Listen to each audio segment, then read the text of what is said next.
Hey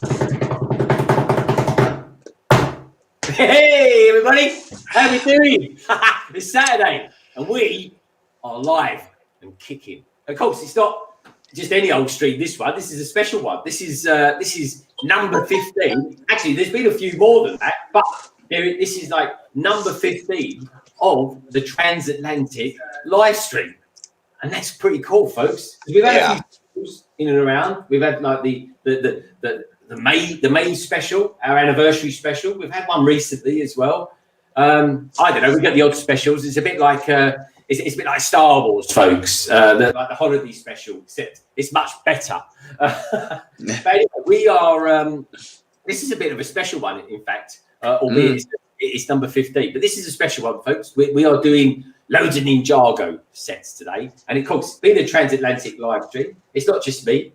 It's not just Hive. There's a few of us in here today as well. We are truly transatlantic. In fact, we are across oceans today, folks. There's so many oceans we're crossing today that we're on the other side of the planet. In fact, we're going to go so far over the other side of the planet that it's another day where we're going to be going. It's Sunday already. It's Sunday morning in sunny old New Zealand. But anyway, we'll get them boys over in a minute, but just so you know, folks, this is all going to be about Ninjago. Hive is going to be building Ninjago Gardens. Voila! Look at that. I mean, look at that, boys and girls. That is an awesome set, is it not? It is a very, very beautiful set, and I got to tell you, it is a fun build. It truly is fun, and I'm not like a hardcore Ninjago fan, and there's so many really neat elements that I just truly enjoy.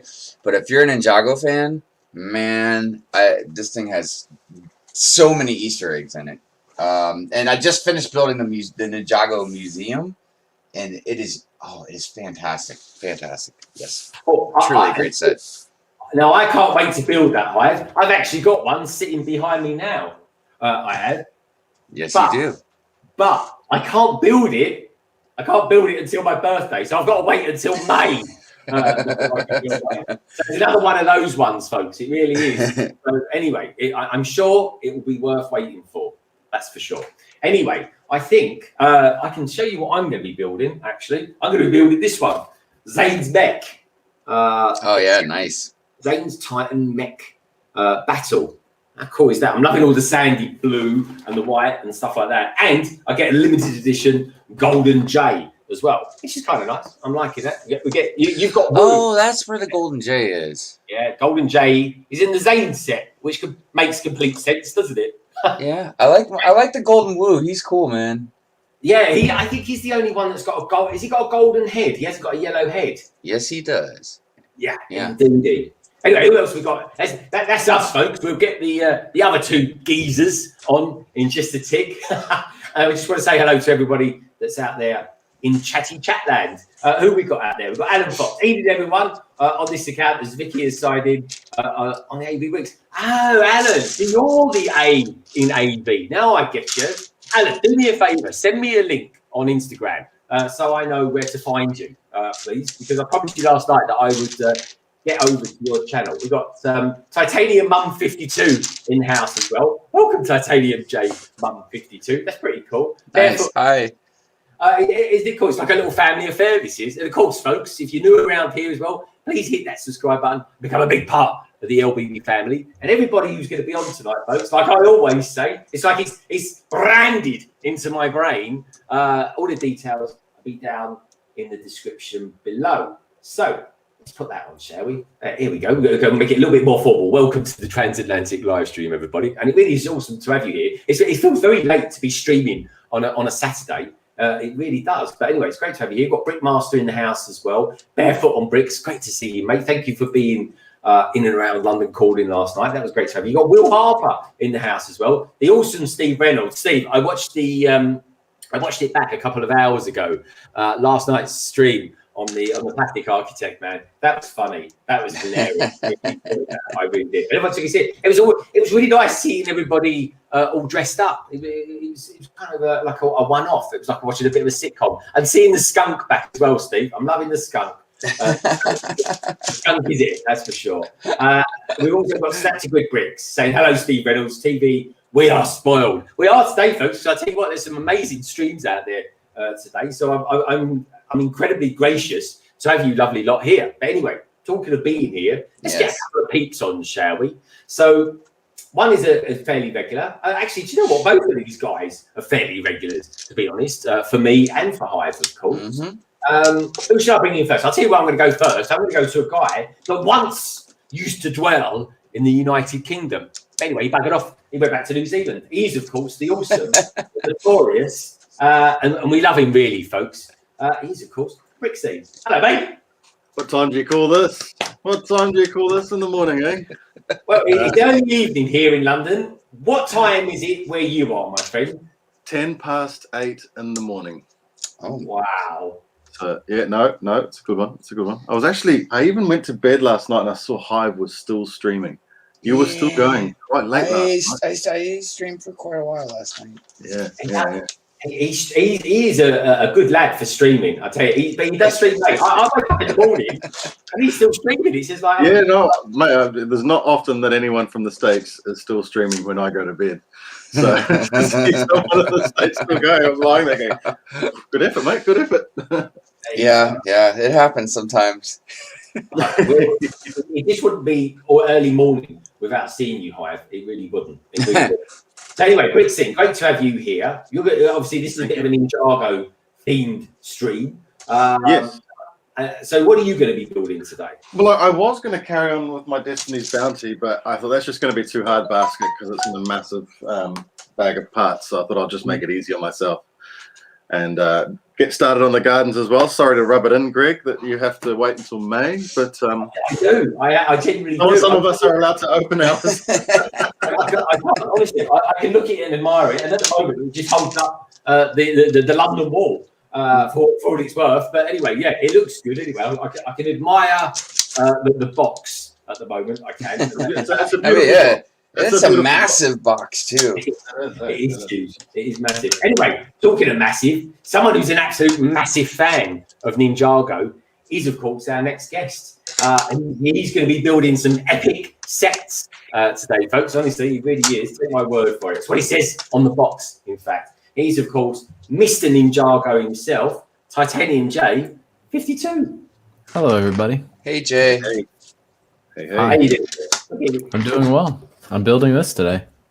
Hey. Oh, right on. Wait, is it the same one I got? I can't remember. No, this is not the same one you got. Oh, okay. Yeah, I'm going to be getting all of this over time, but this is the first one I decided to pick. Nice. What do you think about those boxes, Jay? They're certainly interesting. Very interesting use of cardboard. It does this to your manual. Oh, no. So, I forgot about that. I hate that. But yeah, should be an interesting build. Yeah. You know, when I first started the channel and I was doing more reviews, I was always making a big deal out of the manual being bent. And I remember one time I got a manual that was nice and flat, and then I put special effects, and then so it was like glowing and like light was shining upon it. And I put like this angelical harmony behind it because I was so happy that I finally got a manual that wasn't bent up. They're a rare breed these days, especially in the smaller sets. Yeah. That is bad, though. Look at the state of it. It looks like it's been I can barely use this.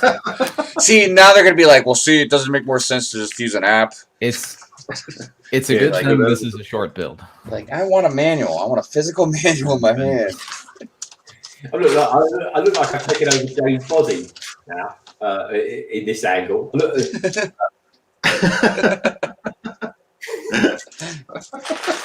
Right, okay, then I might as well get stuck in with the build I'm doing. So I'm going to be building Zane's giant Mech thing. Have you built this one, actually, Jay? Of course I have. Oh, you have? You have? Yeah. And did you, now, as far as the mechs go, is it a good mech? Yes, it's a very good mech. Oh, fantastic. Okay. There we go. Do you like the? I'm not quite sure which one it is, but do you like in the top right-hand corner the little icon That's I believe it's a Ninjago figure, but I'm not sure which one it is. It's got two katanas. So are you able to identify? Let me see it. Let me remind myself of the box. It's been a while since I've seen the box. Oh, this up here. This guy here, the icon on the screen. That's Golden Lloyd from the end of season 2. Oh, nice. I'm liking it. Oh, good stuff. Very quickly identified. Titanium 152 says, "Have fun, boys. We've got 117 Legion in the house. Hello, mate. How you doing? Great to have you here." Steve Reynolds, TV. Technical difficulties. Is that us or you, Steve? I'm not sure. Sat Quick says, "Welcome everyone to the Transatlantic Pacific stream." Now that's a lot. It is. In fact, Richard was saying last night. He says, "Oh, maybe I should call it. Maybe we should rename it for this one." I was like, "Okay, typical Kiwi." Oh, I'm not trying to muscle in, man. I'm not trying to muscle in at all. We're gonna keep all the boys. I know it's me and Hive. We've got kind of classic Lego shirts going on here. So I think are we doing that? Well, mine's got the Pac-Man vibe to it though, but yeah. Yeah, I got this. I didn't even realize that. Yeah, that is cool. I like it. I'm liking it. That looks really cool, man. So we kind of do it a bit of a vibe for the classic space scene. Yeah, I've got I don't know how well you can see it because my lighting's bad, but it's the Lego patent. Oh, look at that. That's my shirt. Now that's classic Lego right there. That's OG. That's OG Lego. Got that for Christmas. Thanks, Mom. I feel left out now. Yeah, what are you wearing? One moment, please. Oh, it's a Brazil shirt, but I'll be back in a sec. Yeah. You're about as Brazilian as I am. I think he's still got his pajama bottoms on. I have to ask him when he gets back. They looked a bit too checkered to be normal wear ones, folks. Anyway, let's get back into this. Yeah, I'm curious to see how your mech will go. Well, you know what I'm like. I'll be lucky if I build the feet. Are you knolling for like every set you have? No. Oh. I know if I've got time to do it. Otherwise, I don't. But I think people like seeing it on my shorts. That's for sure. There we go. We're all in Lego tops now. Look at this. We've got Lego space one side. Oh yeah. But Titanium J52 is the quintessential Lego one. But no, I actually quite like Nolan, and I find it quite relaxing. In all honesty, but I only do it, Hive. If anything over 250, you might as well forget it because it'll take about an hour to do that. Yeah, I would think so. You could have it built in the same amount of time, yeah. Oh no, quite honestly, I do. I do quite often. Just build the sets a lot quicker than I know them. The irony is with those particular when I do my knolling, it's literally for about 2, maybe 3 seconds tops of a scene and a short because we haven't got much time to do a lot in a short, folks. I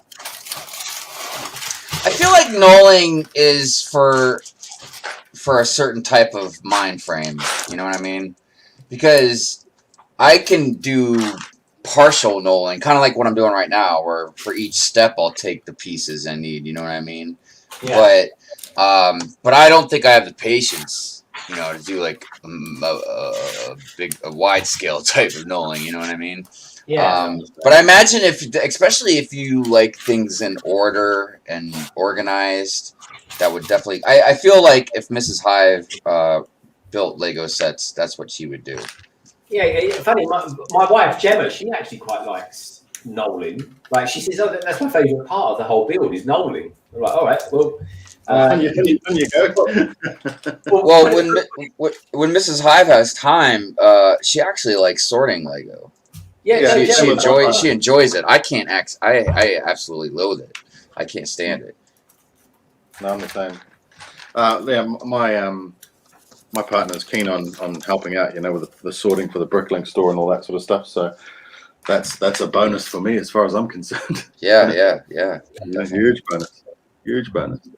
Well, I'm going to use the... Oh, hold on. Your tab. Let's get rid of that. Nice. Oh, that's it. I fixed it. I brought in the build cab, and I must not have I must not have it yet. Just put on silent, so bear with me with that one, folks. What are you using? What are you using, Greg? I just use an old PC for that. Yeah, because if you can find a browser that you can mute the tab, then you can do it quite easily. That's what I do. I just mute it. Yeah. Yeah, I probably what I should do is probably use Mozilla or something like that. Yeah. Yeah, but Because you can't use Chrome tabs, you can mute Firefox tabs. I learned that one. Oh, sorry, you can mute Firefox, but you can't mute Chrome. That's right. So you can mute individual tabs on Firefox. So Yeah. if you've got, say you've got your build cam open in Firefox, you can just mute that tab, and that'll get rid of your echo or your feedback. Yeah. Well, that's cool. So Firefox is the way to go. So when you connected in today, have you used Chrome or Firefox? Today, Yeah. I'm on Chrome because I'm on a Mac, so I'm using Chrome on this. At the moment. It doesn't work with Safari. Hey, we've got Si O'Connor in the house. Hey, Si O'Connor. Hi, Si. Right, Hello, Bearded Bricks. I'm going to mute my other Bricks. mic. So bear me 1 second, folks, while I do some technical work. Hey, Hive, I just want to say, because I've been thinking about it, man. Whole new level of respect. Not that I had no respect for you before, but whole new level of respect finding out you're into your skating. Oh, thanks, man. Yeah. I used to be heavily into it myself. So Jesse Brick Galaxy. I don't know if you know who he is, man. He is also a former skater. Yeah, and he's also a really talented builder. He's got a great city too. Nice. I'll copy and link his Instagram page, and then you can find his YouTube and stuff. But yeah, dude. Yeah, and he we were just discussing it on Instagram like a couple weeks ago. But yeah, man, that was a huge part of my life, you know. Oh, mate, absolutely. It was an everyday thing for me from about 9 years old till about 25. So. Yeah, I was roughly about the same, but I was a few, like, I guess, right about 2021 is when I started kind of phasing out of it a little bit. I suppose that may have been roughly where I started phasing, because that's when I moved to London, and that's when it started to get harder and harder to skate, you know? Yeah. But, you know, and I was very fortunate that I got to skate in a lot of places where a lot of famous skaters were too, like out in San Diego. Yeah. But yeah, I miss it a lot, you know. And you know, if you skated, you know, like if you were a skater, you know about like it wasn't just about the skating. It was about like just sitting on your boards with your friends, hanging out at places, and especially if you were more a street skater instead of a vert skater. You know what I mean? You were all over the city, you know. So Greg got his build cam working. Nice. The funny thing is, folks, when you're using a got a box touching my knee. What was going on there? When you've got a when you're using another PC, there's a slight delay. So if you watch my arm, watch this. Look, I go and I'll bring it back. It's about a second delay. It's a bit like doing that. You can. But yeah, I just want to say hi to a couple of peeps in the chat because it's always great to have you lot here. Wonderful, Bricks in Lithuania. I love it when I'm on with you. You always come over. It's great to have you here, Bill. It really is. I love all your stuff as well, mate. You do some great stuff. You really do. Especially the lightsabers. How long ago does it feel that we were building lightsabers, Hive? What about lightsabers? Doesn't it feel like ages ago since we were building? Oh yeah, it does. There's still a lot of lightsabers I got to buy too, but I really am doing my best to try and slow down, and only get something, man. If it's like, for instance, you know, depending, I know there's a couple of sets coming out here in the next couple months. I want to get. Actually, there's a lot of stuff coming out that I want to get, but there's only probably going to be a couple things that I will get. Yeah. So especially once we buy a new house and I have a basement instead of just a room. So I'll have more shelf space, and I want to like start a lightsaber collection. Nice. So right now I got Qui-Gon Jinns and I got Yodas. And are these the Black Series sort of style ones, or no, Lego built? Oh, Lego built ones. Oh, yeah, the Qui-Gon Jinn one I bought from Bricks in Lithuania, his Etsy store. Ah. Yeah, okay. and then the Yoda one I got with the Cantina. Oh, yes. Yeah, that's good. I sold that one to Tech, funny enough. I was very close to selling it. I sold a lot of other stuff. I've still got all this stuff I'm selling. But I sold one of my Nebulon frigates. I sold the Monster Book of Monsters. What was it? The Wonder Woman set. Because I'm trying to sell all this stuff so I can pay for that UCS Slave 1 I bought. That was like $400. You know what I mean? Well, it was a little cheaper than that, but that was a lot of money. Well, I tell you what I did get. Well, I got that because you didn't want it. You went for the Slave 1 instead. But I got the Ghost. So I'm looking forward to building that. yeah. I'll be right back. Okay, Ben. No worries. Richard, we'll have to sort something out for doing a live stream, folks. Me and Richard are going to do a one-off live stream. We'll probably do some sort of review as well. I agree. Yeah, this month's only a short one, so maybe it'll be early March or something like that. We'll do it, but there's nothing getting something in the thing. So it'll probably be a late night one, I would have thought, because if this is 7 o'clock for you, maybe 8 o'clock my time is going to be better for you, which is an hour, gives you an hour more. We can work it out, man. We can work it out. I don't mind doing these early morning ones because it gives me an excuse not to have to deal with the children. Oh, I like it. I like it. I like it. Peter Knight, hello, mate. Good to see you. Says tonight I actually have something to build. Peter, tell us what it is you're building. BrickScene there through 80 says I still have Anakin's lightsaber. That's a cool fig, man. Oh, I like it. That one. What's that one? That's Kai. Yeah. What are the purpose of those sort of sets? What are they? I haven't seen them. They're just these little epic battle sets for kids to play with. Oh, yeah. And let me show you here. They give you this little thing, and you put the fig on here, and when you put this wheel on the ground, you can spin. And it's supposed to simulate spin jitsu, and it's a nice little action for the kids to play with. That is pretty cool. That's pretty cool actually. It also comes with this guy. What's that guy's name? Whiplash. He's technically just labeled as a Skulkin warrior, but it's Whiplash. Yeah, and he has appeared in Legacy before, but now he has a new face print. That's pretty cool. So that's nice. Oh, they could have just given us the same skeleton that has been in previous sets, but they did something slightly different. They've got these new kind of energy weapon packs. Look at those blades, They're pretty crazy. They're pretty crazy. They got all 4 weapons. So they have a katana for Kai. Then there is a nunchuck, and that'll be for Jay. Oh, yeah. Jay has nunchucks. Okay. And then Cole would have a scythe weapon. Yep. And then Zane has shurikens. And you get all these in the same pack, do you? Yeah, and you get 2 of every kind of weapon, so you get 2 sets of shurikens. So you get 4, and then you get 2 of the blade, 2 of the nunchuck, 2 of the scythe, which look great. And then, of course, you have these little builds as well. This is a nice little kind of temple build. Oh, that is cool. Yeah, it's very reminiscent of past Ninjago builds, which is one of the attractions to the epic battle sets for me. And then there's also just this little dummy that Kai can fight. Only complaint about him is that he has no weapons. Feel like he should have had a weapon. But they always should come with weapons, shouldn't they? I mean, they're ninjas. That's, I mean, an unarmed ninja doesn't sound safe. Yeah, and maybe he's just a ninja without a weapon, isn't he? That's with an N, by the way, folks, in case you're wondering.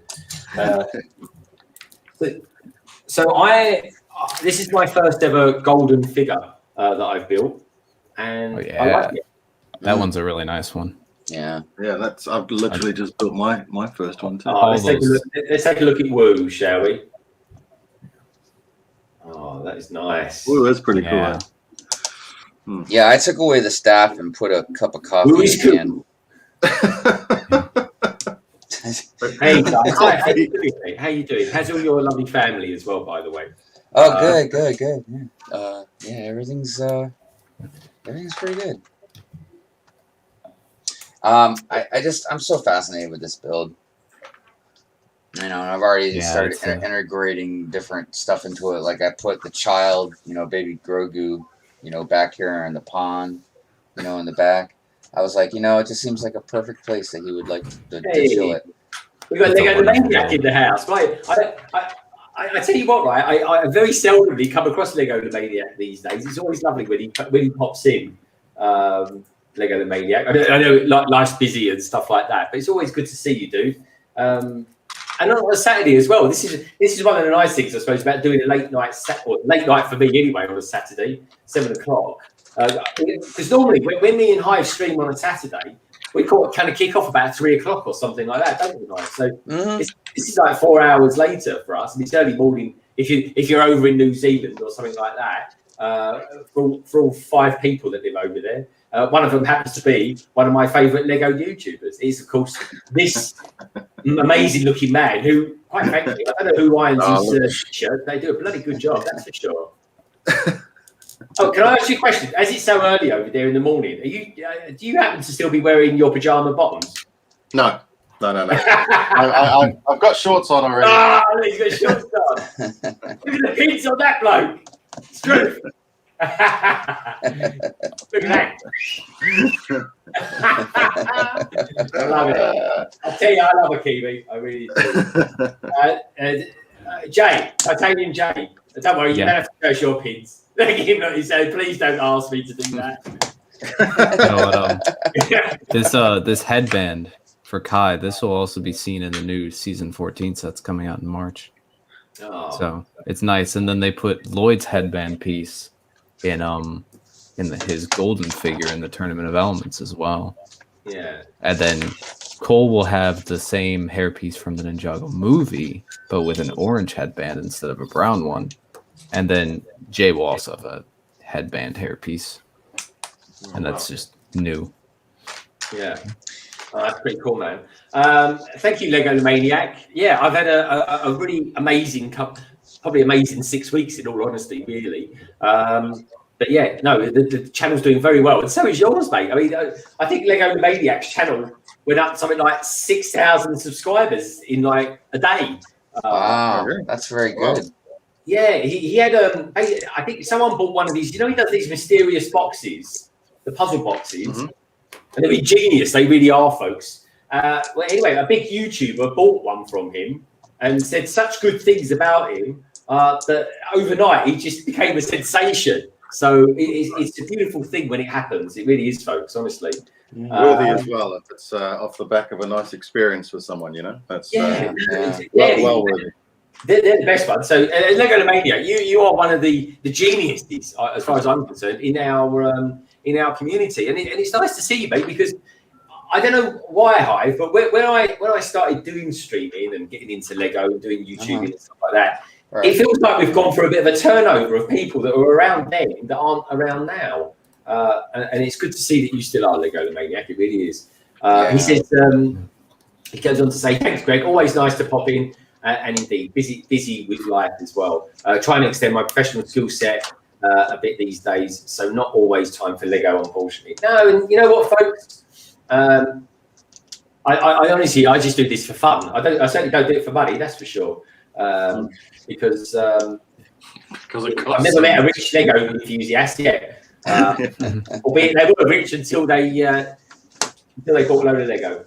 Yeah. Someone once said to me when we said to him, you know, you spend a lot of money on Lego. His response was, "I don't plan on being the richest man in the graveyard." So yeah, I was like, oh well, fair enough. That's a pretty good way to look at it. You know, it's a good point. It's a good point. I tell you what, she can't take you with you, but I tell you what, I'll fill up my coffin with a load of Lego if I can. Well, I was gonna say, I mean, I'm gonna take some with me. I'm gonna tell my wife, you know, put it in the coffin. Oh, I'll just do it to spite people, you know, make sure I take the sets that people are really after, you know. Coming with me. One day we'll probably end up on a landfill or something like that, with it clutching our hands. You can bury me with my dropship ATOT. Strange request, but it's coming with me. my beloved Lego. I'd love to see the executor of my will read that one out or whatever. No, he took it with him. Oh man. Hello, Mike and Ike and Hot House 44. Oh, Hey guys, how's it going? Thanks you for guys. coming by. Good to have you. How's your Saturday going? I don't know what the weather's like where you are, Hive. Albeit, I think you could tell us because you've got a bad storm coming. But over here in England at the moment, it's just raining all the time at the moment. Well, you guys just got some snow, didn't you? Yeah, last Sunday we had a couple of inches of it. It was lovely. But I just went for a long walk over a golf course, and that was that really. I can't see a single cloud in the sky. Oh, I'm not jealous. Yeah, it's nice and rainy here. Yeah, I'll take rain any day. Yeah, snow, man. You know, I remember a time it used to be fun, and snow. You know, yeah, but not anymore. Not when you got to drive in it, work in it. Yeah, get snow rid is of it. fun until you start driving in it. That's what I found. Yeah. But you know, again, it's different for everybody. I mean, if I didn't have the job I have, I would definitely enjoy it. I'd go grab a sled, man, and start. Dude, at my property, there's these huge hills these kids sled on. It's crazy. That J looks great. Yeah, man. It'd be nice to get all of them. Yeah, you know, Hive. It'd be nice to get all of them. But you know, I never thought gold and sky blue would go together, but it does. It goes together very, very well. I'm liking it. I really am. Let us know out in the chat as well, guys, what you're building at the moment. Are you building any Ninjago stuff? Or are you, you know, what are you up to? And I'm liking saying now. Yeah, I was gonna say, Jay, were you working on anything at all? Like, did you? Oh, that's right. You had your one set. Did you already get it built? Yeah, I built it. Yeah, I was gonna say it was because I remember this one. It was only like how many? It was a pretty small set. Yeah, this one's only 61 pieces. But great minifigures. These aren't big sets. They're play sets for kids, but they have good figs. That's what. Yeah. That's what's making me buy them. Well, even though it's pretty basic, I gotta tell you, I really like the scene build, the build prop. I don't know what you would call it. You know what I mean? The little build. And it comes with that big lantern on the side, and it's really nice. And I guess you know they're having a little camp thing going on or something because there's a little pot you can cook in. But yeah, and of course their minifigs are just fantastic. Yeah, the minifigs are great. Both those figs that you got in yours are new for this year. The ghost is in the Titan Mech battle actually. Zane's Titan Mech. At least one of them is, but it's still a nice figure to get. Yeah. I hope we get ones for Lloyd and Nia as well, but I don't know if they will. I hope so. Well, they'll come out later on in the year, won't they? Maybe. We have yet to see, but I hope they do. This is quite a cool figure. I'm liking this. This is Zane. Yeah, that's Zane. What's he doing with a bow and arrow? That was his Ninjago movie weapon, so I guess they just give it to him from time to time. Yeah. But that Zane is based on his season 5 appearance and possibly also his season 6 appearance. We have yet to see if Lego's going to use those types of suits for legacy sets from season 6, but we at least know season 5. And Zane is the first one to appear in the Legacy 3 suit. Cool. He also comes with a hairpiece as well. So if you don't want him to have the, I mean, look. I mean, this is like Duke Nukem. Remember the Duke Nukem game? That's true, actually. That's Duke Nukem, that is, folks. Yeah. Bricky TY is in the house. Hello, Bricky TY. Hey, Bricky. He goes, good evening, Greg Lundbridge, BrickScene, Brick Hive, Titanium J52. Hope all is well. Great to see you here. Yeah, thank you for coming by. Yeah, good to see you.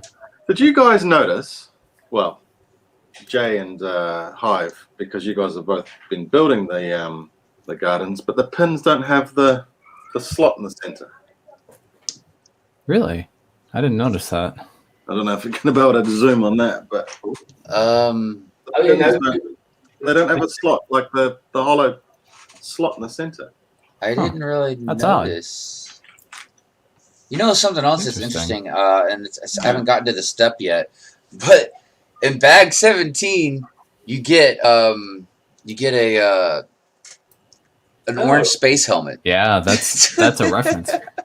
An orange space helmet. Yeah, man. Yeah. I'm like, what is going You on get here? that orange spaceman with that book, don't you? With the I did get Yeah. that book. Wait, didn't I? Boom. Here we go. It's one I made Yeah, that earlier. Maybe I There can't you remember if I got it. Honestly, I don't even remember if I got that one or not. Greg's watched his fair share of cooking shows in the past. Yeah, man. One I prepared earlier. The other night on Si O'Connor's channel, we were just going through. I was just saying to people, pick a year. And so we'd say something like, oh, I don't know, 2011. And then we were just taking a look at the figure. Look, the 2011, folks. And look at these Pharaoh figures that we've got here. How cool are these, Hive? Oh, nice. They are cool. What did they come with? They were like sort of adventure kits, minifigures. There was adventure. Yeah, Pharaoh's Quest. Pharaoh's Quest. Oh, yeah. Hero's Quest. Me and Rogue were talking about it and all sorts. I see what is quite good sets that come with quite decent little figures and they're quite cheap. And that's these new mechs that we're getting now, the Marvel mechs. Yeah. Yeah, people will be forking out just for for all those parts from what are quite simple mechs just for the minifig. It's another. Yeah, I mean, I got the Miles Marketing Morales genius. one just for the minifig. Yeah, I got that as well. And you know what is a good one as well is the Captain America one because it looks like is that Shield? That's a print, isn't it? Yeah, that's a print. I bought the Thor one just on impulse, but I gotta say I'm not totally disappointed. It's the one mech I really like because I really like the way that the armor is built, just the shapes of it and with the colors. But the hammer is really great, and you can put Thor's little hammer on his leg. Yeah, Cool. really, really good. Hive, when you get to that step with the orange helmet, tell me and I'll explain the reference. Will do. I Imagine it's got to be fairly soon. Next couple pages. And Peter says 2011 is when Ninjago came out. That is true. Oh wow! Yeah, It's first well, year. yeah, What a coincidence. I can get you a little bit excited about this titanium because this week I'm doing it, my Lego haul. In fact, I filmed it about 2 hours ago, folks. And this week, all I've got for this Lego haul is Lego Ninjago sets. That's it. Nice. And they're from, I got ones from 2016, 2017, 2020, and 2021. So it's all covered, folks. So tune in for that. I think that'll probably come out Tuesday or Thursday. Tomorrow I'm going to be trying to finish off my Lego City, my first one. Can you see that? There's a nick out of that brick. Oh yeah. There's a nick out of it. Huh. I hope you haven't got a badly manufactured one, mate. I hope not either. Because you've only been a few minutes into that quest, and I'm not happy with that little tile at all. Hello, Mr. Blue Toys. Mr. Blue. Hello. Good to see you. Hello. I say this is a lovely colour, sandy blue. Yeah, it is a nice color. Goes well with Zane. Yeah. And for those of you in the UK and Europe, that the Ninjago magazine for next month, for March, will contain Lloyd. Zane minifig with his hairpiece in that silver color, which is a new color for this year. So if you're looking for that hairpiece and you want to get it cheaply, it'll be in that magazine. Yeah, man. That's what. Do you know what? I got to be honest. That Ninjago and Star Wars are my favourite magazines to review. They are. I'm jealous of those magazines. I'd love to get those. Oh, well, mate. I'll send you one day, mate. I like the posters. Posters are great. The posters are awesome. Here's a poster here. This is a good poster. This one. Yeah. That is a good picture, man. Oh yeah. Yeah, I do like that one. If I do that, you guys can see I've been fitting some shelves. Oh yeah, those look If good. I hold this up, let me make it bigger. You can always take a look at it then. There we go. Ooh, there we go. Nice. It's a nice space you got there, Greg. Nice. It's all right. I'm trying to make the best of it. I was going to put a TV up there, but to be honest, do you know what? The one thing I can't wait about till I've got my own a better space is that I could do reviews better, and I could just do stuff off the cuff. Whereas 2 hours ago, folks, this was a studio, and I was filming stuff for doing just a Lego haul, which is quite straightforward in all honesty. And they've got to turn everything around and then make it up somewhere that I can do with streaming and stuff like that. So I need space behind my desk to put cameras and stuff like that, so that I can use the space more effectively. Because all I've got here is a wall, just here. I can't do anything else with it. So that's what I've got. What I've done is I've put. I wonder if this will work. Alrighty. So what I've got here.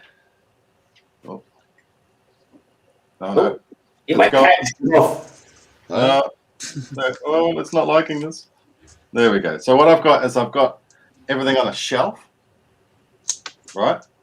So what I can do is pull my desk into the middle of a room if I need to, like I'm doing now, but then the desk also tucks underneath. So I have everything I need sitting on that shelf.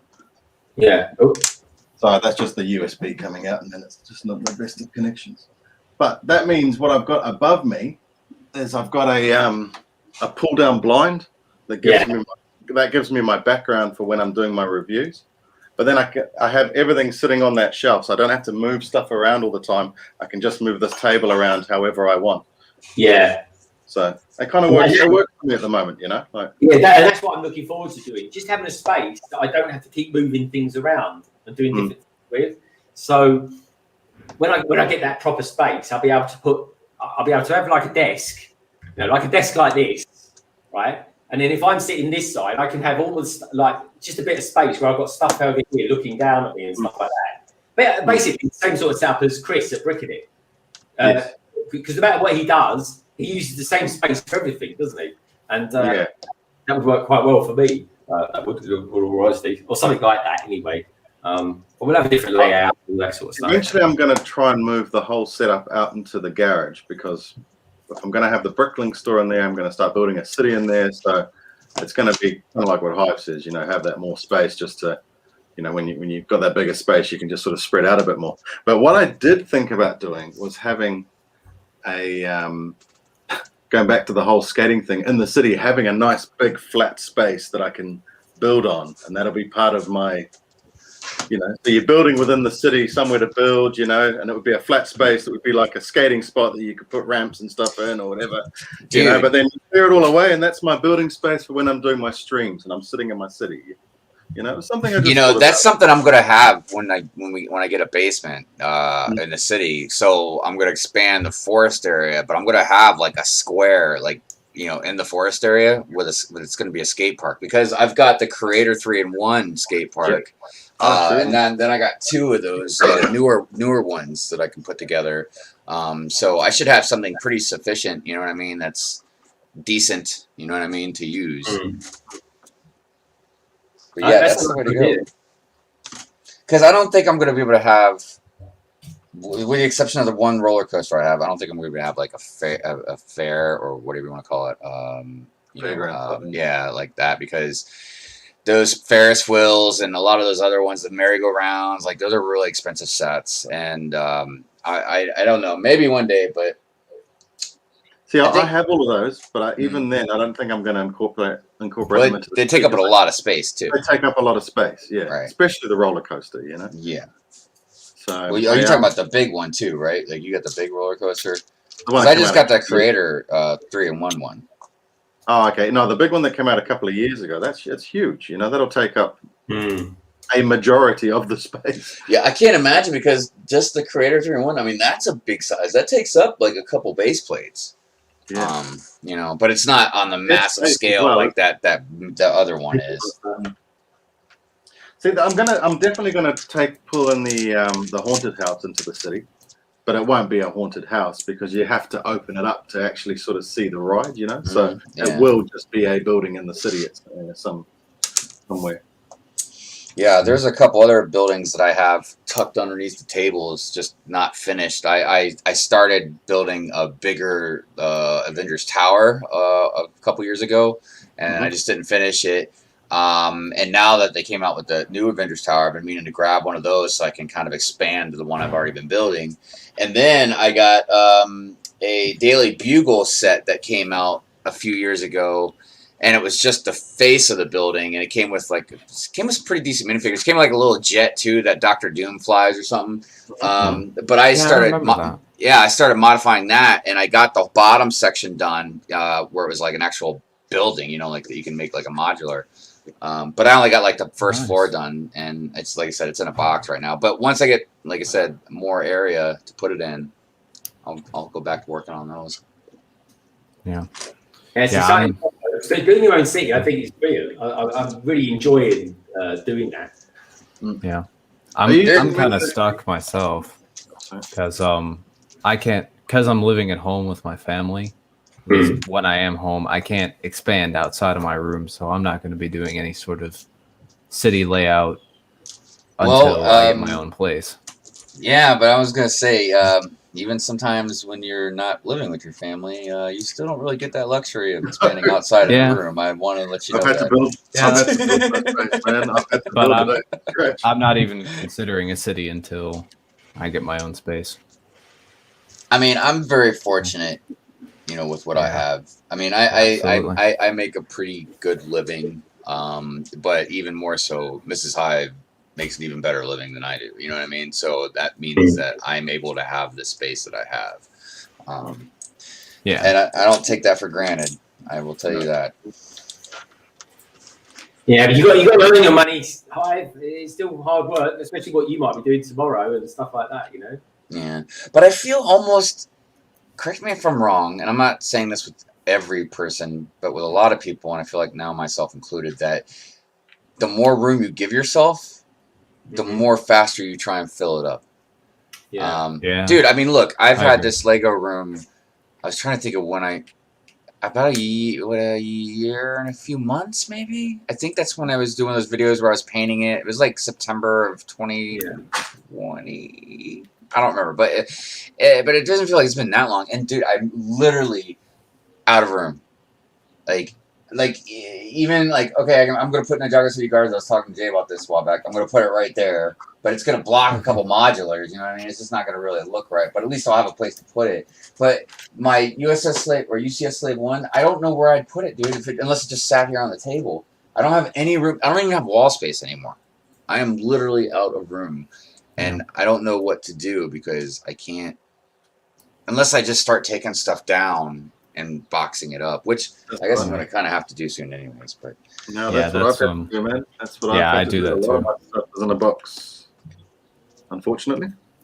Yeah, because I mean, and there's some stuff I can put away without it being really an issue or nothing, but there's going to be a lot of stuff, man. I'm going to be like, I don't want to box that up.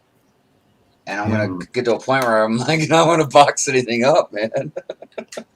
Hive, have you got any idea when you might be moving as well? Because go ahead. Yeah, for people moving.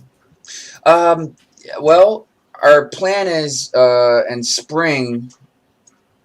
That's when we're going to start, you know, the process. But it's hard to say. I mean, because we have to A, find a place that we want, and then B, sell this place. So it's a weird transition. And we haven't finished paying this off. So, you know, there's that part as well. Also want to say hello, Coconut. Hey, Coconut. I started watching 2x2, and then I had to stop. So I have to go back later and finish it. Well, I started watching it, and I thought it was going to be a premiere.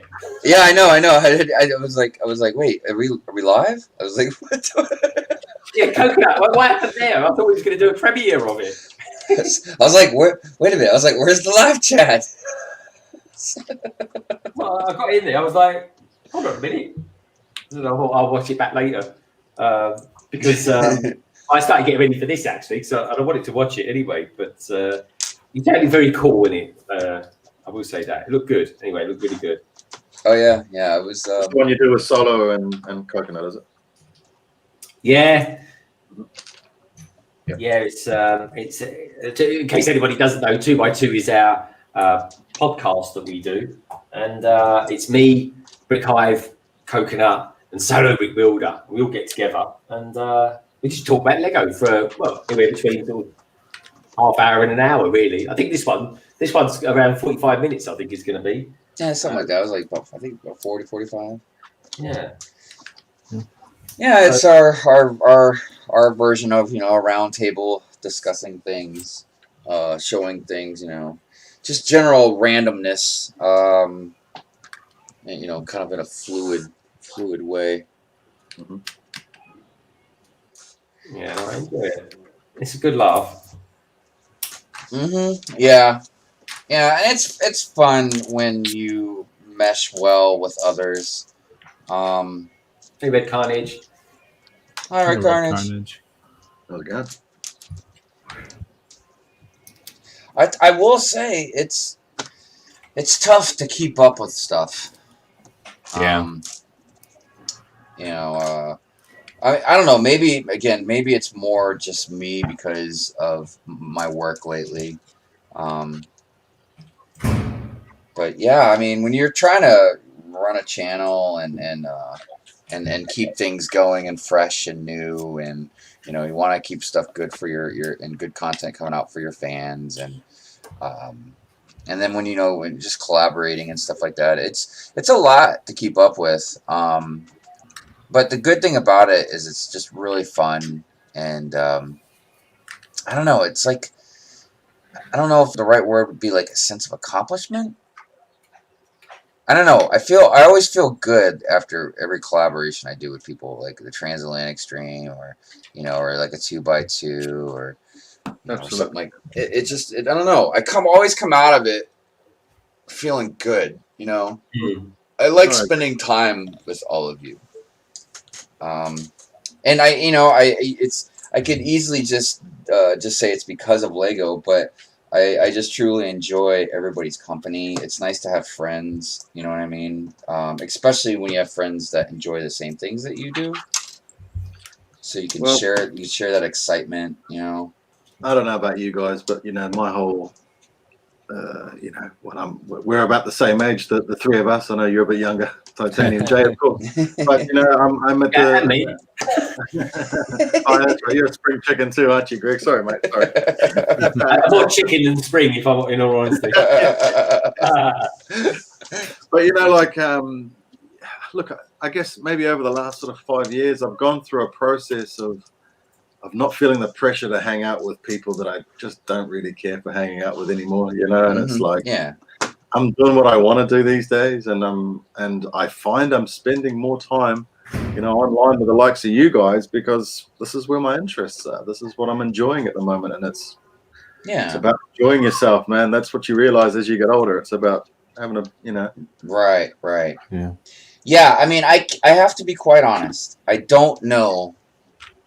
I honestly don't know how involved my life would have been.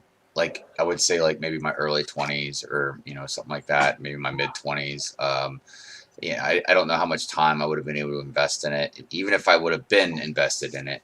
But yeah, as I came out of my dark ages, and I've mentioned this quite a few times, but when I came out of my dark ages, I didn't know anybody, you know what I mean, that was into Lego.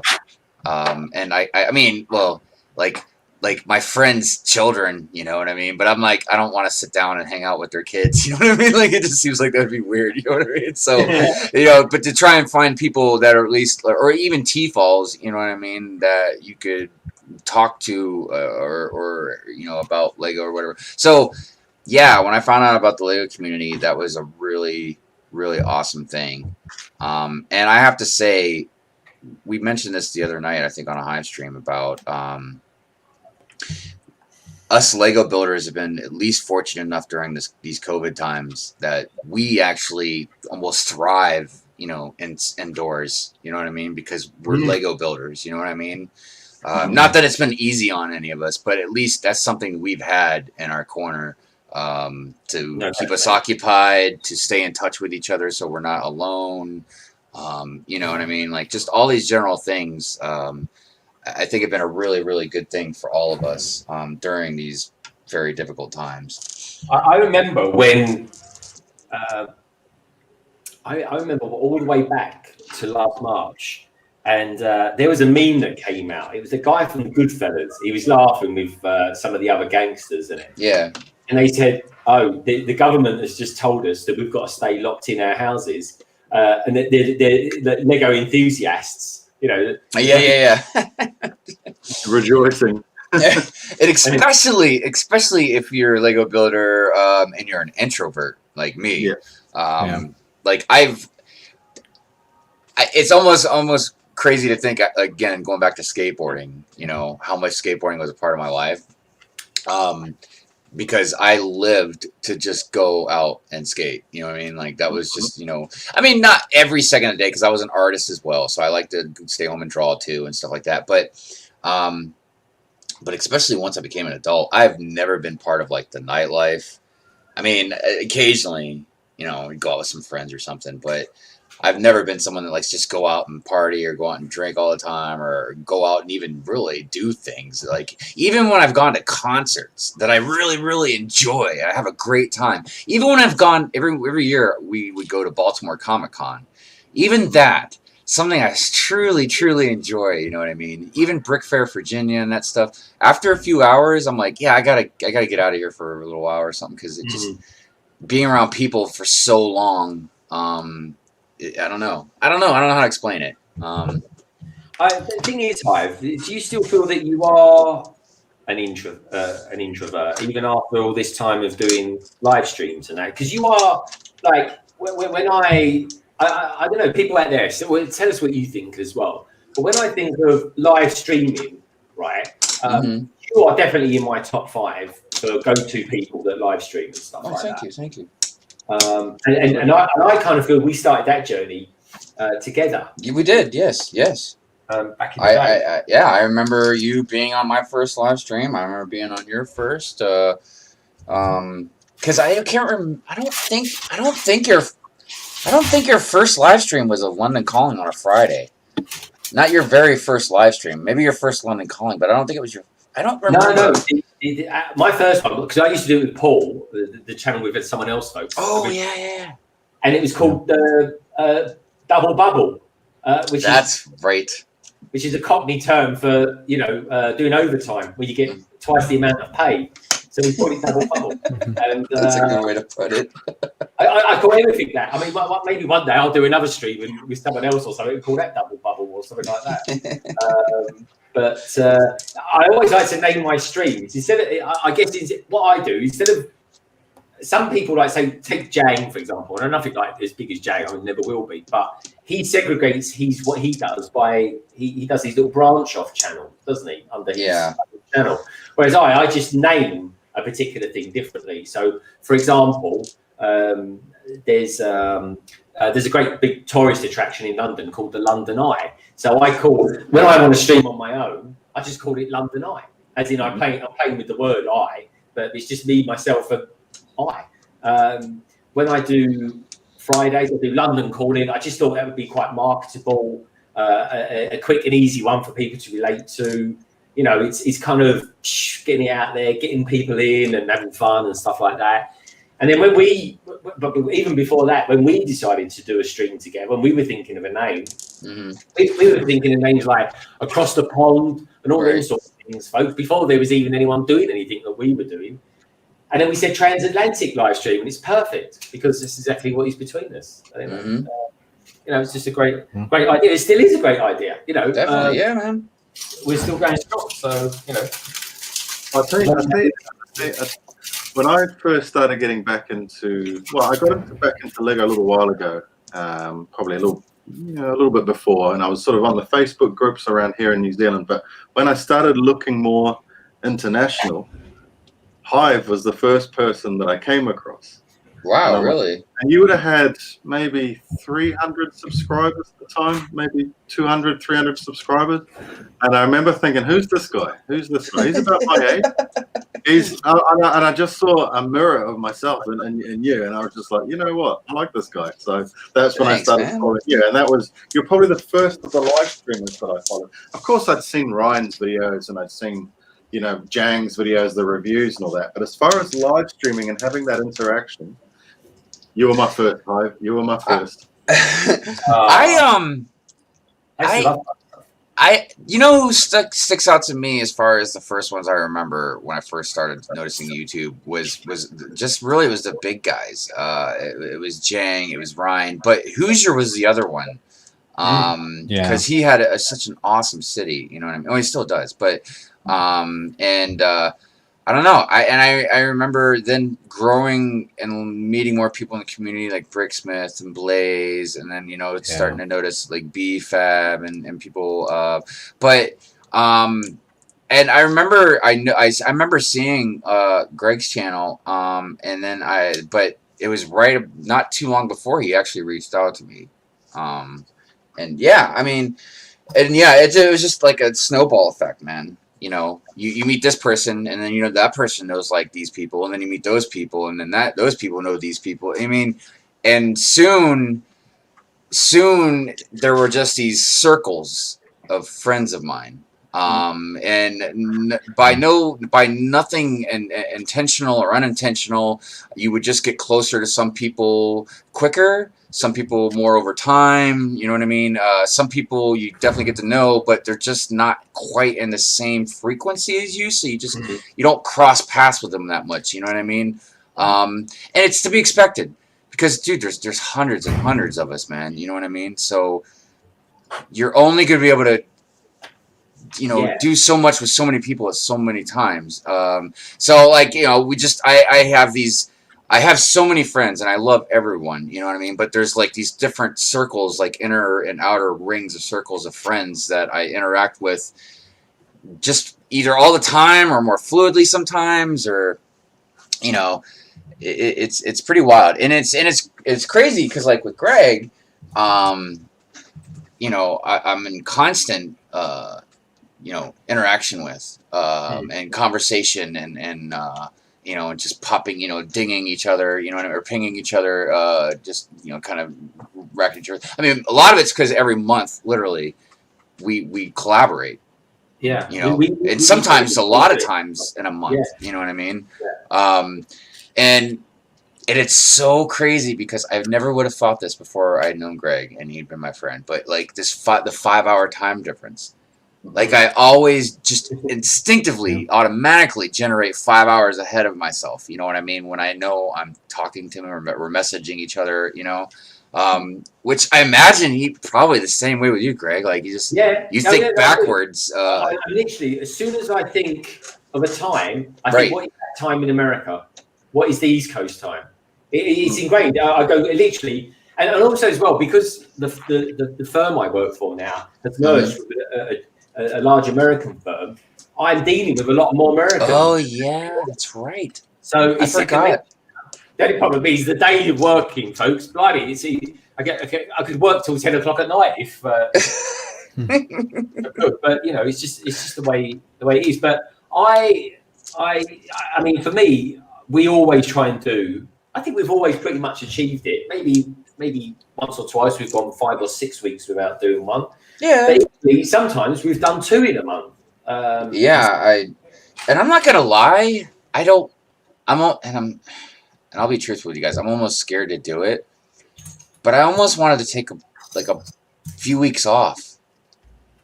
Like maybe like a solid month. Yeah. Just to I guess take a break. You know what I mean? Like. I think everyone has to take a break at some point because I see a lot of people burning out more now than ever. And even some of the new YouTubers that are out there come along, they give it low, they go full steam for months and months and months. And you can just see them slowly having the life absorbed out of them. The life falling out. Yeah.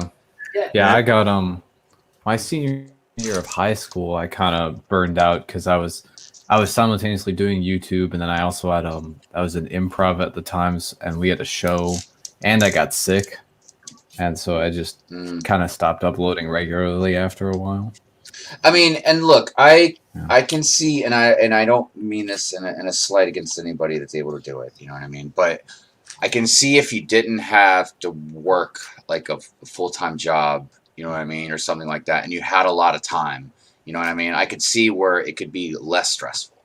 And even then, I could still see it being stressful. I mean, like I remember, you know, Ryan's very good at putting up videos. He's an absolute pro. He's been doing it for a long time and everything. But you know, he still needs to like come up with ideas. It doesn't just pop up out of nowhere. You know, he still has to put time. He can't sit on his empire now, can he? Right. He can't. Yeah, he can't just rest on his laurels or anything. You know what I mean? Like, so it's not like there isn't still some stress involved in it or nothing like that. But yeah, if you really, I'll take myself for example, obviously. So if you really throw yourself out there into your channel, and you want to keep going, you know, you want to keep up, it can become stressful, man, when you got to make sure you keep working your full-time job and you have to spend time with your family, and you have to balance all this stuff. Because you get worried, you know, you don't want nobody to not watch you anymore or unsubscribe or something, you know. Do you know what though? The way I see it, worst case scenario, if I really couldn't get a video out in the week or something like that, or work was just too full on, or stuff was happening in life, you know, family, people get ill and stuff like that. Right. I'll just do a live stream. Do you know what I mean? I'll just knock out a live stream and keep, live streams are nice because they can keep you bumbling along. Yeah. And that's what I've been kind of relying on since I started focusing more on the stop motion stuff, because they take a lot more time to make. So, and I can't spend all that time trying to make them and make normal videos like I used to, you know what I mean? So yeah, the live streaming definitely helps out a lot. So you can still talk to everybody, interact with everybody, you know, like I did a haul stream, you know, yesterday, you know what I mean? Instead of making a haul video. I've often said to people, I said, why do people do haul streams? Like, it's almost like it's just you're pulling. Oh yeah, did you see what I got? I got one of those VIP coins, man. Oh, hold that there, because I want to give that. That makes sense. Yeah, it's very, very nice. So this is a sticker, by the way, but you can see the case, and it's got Phillips screws. Oh yeah. So it's a really awesome case. But speaking of case, I didn't just get this. I also got the big one. Yeah, to hold all the coins. And it's built just like the other one with the Phillips screws and everything. But yeah, man.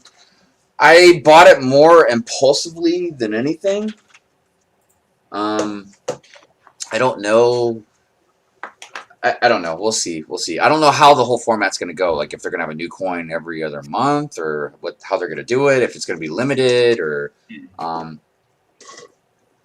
you know, because it's a look. If you're a Lego collector, it's a cool thing to have. No, definitely. I do like them. I'm refraining from collecting at the moment. Wasn't going to do it at first because I didn't want to waste my VIP points. But I want to use my VIP points for Ninjago sets coming out in March. So Brickmaster says, as someone who's been in the Lego community for 4 years now, I think the community of smaller channels has grown so much during this time of COVID. It's one of the good things that has happened. I completely agree. I think there is a lot more YouTubers around now than ever before that are doing Lego. And I think even like take today, for example, there is loads of people streaming out there. Brickquiz is streaming. Mrs. Brickett is streaming with a whole bunch of female Lego YouTubers. I mean, go back a year ago, folks, we'd never have dreamt that sort of stream would be happening. So, you know, that's great. And that's a good part of the community. Us here doing Ninjago and stuff like that, you know, and it all adds up, folks. It's all part and parcel, different levels of the community, and there's more of us.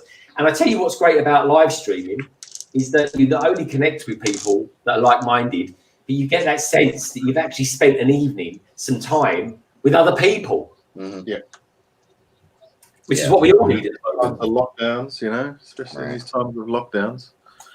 Wow. Yeah, like I said, it's helped a lot of us that we don't have to be alone. You know what I mean? We could talk to people, keep people company, you know. And of course, more so even about things that we love, Lego. Well, let me as well, though. You know, I think, you know, more so the adult YouTube community, if you like, is very supportive of each other. You know, I think it's if you go away and you don't make videos for a few weeks, when you do come back, people are like, "Oh, hey, how are you?" You know, like, "Hey, nice to see you," type thing. You know, and you're welcome back and immediately. It's a nice thing. Yeah, because you had a bit of downtime, didn't you, Richard? And and I think everyone needs to have a bit of downtime from time to time. It's you can't, like, I'm amazed that I've got a whole year where I haven't even had a cold or anything like that because I'm not going out anywhere to Right. get anything like that. So I've just kind of kept going. But I quite like the routine of work, and seeing as I can work from home now a lot more, I can do a little bit more on the channel. Like lunchtimes, I can do a bit more work on that. And straight after work, I've not got my commute.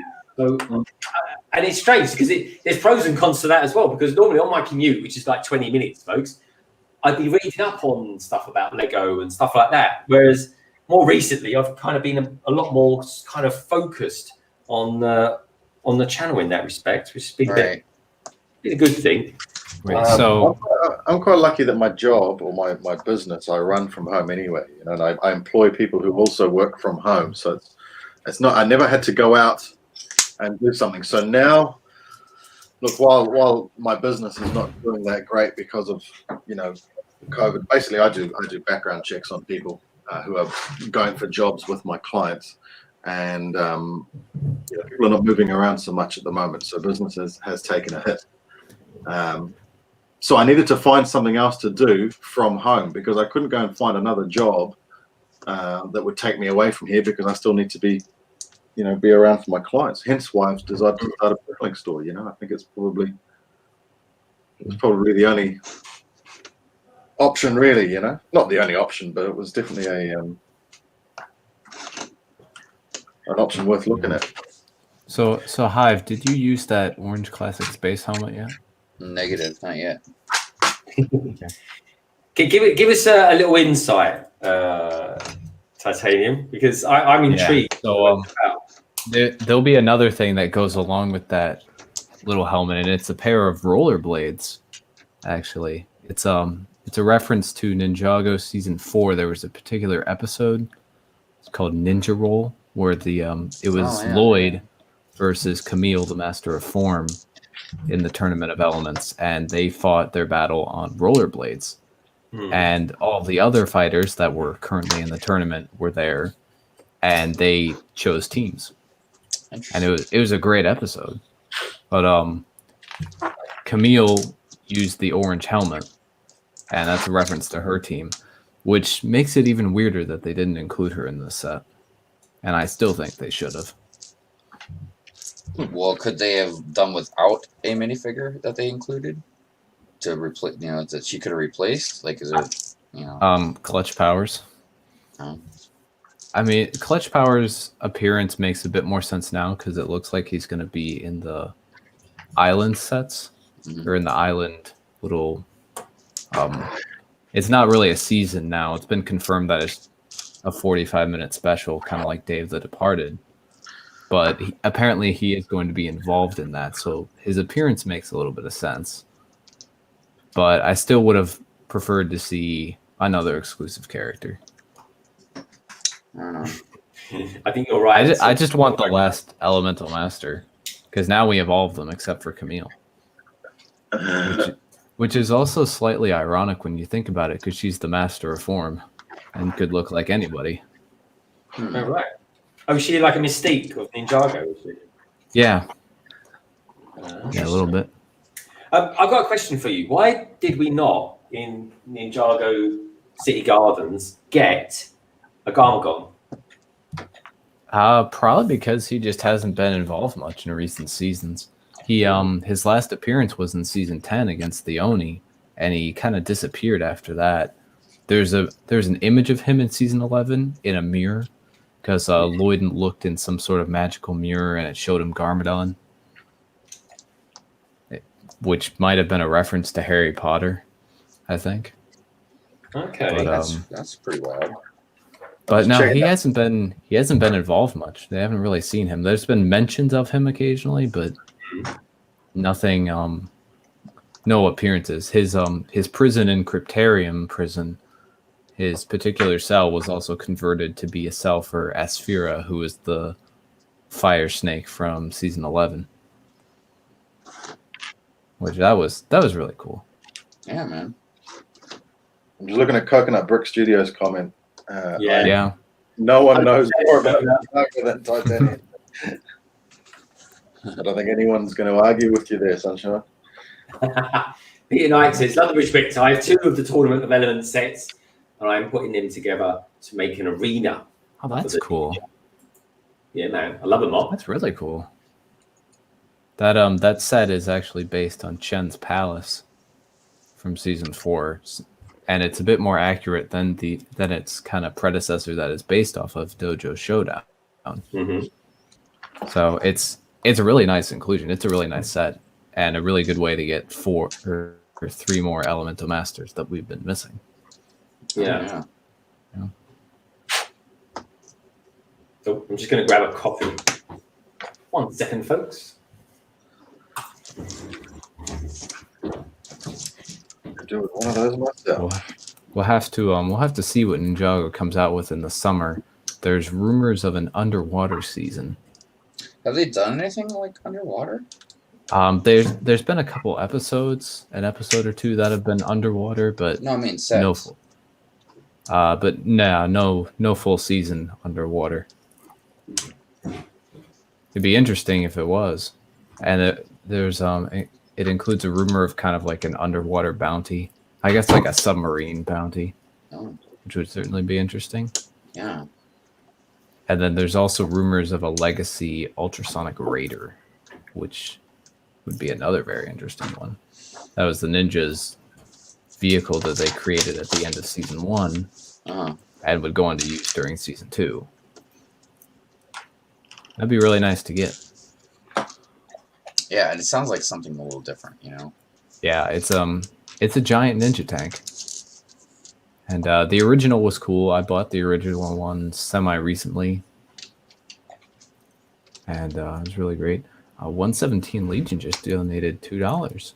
It's really nice. He says, what set should I get with $50? Is there a theme that you like? Yeah. I would say the set we discussed a little bit earlier, Tournament of Elements. That's only a $30 set, but it's a really good set, minifig wise. 7 minifigs. Decent amount of them are exclusive. Hey, you got a donation. I got a super chat. Hey, 117 Legion. So this is a thing I do for super chats, folks. Let me just pop that in there because I'm running out of juice. So what I do is we get their name on London Wall. So this is the thing that I do, Hive. You might have seen it. I don't know. Yeah, actually it gave me an idea too. Me too. I was like, you know what? I should totally do that. Don't give my idea, you two. If you do, credit me. Well, mine's going to be slightly different because I saw Emmasaurus. Emily does one too, like a collar on Scooby or something. I got the idea from BrickScene. Thank you, 117. So I want to know, 117, what colour do you want to be and where do you want to go, top, middle or bottom, right? So I was going to do what BrickScene does and put people's names on actual bricks. I thought, oh, that's going to be expensive. And then I saw Emmasaurus doing Scooby-Doo. And I was like, oh, that's a good idea. I could do that. And then I thought, what can I do that is relatable to London? Well, London Wall. There's a great big Roman wall in London called London Wall. So I thought, I'll do that. So that's exactly what I did. So thank you very much. He says, I'm gonna do it with Duplo blocks. Oh, I was thinking of doing that. I really was, Hive. And then I looked at the price of this compared to Duplo, and I was like, oh, it's a lot cheaper. So I did that. I've come up with an idea. So what I'm going to do is, because I'm going to start building a city, and because I don't have too many modulars, I'm going to have to mock some buildings. So I'm going to create the Creator Tower. So anyone who joins the membership side of it, when I get that off and running, will get their own spot in the Creator Tower. So I'll just grab a random minifig to represent whoever. Wow. And then any super chats can be used on basically labeling bricks within the tower. But hopefully it'll grow over time. You know, the idea. Wow, that's a And good I have idea. to have a building in there anyway. So that's what I'm thinking at the moment. I haven't looked at the logistics. Well, because that's kind of what I was thinking about with the Duplo blocks of just having some sort of like Duplo wall in the background. I just wasn't sure if it would work right with the city or if it just going to have to be something like in a studio kind of thing. But yeah, that's a good idea though, Rich. So the other thing I do, folks, as well, when someone's donated a super chat, what I do the next day, I'll do a shout out on Instagram with them as well. As long as they're on Instagram, of course. And that's my thing. I do love a bit of Instagram. That is cool. Lego Boy suggested to 117 to buy the new TIE Fighter, and that reminded me of a really cool thing that I saw the other day. It was kind of an addition to that to make it the TIE Fighter from Solo with the extra gun emplacement, the TIE Brute, I think it was called.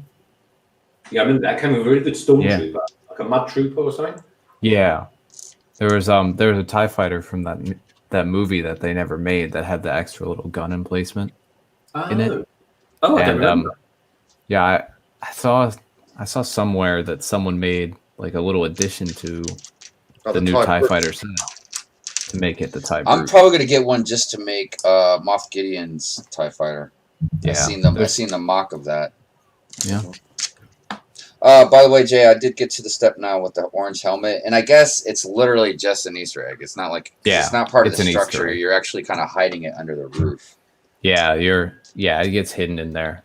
Which that reminds me, I don't know if I told you this earlier. I know I've mentioned it in some places, but the bottom floor building, the one with the Spinjitzu cards that you put in it, kind of hidden there. Yeah. Underneath the trap door that's in that building, there's that little box with the sticker on it. Yeah. And it has some Ninjago text, and that literally says Easter egg. Oh. Yeah. That's funny. How's your build going, Richard? Not bad. Thailand. That's the fun part. Yeah. Yeah. That's what's the bit that you sort of try to get past as quickly as possible. Well, Got to make sure you get everything correct in that part. Exactly. That's the thing. I'm always wary of leaving pieces over. I tell you, I find laying down tile is like for water or for sidewalks. I find it very relaxing. I don't know exactly why, but it's actually pretty nice, and it looks really good in the end too. Yeah. You're always getting spare of these nowadays, aren't you? Those little cones. the cones. Yeah, I got it with the flowers as well. You got a spare one of these too. Yeah, same. I got it in the flowers, and I was like, "That's an odd spare." And then I got it in the gardens. I'm like, "Okay, I guess they're just doing that now." Yeah, it's very strange. It's a nice inclusion, though. Nothing wrong with getting another pink cone. I tell you what, a big piece to be a spare, you know. Yeah, it's weird because there are other cones that aren't spares. It's just an odd thing to do.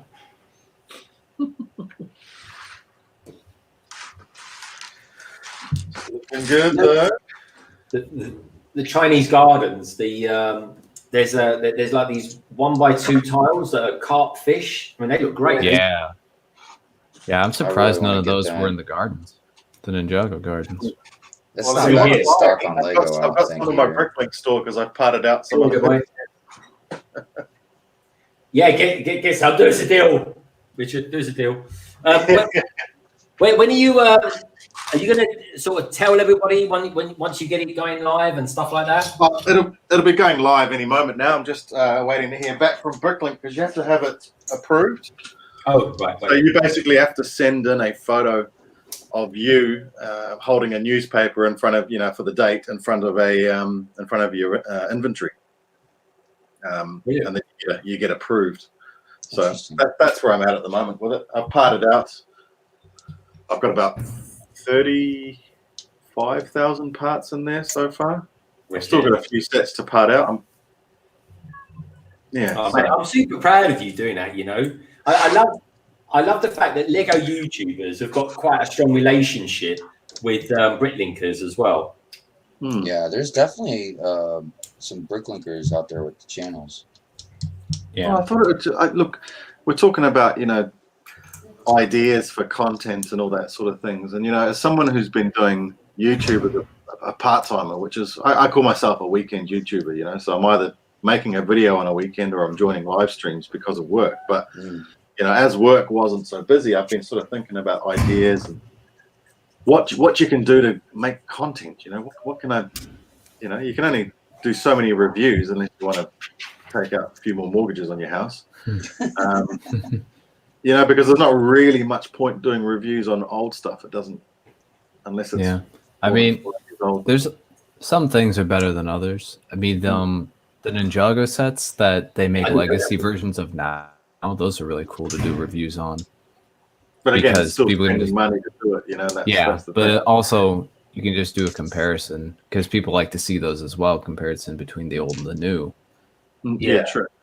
People love that. Yeah. Do you know what? One of my most watched videos is one I did last year. It was the new Ferrari 8-stud speed champion versus the 6-stud speed champion from the year before.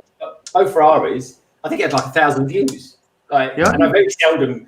My videos seldomly explode. I've had probably about 5 that have gone woof crazy, and then that's it.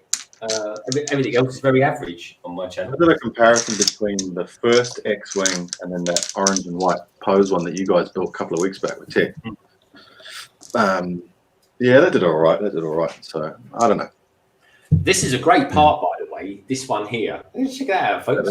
Oh yeah, those are great. You'll get some of those in teal in the Ninjago Gardens as well. I was going to ask you that because these do look like it. And that is a big part. Yeah.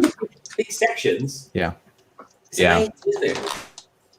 Yeah, some people aren't entirely big fans of those on the Mech, but I think they're cool.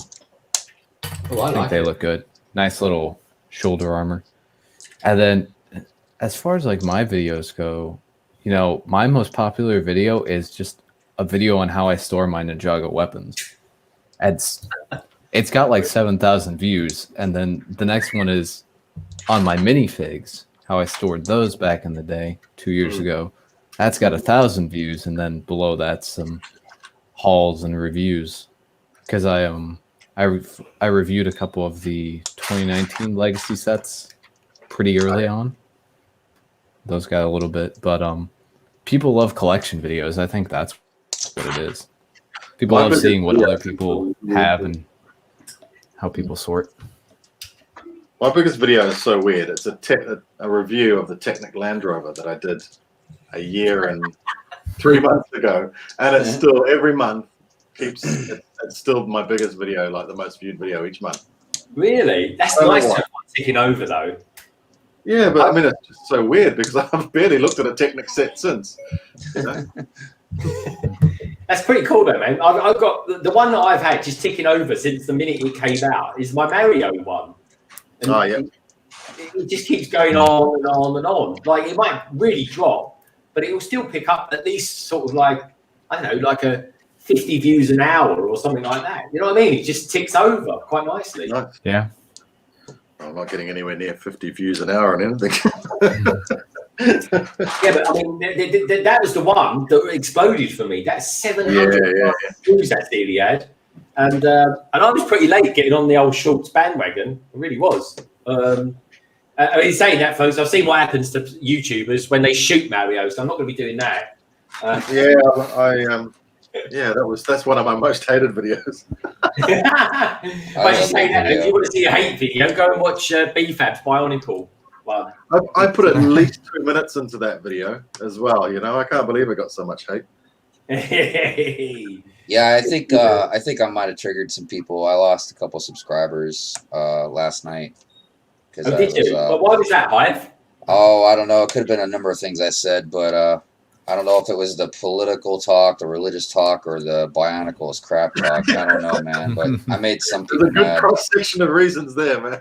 I was making a lot of people upset last night. Yeah. Not me, man. I think the political was worthy, I mean, man. all in good fun, man. You know what I mean? It's like, It's a Hive stream. What are you gonna do? People take things seriously. The Hive streams are always good to watch back, mate. That's the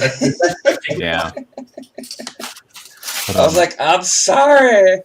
you know, I never got into Bionicle, so it just kind of bypassed me. I was like, okay, it happened. I'm not a fan of it, but I respect the people who are into Well, it. I mean, a lot of the reasons I was saying what I was saying is because they had that debate. You know what I mean? Yeah, So I there was thrown in that. my 2 cents about it.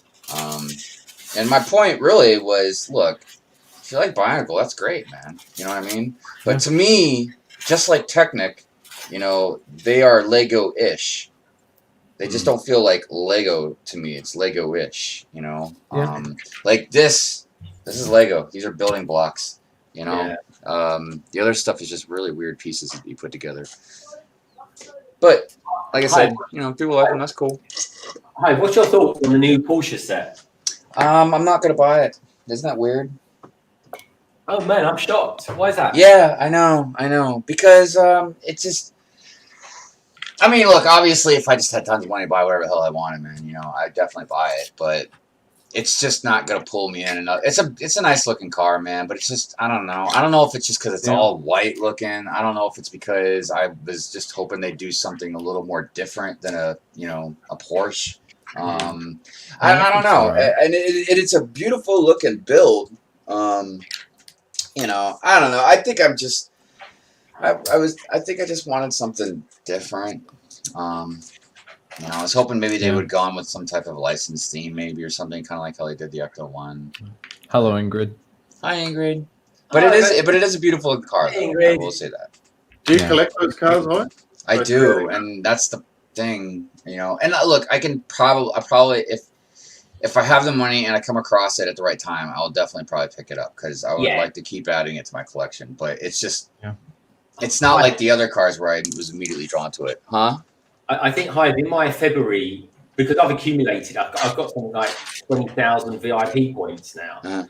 I think I'm going to bite the bullet and get the James Bond car. And I still have the Beetle, the Volkswagen Beetle, man, to build. I know Chef has been patiently waiting like for another car themed stream. You know what I mean? But he might have even built all his vehicles by now. No, I haven't. Honestly, I have not built them yet. No, I was talking about Chef.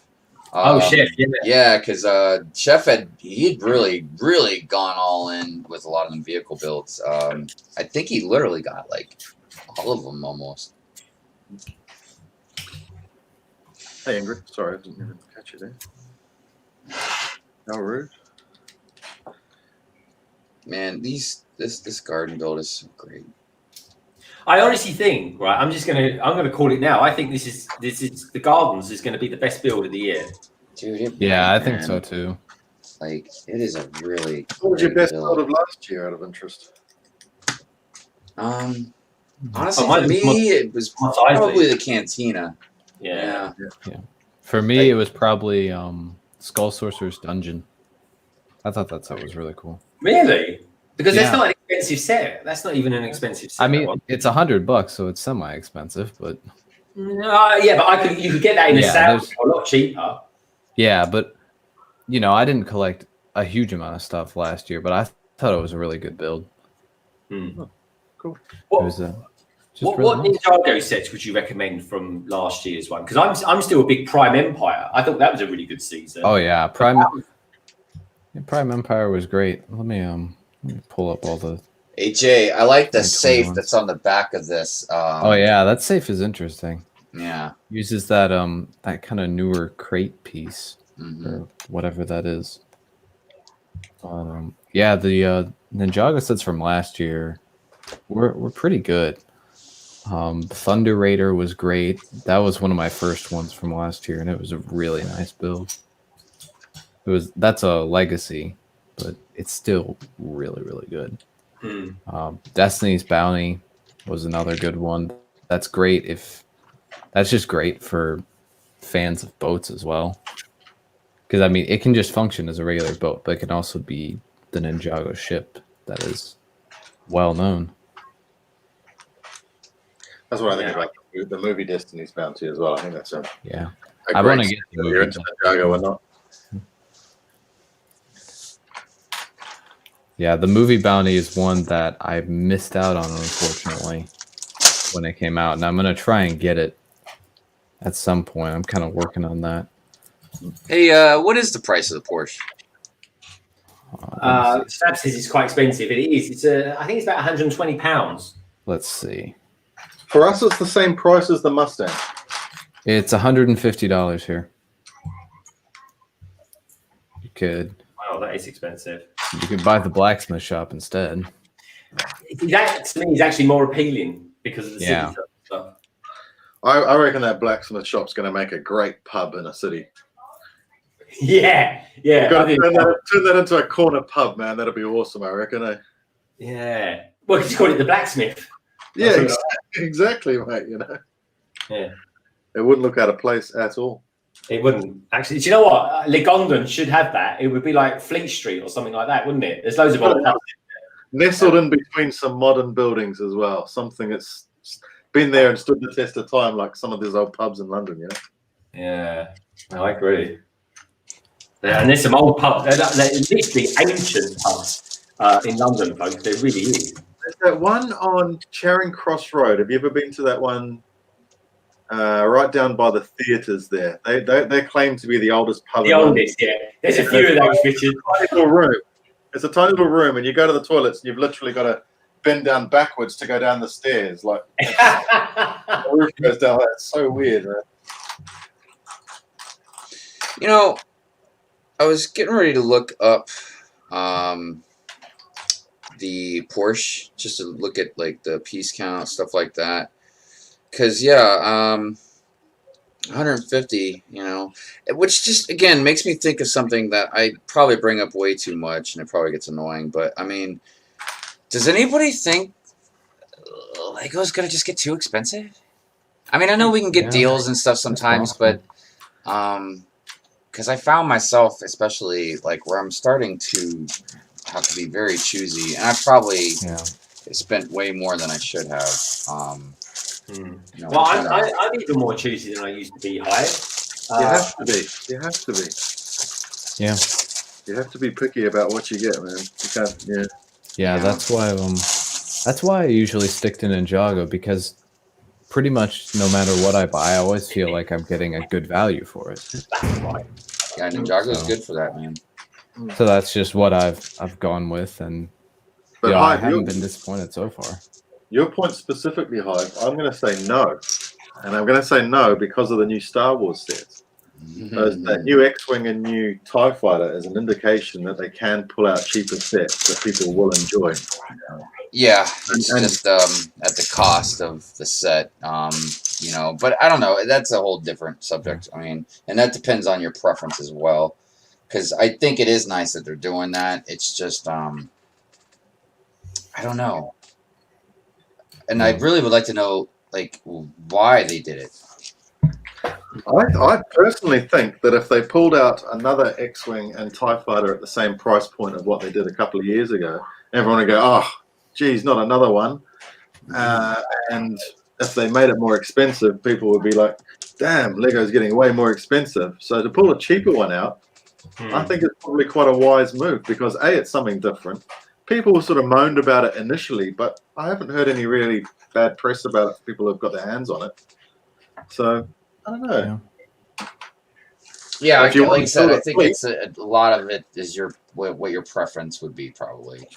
Yeah. Because for me, it's more of a selfish reason why I don't really like them as much. You know what I mean? You know, because like for instance, I just recently bought and built the Imperial Shuttle, the last one. You know what I mean? Now it cost me a lot of money because it was retired, but I look at that and then I look at this new one coming out, and I'm like, it just doesn't compare. You know what I mean? Now I know it's cheaper, but just because something's cheaper doesn't mean I'm going to buy it.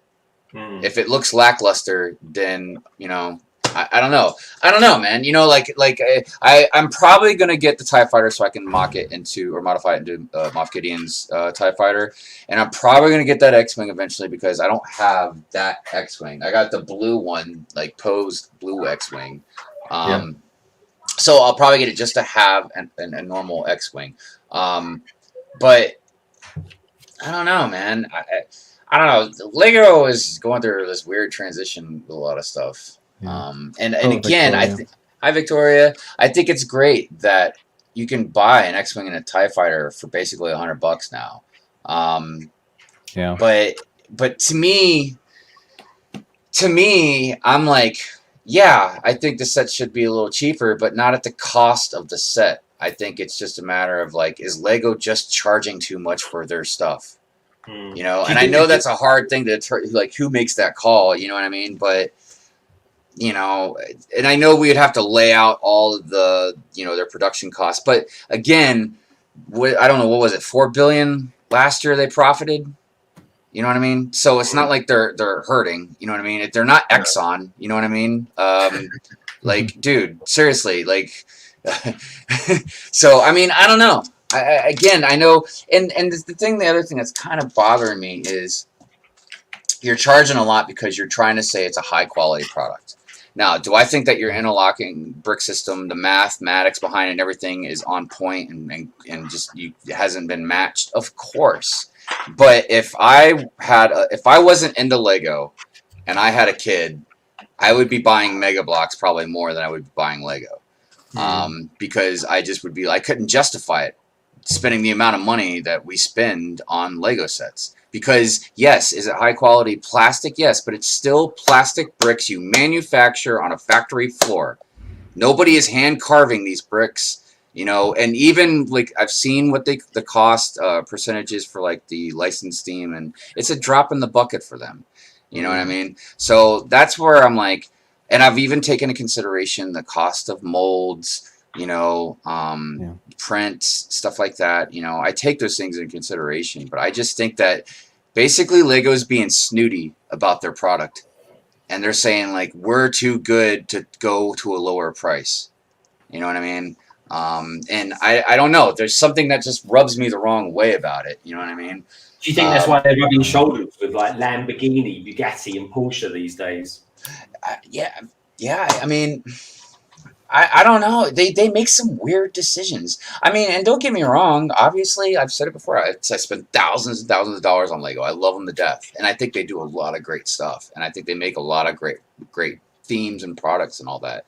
I just don't know what they're thinking sometimes with some of the decisions that they make. You know, so I don't know. And I mean, and I'm not just talking about like one thing. I mean, there's a whole plethora of things that they do, even things right down to, so check this out. This is the newest kind of thing that happened when I bought that Lego coin, right? Okay, so for me to buy this Lego coin and this Lego case, I had to do first 2 separate orders, okay? Really? Now, yeah, I had to do 2 separate orders. Now get this, the promotional set they got right now, the gift of purchase, you could pick between one of 2 things, right? So because of that, you have to put a code in, the promotional code part. But if you do that, you can't put the VIP code in for your coin. So I had to make 2 separate orders, and I didn't get the gift with purchase even though I spent the money I needed to spend because of that. Now, it's a technical thing, but dude, again, high quality product. We profited multi-billions of dollars last year. You guys can't you get your website to get that in order? Like, really? I mean, there's a lot of things that they do. Then there's regional stuff. You know, in the beginning of 2020, I thought Americans kind of got screwed over a little bit more. But then at the end of 2020, everybody overseas, I think, got it way worse with stuff that they couldn't get access to. That they wouldn't do any more regional exclusives. Exactly. Well. Exactly. Yeah. So, you know, they're constantly doing things that is really rubbing me the wrong way. And I'm like, dude, like, why are you guys doing this? Yeah. Like, we love you. We love you. Why are you doing this to us, man? Yeah, why you treat us like this? There's a Ninjago polybag promotion that's going to be available for a week in mid-February. Yeah. But the annoying thing is, it's after the Gardens has been released, so a lot of people who already got it have already bought the Gardens. And big fans of Ninjago have probably already bought all the legacy sets, like me. But then the next Ninjago sets, the ones for the new season, don't come out until March. And, you know... And that's only in store as well. We might not even be able to get that here in the UK because we've got no stores open. You know, I'm just not going to be able to get that polybag that way. I mean, maybe it'll show up in stores or something, but right. I mean, it's not essential. It's just annoying. No, it's the point. it's the point. And again, I wouldn't try and hold them to such accountability on everything, but again, they sit there and they talk about high quality product. You know what I mean? Yeah. And if you're gonna talk like that, then you need to, you got to figure some stuff out. Yeah. But largely Lego has been pretty good with Ninjago. Yeah, I would say they put out good figs, good prices, good value for pretty much every set. So that's why I don't have any reason to stop buying Ninjago. Yeah, if you're a Ninjago collector, yeah, man, I imagine you got to be pretty happy because again, Ninjago seems like it's the most affordable Lego stuff. I mean, their stuff is great. Yeah, I mean, the Ninjago set, the entire Ninjago waves have been getting more expensive over time. There's a lot more to buy. They are getting bigger, but it always seems like you get good value, and then you don't have to buy every single set. Like I didn't buy every single set from last year, and I'm not going to because frankly I don't need them all, and that's okay. I get what I like. And then there's things like the roads, like. I mean, I've probably been one of the most vocal people about these roads, you know what I mean? And even with Brickin' It, Emasaurus, Shy, like they've made so many great videos that I would do what they're doing. They make the stuff look good. But again, you still have to buy a lot more stuff and modify it to make it look the way you would probably, or at least the way I would need it to look. Yeah. And it's like, okay, that's one thing. And I still don't know for sure, even though I think I know for sure, but if they stopped selling the road-based plates, when they're cornering the market, so to speak. And that's a really big problem with me because I don't even know why they did it.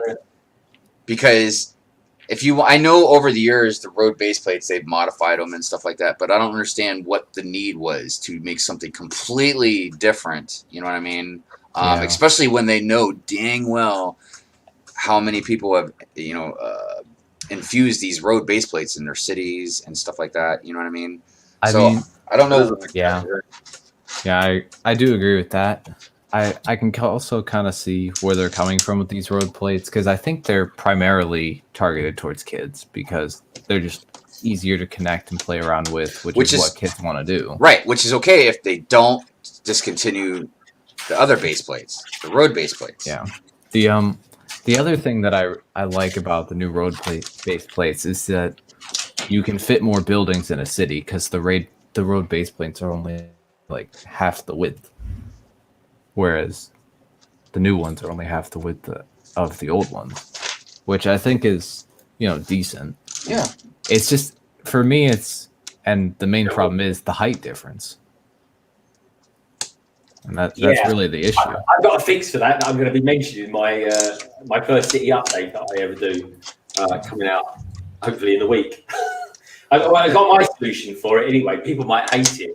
I saw Jang's video, at least part of it, where he was kind of going through a few different solutions for the height difference.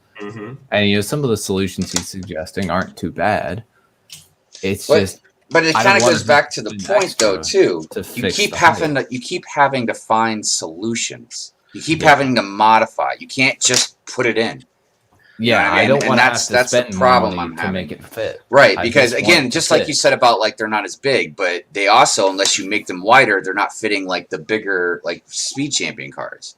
Yeah, they're only fitting the smaller vehicles. So I mean, there are some pros to it. If you again modify, utilize different parts and pieces, and which I'm all for if that's what you want to do. I just don't want Lego to be like this is your only option.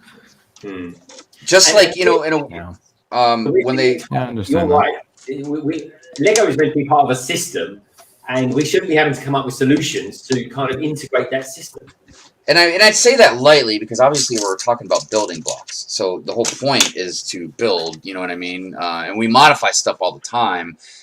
It's just, again, between making them wide enough for the cars you want, putting in sidewalks, keeping them level with your buildings, unless you already have them on mills plates or something like that. It's just, again, it's a lot of stuff you have to go through to alter, you know, to find. Yeah. Workarounds. And if you could do it, and if you want to do it, like I said, man, be great. More power to you. You know what I mean? But for like me or somebody that's got a huge city already, and you know, that's got these road base plates, man, that's going to cost a fortune to convert over. One way or another. Yeah. Even if you can make it look good, even if it might not cost too much, but you know, I don't know. It's like I said, it's just kind of the principle of the matter. Well, I'm lucky because I'm in the sense that, you know, I'm coming in right at the beginning of a new system as far as building a city goes. So I can go, right, look, this is my only option. I have to make this work because I know I've got a couple of road base plates, but, you know, not enough to do a city. So I'm sort of resigned to the fact that I'm going to have to incorporate these somehow. So, and I probably will end up using them eventually and modifying them, you know what I mean? Because I feel like they are going to probably stop selling the road base plates. So if I start expanding my city, you know what I mean? It's just going to be impossible. Plus, I already had plans on eventually putting them on mills plates, my buildings, because it's going to be easier to run wires for the electric, for the lights. It looks better for a curve, like for your sidewalk to road. So Hive, that is such an expensive endeavor. Yeah, I know. And it's going to be a little at a time, but I considered it, but for me at the moment, it's just an expense I don't need. Plus, also as well, trying to get all that Lego that I need to do it is it's hard. So I kind of want to get the city going. So what I don't want to do is it to be a bit of a non-starter, having to wait to do the mills plates. But honestly, Hive, you're looking at anywhere between £15 to £25 per mills plate, depending on where you get it from. That is an expensive endeavor. You've only got to build. That means even just 2, 1, 2. So just for like just for my modulars, that would be about $500. Exactly, and I thought that's not including anything that we'll just say the Sanctum Sanctorum or you know stuff that we have that's not modulars, but we put in our city. And I sort of think to myself, well, is it worth it? Then is it worth it? And then I came to the conclusion, no, it isn't. So I'm not doing it in phase 1 of Legondon, but I might do it in phase 2. Or what I might do is just pick the odd set to do, like have an area. Because I'm thinking, when I do Legondon, I'm thinking of doing, I'm at like an off plate, so like a table separate to the rest of the city, where I put all my Lego Ninjago stuff on it. And then between the main city and this particular island, which basically, folks, means I can just move it around wherever I want, I can build London Bridge between that and the other things. Nice. You know what I mean? So I'm milking the name for everything it's worth. I really am. That's a good idea, putting the Ninjago stuff on an island, though. You know, that's that kind of fits because Ninjago is one giant landmass. Yeah, if you look at what people have done with Ninjago City and all that kind of stuff, they have kind of put it on an island. It's in its own separate little zone. Yeah, it's usually in a separate area, but I think it works because the Ninjago stuff is just, it's so different because it's so massive. But the Ninjago are going to be the dudes that protect the city because what I want to do, I don't think I've ever mentioned this anywhere, folks, but I might as well mention it on this stream. What I want to do is build a giant Lego Godzilla. And I wanted to come through and start smashing up the city. I'm going to get the Ninjago dudes on him. Yeah. I'm gonna say if the Ninjago guys are your protectors for your city, Greg, just be prepared for your city to be under attack just about every week. Carmagon or something like that. I'll do like a TV tower. Could be worse. You could call it Midsummer. But I'm not starting a city for quite a while. So by the time I do, I'll just wait. I'll just use whatever system Lego has done next. Whatever road system, because I'm sure there'll be a new one by the time I get around to it. I mean, and you know, the thing is I would have loved them so much more if they would have just done them a little bit differently. You know what I mean? Because they are nice that they're shiny. You know what I mean? And they're really cool in that aspect. You know, if they're a bit wider, I think as well. Just you know, immediately people are having to come up with a solution on top of a solution that they're having to already, so we're already having to come up with a solution to fit them into people who have cities already. But then, if you've actually incorporated, speed champions cars of any description into your city, you're then going to have to do another solution on your roads because they're not wide enough. Well, then there's the other thing I've mentioned before too. Oh wow! Yeah. This is what Snap. Oh, look at that! I didn't realize the wheels did that. I have a Space Police car like that from 2010, I think. It was called Max Security Transport, and it did a similar thing with the wheels, but instead of the wheels kind of being stuck in that position, they more just fell down when you picked it up. I love it. That's the sort of car you need to drive. Yeah. In Ninjago Season 3, they had hover cars. And then they had like some upper highways that were just like these digital highways that were all blue. And then after everything that happened in Season 3, they just went back to normal. Oh. I do love the front end of this car, though, Greg. Yeah, it was very nice. Oh Yeah. man, I tell you what car I've got to build that I'm really looking forward to building from Ninjago, and that's Cole's Earth Driller. Oh yeah, that one is great. Also, hello Steve. Hi, Steve. Steve, welcome back, mate. Good to see you, dude. The Earth Driller is a really nice. It's one of the nicest legacy sets that I've seen. Pretty much all of the legacy sets have been really good, but the Earth Driller was one of the strong ones from the first wave, especially since it had the giant stone warrior, which is a character that Ninjago fans have wanted Yeah, for a long I can't wait time. to build it. It's getting to the point I was scared to take it out of its box because it's quite collectible. Yeah. It's Hold on for long enough. it's pretty good. They did a prison uniform version of him, but he was just a standard minifig instead of the actual buildable figure. Okay. So, but that was a $20 set that came out in 2016. So, and it was a nice inclusion, but So I was going to bring up also, because I never did get a really clear answer of why they did it. But I've mentioned before about how they stopped selling the tan base plates. oh yeah, And I don't know why.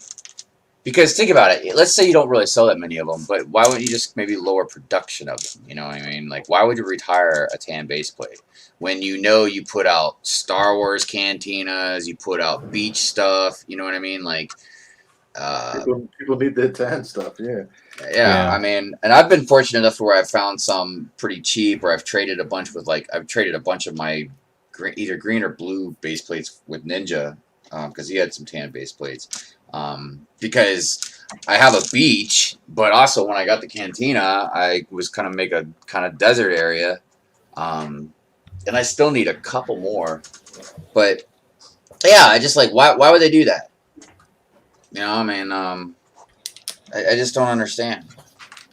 yeah, it's weird. I have I think I have 2 tan base plates. I did have 3, but I sold one to my mom because she wanted one.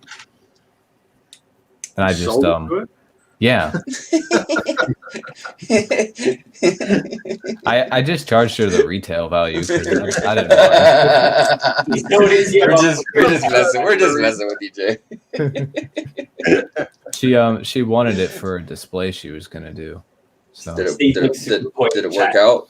I mean, the display. I mean, she hasn't started it yet, but when she does, I'm sure it'll work out. Right on. Here you go, Steve. Some There you go, classic Steve. So we're pro classic space, mate. I saw the debate this morning. Actually, I watched it back. And, we're giving it large. We're giving it large. I've gone for a slightly. I've gone for this kind of style classic one. And Richard's gone for the very classic space. Look at that. Look at that. Fantastic. Look at that. Breathe in. How long can you breathe in for, Richard? Then you got I'll give you the profile. you got the Pac-Man version of it just over here. Yeah, I think Classic Space is going to end up winning that whole 90th anniversary fan vote. I hope so. I'm pretty sure. I hope so. May the best theme win. That's all I say. I mean, it doesn't Except matter. Bionicle. The vote doesn't really matter anyway because it's not transparent, so we won't know which theme gets the most votes in the end. We'll just Speaking know of what which, Lego picks. Have you guys seen the rumors of the minifigs that are coming out with the gunship? Gunship.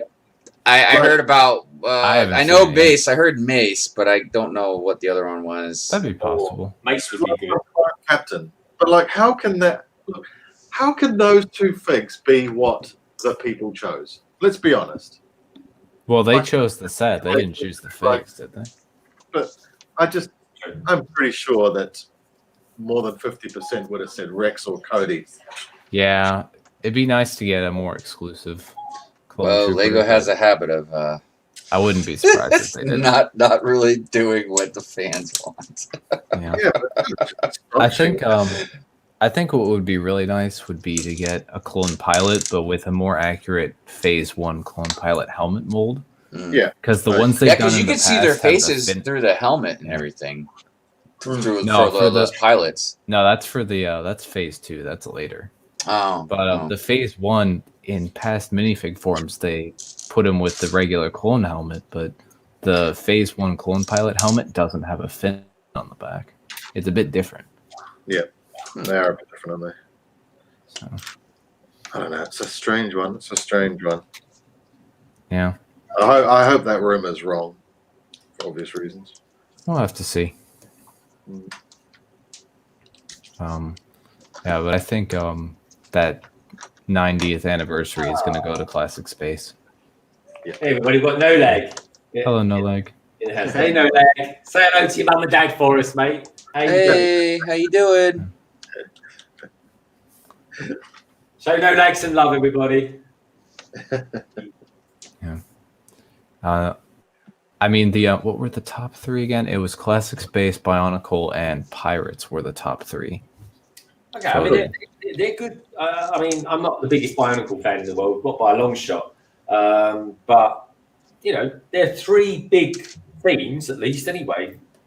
Yeah, I think I don't think Pirates is going to happen only because we already got Pirates of Barracuda Bay last year. Well, see, that's the interesting about those three things. Out of those three picks, only two of them still have sets that are being made off of the theme. You know what I mean? Yeah. I mean, unless you it'd just be those two because I haven't I seen don't know. anything of I would Bionicle. never have predicted this much love for Bionicle, to be honest. Yeah. I But simply Well, wouldn't again, have- I think it goes back, like I was saying, to the demographic of voters. Because Yeah. Classic Space and Bionicle are two huge generation gaps, dude. yeah. So, you know, if it's just a lot of the younger kids that went on there and voted, then obviously that's why Bionicle probably shot up. You know what I mean? I don't know, you know, because yeah. But it was gone before I even really got on my Dark Ages anyway. So, yeah. I think so I think because Pirates already happened with Barracuda Bay, I don't think that's likely. So it's between Classic Space and Bionicle, and I think what's going against Bionicle is that the theme was rebooted and didn't do very well. So but they've done a lot of space sets too. yeah, I mean they haven't done a space theme in a while. It's been like 8 Well, years. they've kind of I started think. doing NASA and stuff like that, haven't they? Yeah, That's they've what I was done, like- referring to, like all this stuff that they've They've come done out like with lately. city. They've done like Yeah. city space, but that's more Oh. like astronauts and traveling to the moon. Well, I mean, I guess the Apollo would have been the last ideas Yeah. type space thing that we had. Yeah. Or maybe the rocket ship because they re-released it. But I think I think another thing that's gonna kind of sway for this kind of top three vote is that Bionicle is just one theme. There were a lot of themes in that list, and I feel like when people go to vote again, if they voted for basically any other space theme that was in there, they're probably gonna pick Classic Space. Yeah. That's I true, feel yeah. like Bionicle isn't going to gain a lot more votes than it already got in the first round. But you know what? Here's the thing, man. If Lego didn't plan on making Bionicle because it didn't sell that good before, then why did they even put it in the thing to vote for? because Just that to seems like see. like pulling the rug under Bionicle fans, and I don't dig that, man. You know what I mean? I Like mean, if that won, and then they're like, no, we can't do that. It didn't sell very good for us. Then you know what? Why'd you let them vote on it? Well, Because they we'll didn't just even use have a to see. particularly good photograph for the Bionicle sets, did they? The what? The Bionicle when they were doing the Yeah, they just picked anniversary. one, didn't they? Yeah, they picked Oh, like I'm not sure. almost Yeah. exactly. That's what I remember. Yeah. I just feel like classic space is just more likely to happen. Good idea. Isn't Space Pirates basically just Blacktron? Because I'm pretty sure Blacktron, that's kind I of what think they did. so. I'm pretty sure that's what they did. Maybe more Conquerors than Pirates, but that's basically what Blacktron did from what I remember in the lore. Man, I just remember when I was like 6 or 7 years old, staring at the catalog pictures of that bloody monorail. Going, man, one day you will be mine. That day never came, of course, but Yeah, it'd be great for them to make another monorail, wouldn't it? yeah. Well, Ooh, and I saw a mock well. of an upside down monorail. I don't know what it would be called, but it's where like you got the cart, and then it's hooked up to a rail above it. Yeah. I saw somebody had a motorized one, man, and it was going around in circles. I was like, oh, that would be great in a city. Yeah, there's something like that in Ninjago that was seen. That was just going around the city. I just remember that because it's where a major fight happened at the end of season 8. Yeah, and I was like, I'm definitely gonna eventually invest in one of those. Yeah, that Because I ain't gonna lie, I would rather. I mean, I'd like to have both, but if I can only choose one, I would rather have a lot of monorail tracks and a monorail in my city than an actual train. Because a monorail, I can swoop in and through the city a lot in different, better ways than a train would supposedly, you know. But I am looking forward to eventually having the train run. It's gonna be You gotta have a train. Yeah. Yeah. I love trains. I'd love to see monorail come back, but I just don't think Lego's gonna do it. Which is so bizarre. I feel like it would sell really well. If they could somehow figure out how to motorize a vehicle that goes on the roller coaster tracks, that I guess that would be okay. If they could figure out how to do that, that wouldn't be too bad. But it's roller coaster track, you know. It's just not quite the same. No, you're motorizing something, yeah. What? Yeah, I don't know. Yeah. Well, what do we think about this new AT-AT potentially that's coming out? I mean, I'm all for spending $800 on a Lego set, but blimey, Lego, motorize it. It's got to be something pretty special. I reckon they've already shown it. I reckon we've already seen it. Oh, really? Yeah. Let me find where I think that we've seen it, because I saw something a while back on a trailer for the Lego game that's yet unreleased. There's a snippet of a snowspeeder going past a large AT-AT. Let me find this. Okay. We talk about this at length actually in the new 2x2, folks. So if you want to watch the latest 2x2, do look at Coconut Brick Studios channel, and you'll see it on there. It actually, did you see what he said earlier on, Hive? He said he couldn't premiere it because he's on holiday at the moment. Oh, yeah, he said he was on holiday at the time that he published it, and there was no premiere option for mobile. Okay. Well, it's out there anyway, folks. So please do get there. Yeah, we all bring up some pretty good points about it. Yeah. I also want to say, just because it came to my mind, a couple days ago there was a trailer for Ninjago Reimagined, which is going to be 5 little shorts that are just different Ninjago things, some different concepts, different ways of approaching it, and supposedly we may see what happened to Wu and the Time Twins after Ninjago Season 7. Take care, Brickmaster. Be good, mate. Okay. I'll take Brickmaster. Hang on a second. What I'll do, I'll share my screen if you want. Yeah, go for it, mate. Hold on. Share screen.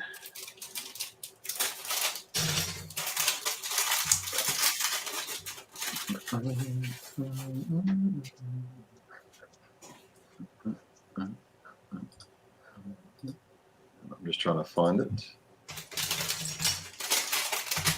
I tell you what, this mech is quite strong. Yeah, it's a good mech. Yeah. Have you started building the legs yet? Yeah, I've just finished one of the legs. Oh yeah, so you've already seen the knee joint in action. The knee joint's fantastic. Yeah, it's such a cool way of doing it. Something I wouldn't have thought of. That's one of the reasons I recommend the set, because of that knee joint. And even if you aren't going to get the set, I suggest taking a look at the instruction manual and seeing how they did it, because it's a really good technique. Got that articulation. Yeah. All right, let me just see. You know, it's amazing to see the evolution of Ninjago mechs, because mechs never used to be that big. There used to be like a smaller, like large mech standard size that was introduced with the Samurai mech back in 2012. And they kind of followed through with that standard size all the way through with Ronin's mech, I would say, in Day of the Departed. Yeah. But then after that, the next mechs were in the Ninjago movie, and those were much larger. And it changed the game. Is it letting me share it? No, I've got one of those, by the way. It's letting me share it. It's not coming up with a picture for some reason. No, it's just black. Let's try it anyway. There you go. Oh, hang on a second. Maybe that's... there we go. All right, so hang on a second. Right, if I just come back slightly. There. Interesting. Now, if you watch that trailer back, go watch that Skywalker Saga trailer back. It does go closer. Like, I probably won't be able to put it forward in frame by frame, but it is a big brick-built AT-AT. Yeah. Oh, I think that's it, personally. Yeah. well, you know, something I didn't think about when we were talking about it on 2x2 is, I guess if you really made the AT-AT, like, you know, all right, let's say the neck from the head to the body, like if you really made that full so it doesn't have holes, you know, you can see through it. If you like made it a solid AT-AT, you might be able to start getting an extra 1,000 pieces in there, you know what I mean? So maybe it will be like the size of the one Greg has. It's just going to be very more detailed, fuller, you know, and probably have some stuff on the side. Maybe even motorized, who knows? Motorized would be amazing. Possible. Yeah. I feel like if they were to do it at that size, though, it'd be difficult to motorize just because it's so big. Right. Yeah, like I said, it's going to be interesting to see what it is. I mean, but I'm already in line to... Well, I'm excited to see what this gunship's going to look like. Yeah. If it's not motorized, it's got to be big. It's got to have a lot of parts to it. Yeah. I mean, if it's going to be an $800 set, then it better be big. Okay, hang on a second. Right, I've got a better picture here. Oh. Cool. Give us a sec. I'm just putting this on. Oh, you're all right. All right.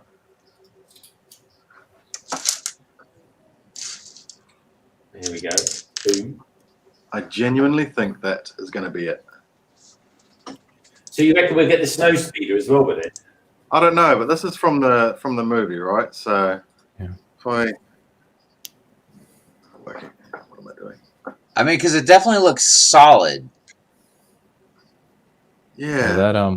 That snow speeder looks like maybe the 2014 version. I don't know. The snow speeders are all the same at this point. That's as close as you can get to it. But you know, I just got a feeling that's it. I got a feeling that's it. Yeah. Anyway. Maybe I should make a video about it. Yeah. They're the sort of videos I'm looking forward to doing when I get my other setup. Just doing the sort of my thoughts and stuff like that on it. You know? Yeah, I'd like to get more into that. And you should title the thumbnail, "Is this the new UCS AT-AT?" No, I'll just title, "This is the new UCS." Oh, well, it was like you're going to make a bold claim there, but... Hello, Papa's Bricks. Hey, Papa's Bricks, what's happening? Good to see you, dude. Welcome along. Your city is coming along super, super nicely lately, Papa's Bricks. Yeah, I've been admiring his pictures on Instagram. Yeah, man. You know, I was thinking his Avengers Tower and a skate park you put in there. And I like how he did the skate park. It almost looked like it was on like the rooftop of a building or something. Oh, that's cool. Yeah. You got me excited about doing a skate park now, man. I know, right? Like, I always loved the one I had. Like, I put it in one of my stop motions. I've done a lot of pictures of it, like somebody doing like a hand plant or something in there, you know. But yeah, now that I got these other 2 sets to combine, yeah, I'm really looking forward to it. Yeah, I'm gonna have to make some sort of park. I think.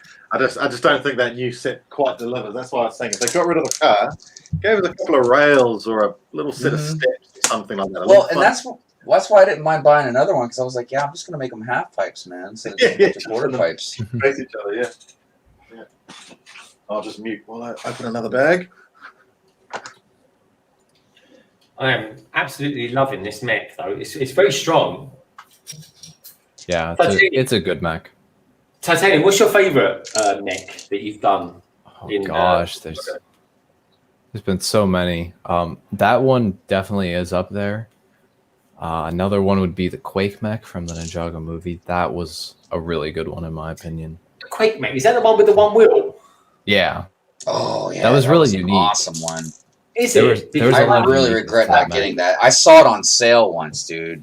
It was like 30-40% off or something. I remember. I didn't get it. I remember it because I got it for my birthday that year when it came out right away. It was a really, really good set. Yeah, man. It's what did you like about it? Well, what do you like about it? Because I'm thinking about getting that one because I bought one this week that you'll see in the Lego Hall, which is a mech from there. But I have looked at that Quake one. I kind of thought to myself, oh, maybe I should get that. But what do you like about it, Jay? It's a really unique mech. It's very different from most of the other mechs that have come out. I love the wheel because that's such a different thing. It's something you wouldn't expect from a Ninjago mech, but it works. They make it work, and it works pretty well. I mean, yeah, there is a little stand in the back, but I don't see how it could have stood up otherwise. Yeah. Also, the shoulder and arm builds are really cool as well, and even the cockpit. It's a cool looking mech, man. It's all around. It's a great vehicle. Yeah, and I love it. You're talking me into getting it now. I'm gonna have to look out. I've got literally about 3 or 4 mechs in this. I wonder what it's going for. Ninjago. I think it's quite expensive. Yeah, probably. Yeah, all right, that's it. I know that there's a new ice tank at one of the shops around here. You're making me want to go and get it. I'm going to go and get that today. They have such bad customer service in the shop that you can go there and find old Lego sets because everyone just avoids the place. Really? A graveyard for themes gone past, if you know what I mean. Now let's see. Yes, I'm going to go right. Bloody hell. But now I need to find the green one. I need to find all the other mechs again, guys. To keep your eyes peeled. You're making me want to get them. Oh man, I've got those Ninjago movie mechs. There are 6 vehicles. I've got I think 4 of them. I'm missing Kai's and Zane's. I used to have them all. Zane's is so expensive. I mean, Zane's one's like a tank, effectively. Yeah, that is I wasn't mega. expecting it to be that expensive, to be honest. Yeah, I looked into that and I was like, oh god, I'm not going to get that. That would have to be a second-hand one. Yeah. These stickers are also wonderful, by the way. Ninjago stickers. Really colourful on that. Pumps Bricks is, oh, you're working on Star Wars stuff. No, we're working on Ninjago.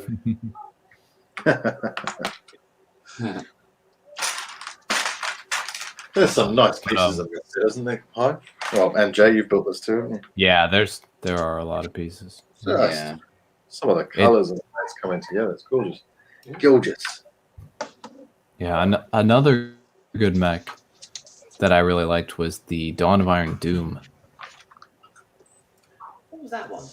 Show us a picture of that, okay? It was yeah, let me pull it up. See how my internet functions. My internet doesn't like me very much here. I actually think I built this on one of your other streams, Greg. The name a while ago. Definitely, it's got.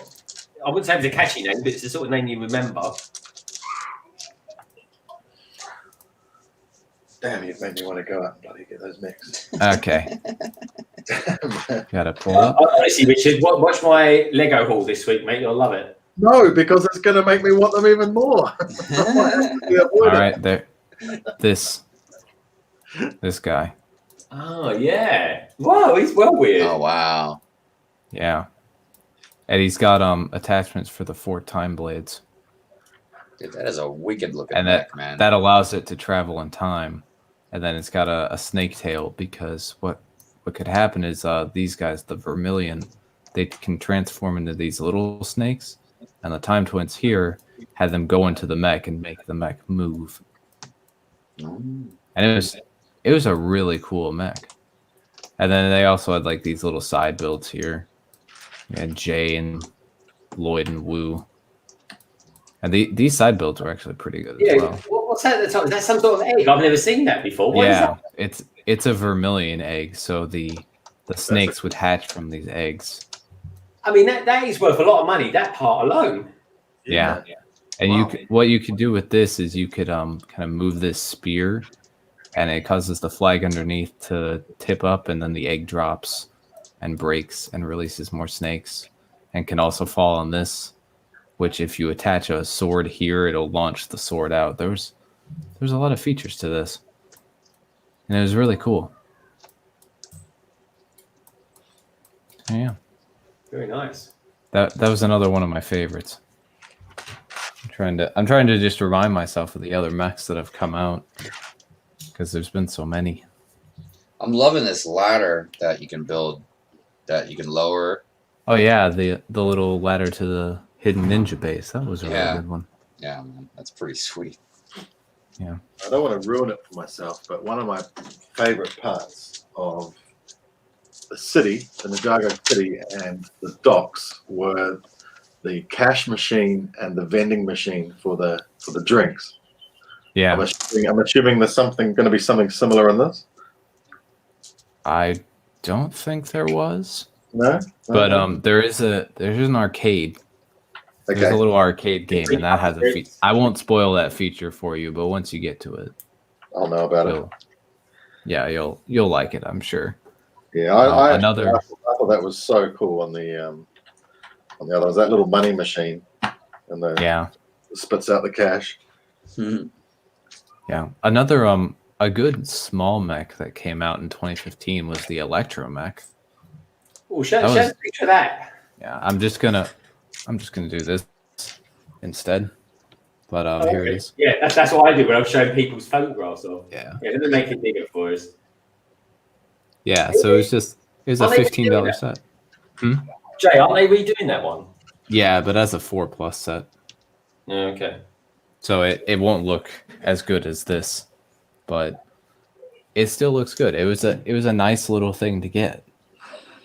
$15 set. It wasn't too expensive, and it looked good. Came with 2 exclusive figures. Well, actually, Jay wasn't exclusive. Jay ended up being in other sets, but this guy Chop, his name is. He's exclusive. Hello, ATs. Hello, Just Build It.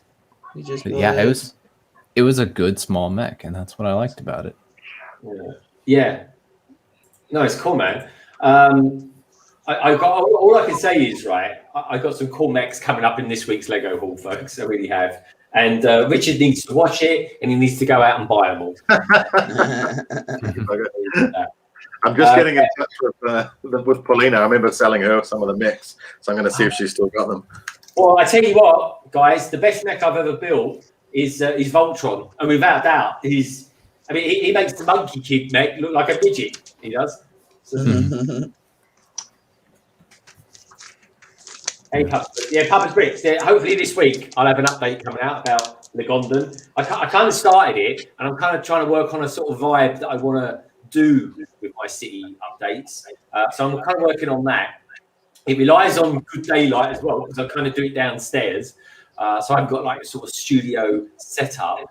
And also as well, I kind of come up with a solution with the road plates and stuff like that. But also as well, it caters for people that are doing it with modulars and people that use creator sets, because one comes on base plates, your modulars, and the other ones, of course, like your creators, your privy drives, like your Harry Potter kind of dwellings. there's all different thicknesses. Anyway, so I'll talk about that in it. So there's a little bit about that. I'll be talking about the train system that I'm doing, the different types of road systems that I'm going to be doing, and the big influence that will be, of course, Ninjago. So check it out when it comes out, folks. That's all I can ask. Hi, do you incorporate many of the Creator 3-in-1 sets into your? Oh, definitely. I started doing that right at the beginning when I started making the city, because I had bought a couple of the modulars myself, but Mrs. Hive is the one that got me most of them, especially all the retired ones. She's the one that spent the bulk of the money on that stuff. And so because of that, I bought a lot of the three Creator 3-in-1s, and plus they were just great, especially like the signs they make, like the sandwich shop, and there was the one that was like, I don't know if it was called the sweet shop or not, but it was the one with the ice cream shop. Basically, I took two of those and merged them together, and I modified them as much as I can. There's still some more that I need to modify, but like the sandwich shop, I modified that. I didn't make it a modular because it was, I don't know, but I did enclose it. Kind of the same way I did with my gas station too. But yeah, that's another reason why eventually. Custom to enclose it, or did you just close the building up and use them as separate little buildings? No, I like custom enclosed it. To basically, like there was also, I don't know where it's. Oh yeah, I think this is it right here. I think this is the one. Yeah. So this was. Show it off, Hive. This was one of the townhouses that I'd bought, and it was I'm pretty sure it was a Creator 3-in-1. And then I went ahead and enclosed the back of it. You know what I mean? So that way, it's not a modular. I mean, I think I'd have to disconnect a couple pieces, and I can take it apart. Like I made my hospital a modular, to where you can take that one in pieces easily. But I don't know. I hate the way they some of them are open up in the back and all that. So I basically just wanted to make it so it was enclosed. But that does bring up a good point, like what Greg was saying, and that's another reason why eventually I was going to put my stuff on Mills plates, because the unevenness of the city or Creator sets compared to like the modular buildings. Yeah. I had a solution for that, Hive. Right on. And I think you'll like it, actually. I think you, of all people, might like it because it's quite a practical one. Well, the reason why it hasn't really affected me a whole lot is because I have, so I got the road base plates and I built sidewalks and curbs to it. So even, and like you can see, I mean, I'm sure you guys already know this, but you can see like where there's curbs on these where the sidewalks would go. So like basically when I throw this in the city, I'll take these off and then I'll put up, I'll basically modify it to where it will work together. I haven't had too much of an issue, but it is something, again, where you have to modify it to make it work right. And then there's just some stuff that's, even if it's on the right size plate or whatever, it could be in a different format. Like the Sanctum Sanctorium's like that. If you have it enclosed the way, if you close it the way the set says to close it, then you have this weird space. But to that, I was going to start making some alleyways. And then making, kind of installing them in between the buildings. So that would give it at least a structured look for some of those gaps, because some of them do have these odd gaps. So yeah, I mean, it depends when you start mixing city sets and then start mixing Creator with 3-in-1 sets and then start mixing the modulars. You really got to get creative on how you, and that's just in the city. Then you got the forest, to where I've had to literally cut some base plates to get stuff to fit right. Yeah, but I don't know. It just depends on what you got, what you're working with. About alleyways. This is something I've been thinking about for my city, because I've only got 1.2 meters wide at the moment for the city, and I want to get a couple of streets in there.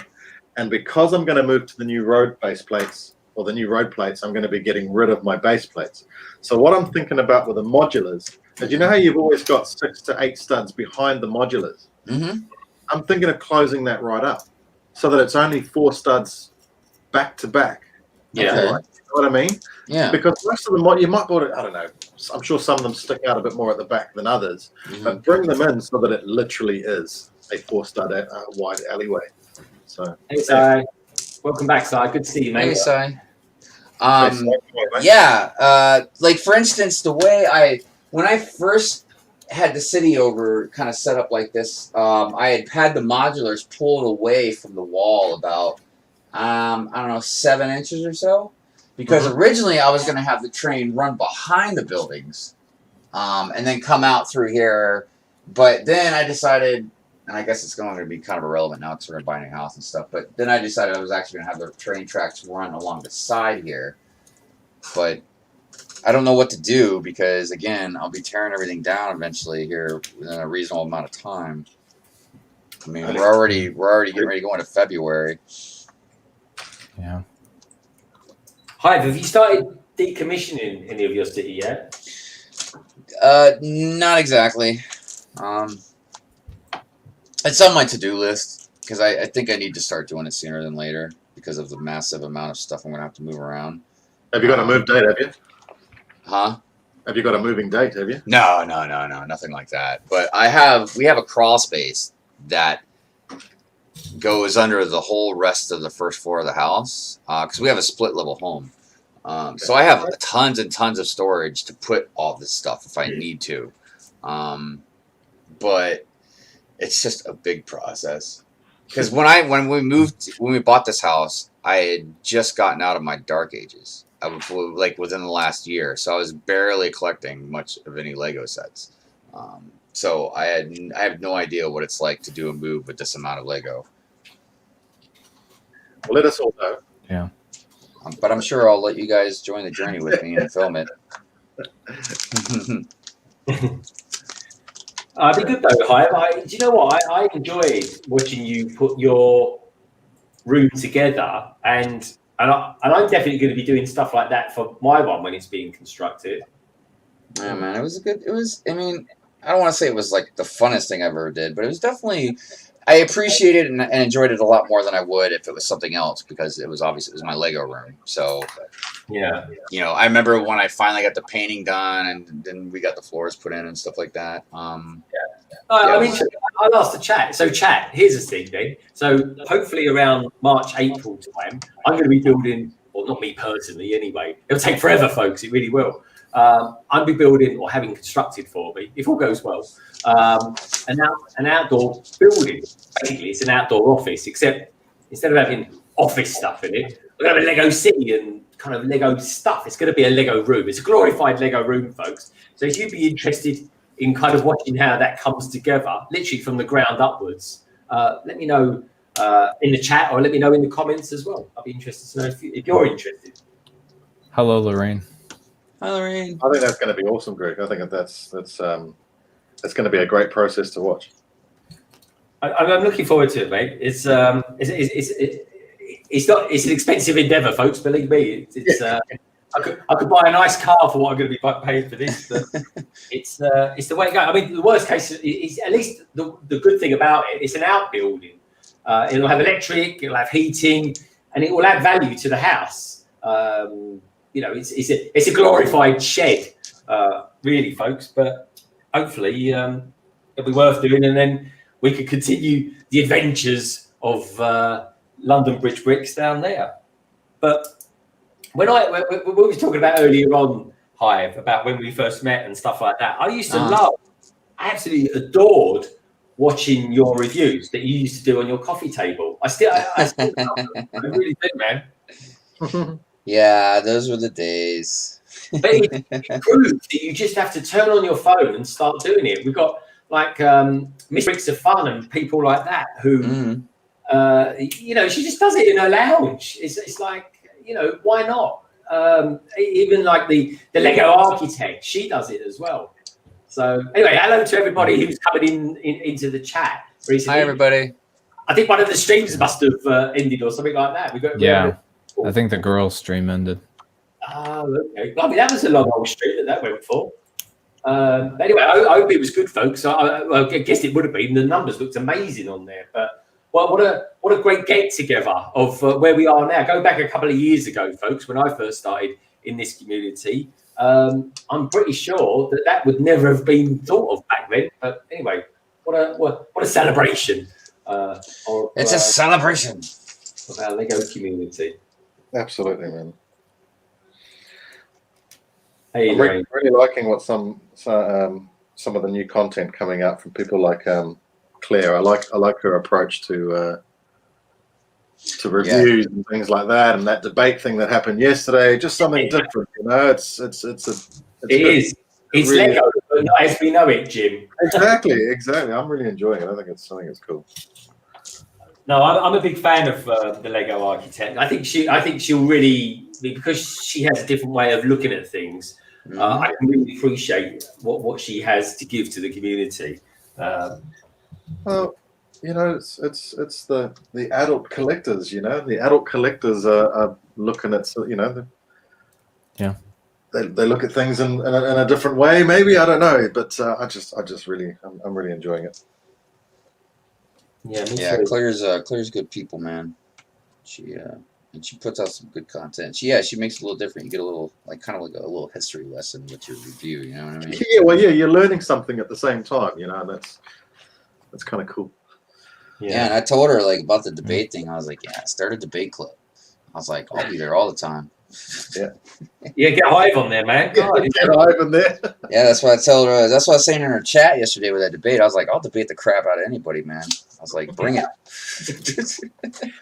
Yeah, got the invite yet? Then Hive? No. Nah, she said she was gonna invite me on one of them. I was like, right on. Well, Greg, unfortunately, I gotta get going. I do hate to leave the stream, but I might finish my list off, Hive, if you don't mind. Would that be all right with you if I carried on and finished off a leg? Of course. I would expect nothing less. Okay, my friend. Well, anyway, the thing is, Hive, you've got this new role. You're focusing on that, and it's the right thing to do. You're super busy, and I think in the long run, mate, things will get better. Yeah, definitely. They've already started, you know what I mean? It's just they're still right now it's just the weather, you know what I mean? If the weather wasn't happening starting here on the East Coast tomorrow, you know, it'd be a little bit different, but yeah. You know, it's just one of those things. Once in a while you got to make some sacrifices, and you know, and it's not even just me, you know what I mean? It's my crew as well. They're the ones that are going to have to be getting up at 6, 7 o'clock in the morning tomorrow to, you know, going on the site and start working. So yeah. Yeah. You know what, Hive? It's doing the right thing. Huh? I said it sucks being an adult, doesn't it? Yeah, right. I know. Yeah. But anyways, thank you to all the lovely people that were joining Greg and I today. I appreciate all of you, and of course, you know, thank you, Jay and BrickScene for hanging out with us, and of course to my awesome brother from another mother. I was gonna say Brick, but I was like, no, it's not. That's the wrong person. That's the wrong person. Yeah, that could be our love child. I know, right? But yeah, you all have a great day and a great weekend, and I'll see you guys soon. You take care, man. I love you to bits. I love you to bits. Love you guys too. Later, brother. Take care. So, BrickScene, are you okay to hang around for a little bit longer? Yeah. I'm just building away, man. I'm just building away. How about you, Titanium? Are you okay? Yeah, I'm all good.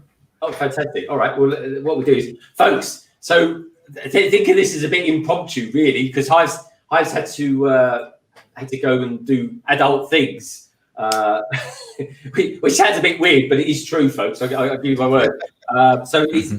I mean, saying that sometimes we only stream for about 2.5 hours anyway. But seeing as there's still a good, healthy bunch of people out there, we're still here. I'm still building this. I mean, look, you can see here it's all in pieces. So I might as well carry on a bit more on the stream. And but yeah, if we've got anybody out there with any questions, anybody want to talk about Ninjago stuff? Obviously, we do a bit more than just Ninjago, folks. We really do. We've got BrickScene here. We've got Titanium J52. Rick Hive was here a moment ago. And please, everybody, if you want to check out their channels, and I honestly, I recommend that you do, please do check the description below. It's as easy as that, folks. And while you're here, all you lovely people that are out there, while you're here, if you could do one thing, you do one thing before you go and have your evening dinner or anything like that, or bugger off to another stream, please do give us a thumbs up as well. I do appreciate it, folks. I really do. And I hope you've had a good day. If you guys have any Ninjago questions, feel free to ask me. And Sai, I'm not hiding because I want to hide. I'm hiding because the internet here is not as good, and if I keep my camera off, the internet's slightly better. Oh, yeah. This is the thing. The audio. We get that with Coconut Brick Studios. Pubs Brick says, "Hey, can the panel sign happy birthday to my wife Tammy? We are having an early dinner." Well, I don't know. We're not necessarily sing happy birthday. You don't want to hear me sing, Sunshine. You don't want to hear me sing. But anyway, I'll say happy birthday. Pubs Bricks, give us a super chat and I'll consider it. But what I'll do, I'll do anything for money. Obviously, Tammy, if you can hear me now, Tammy, happy birthday to you. Definitely happy birthday. Happy Happy returns. Anyway, looking after you. Yeah, and if anyone does fancy giving us a super chat, I can inscribe you on the London Wall if you fancy it, folks. It does help the channel out. But that's all I'm going to say to that. Anyway, but happy birthday, Tammy. Many happy returns. Anyway, Woodshop teacher goes on to say, so not doing much Ninjago and working in LDD building, a remodel modular for Adora Build Sig Fig. Ooh, that's an interesting one. Yeah, Sai, for $25, I'd sing it. I'd sing it twice for that. Oh, you're cheap, Greg. You're cheap. I think I'm cheap like the budgie. I am. Brilliant. Like Homer Simpson. I always remember Homer Simpson. He had a sign up once on one of the early ones. He said, "We'll drop my trousers for food" or something like that. I thought, I might. Make sure you're wearing pants though, Homer. He says, "Laugh out loud, thanks all." Yeah, he's a good lad. He is. But anyway, folks. Anyway, I hope you're all having a good weekend, folks. Hope you've all been enjoying the streams that have been out there today. A lot of streams, huh? There was a lot of streams today, and blimey, Steph was going for some time as well. She did very, very well. Anyway, I'm looking forward to watching that. I watched about an hour of that, but then of course I was kind of watching it, and then I need to go kick off my own stream. But no, what I saw of it looked really, really good, and I hope everybody enjoyed watching that too. So well done, Steph. Well done. So your first one you're doing on your own, it's always a bit of nerves and. Yeah, and I think she did. I don't think Chris was there in the chat helping and stuff like that, kind of help the chat along a little bit, which is nice. It was probably quite nice for him to have quite a chilled out evening, really. But Steph, at the moment, I remember when I finished my first stream that I did, even the recent ones that I started doing with the London Eye, you got a bit of a high after it, folks. Honestly, you got a high. You really do. I always feel good when I'm finished doing them. I can feel like you've achieved something. Hello, Cabbage Face. Cabbage Face, how you go, man? Cabbage Face. How you doing, Cabbage Face? I love a bit of Cabbage Face. I love him. I love a bit of Cabbage Face, right? I'd love him to be on blooming London Calling, but he streams on a Friday night as it is. So I miss him on that. I miss his, and I say this in the loosest terms, folks. I miss his sense of humour. I really do. Hello, Brixish. Hey, Brixish, how you doing? Yeah. How you doing, Brixish? I haven't seen you around for a little bit, actually. I hope work's okay and everything like that. But yeah, anyway, I hope you're okay as well, Brixish, as well.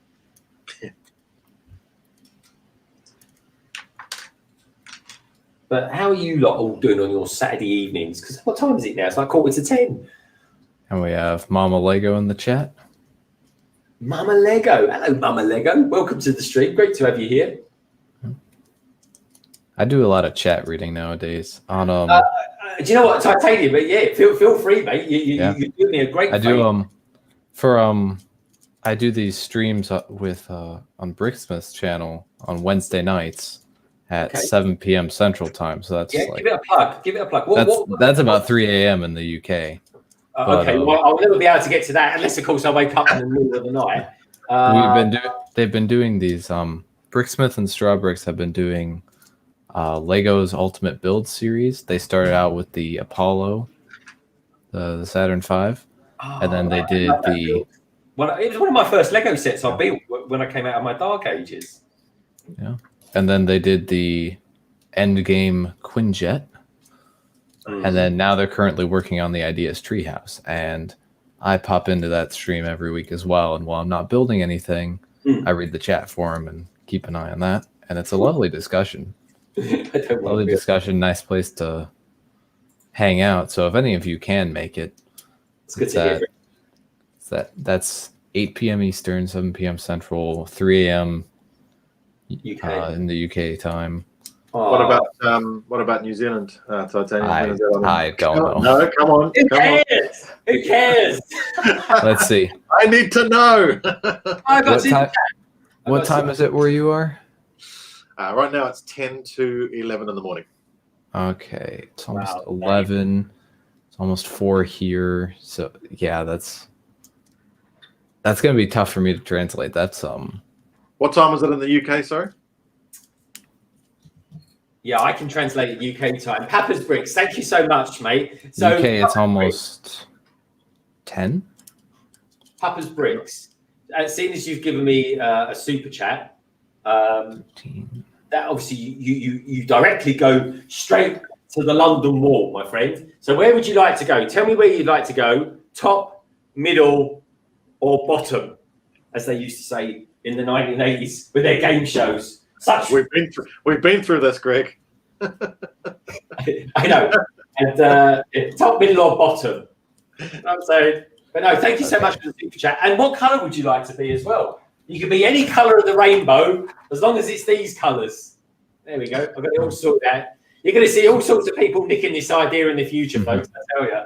We have Miss Bricks of Fun in the chat. Hello, Miss Bricks of Fun. Hey, Miss Bricks of Fun. Sorry about your internet earlier on, Miss Bricks of Fun. I was looking forward to seeing you on that stream. I think New Zealand is 19 hours ahead of Central Time. Yeah, that sounds about right. So that stream will occur for you at 2 p.m. on a Thursday in New Zealand.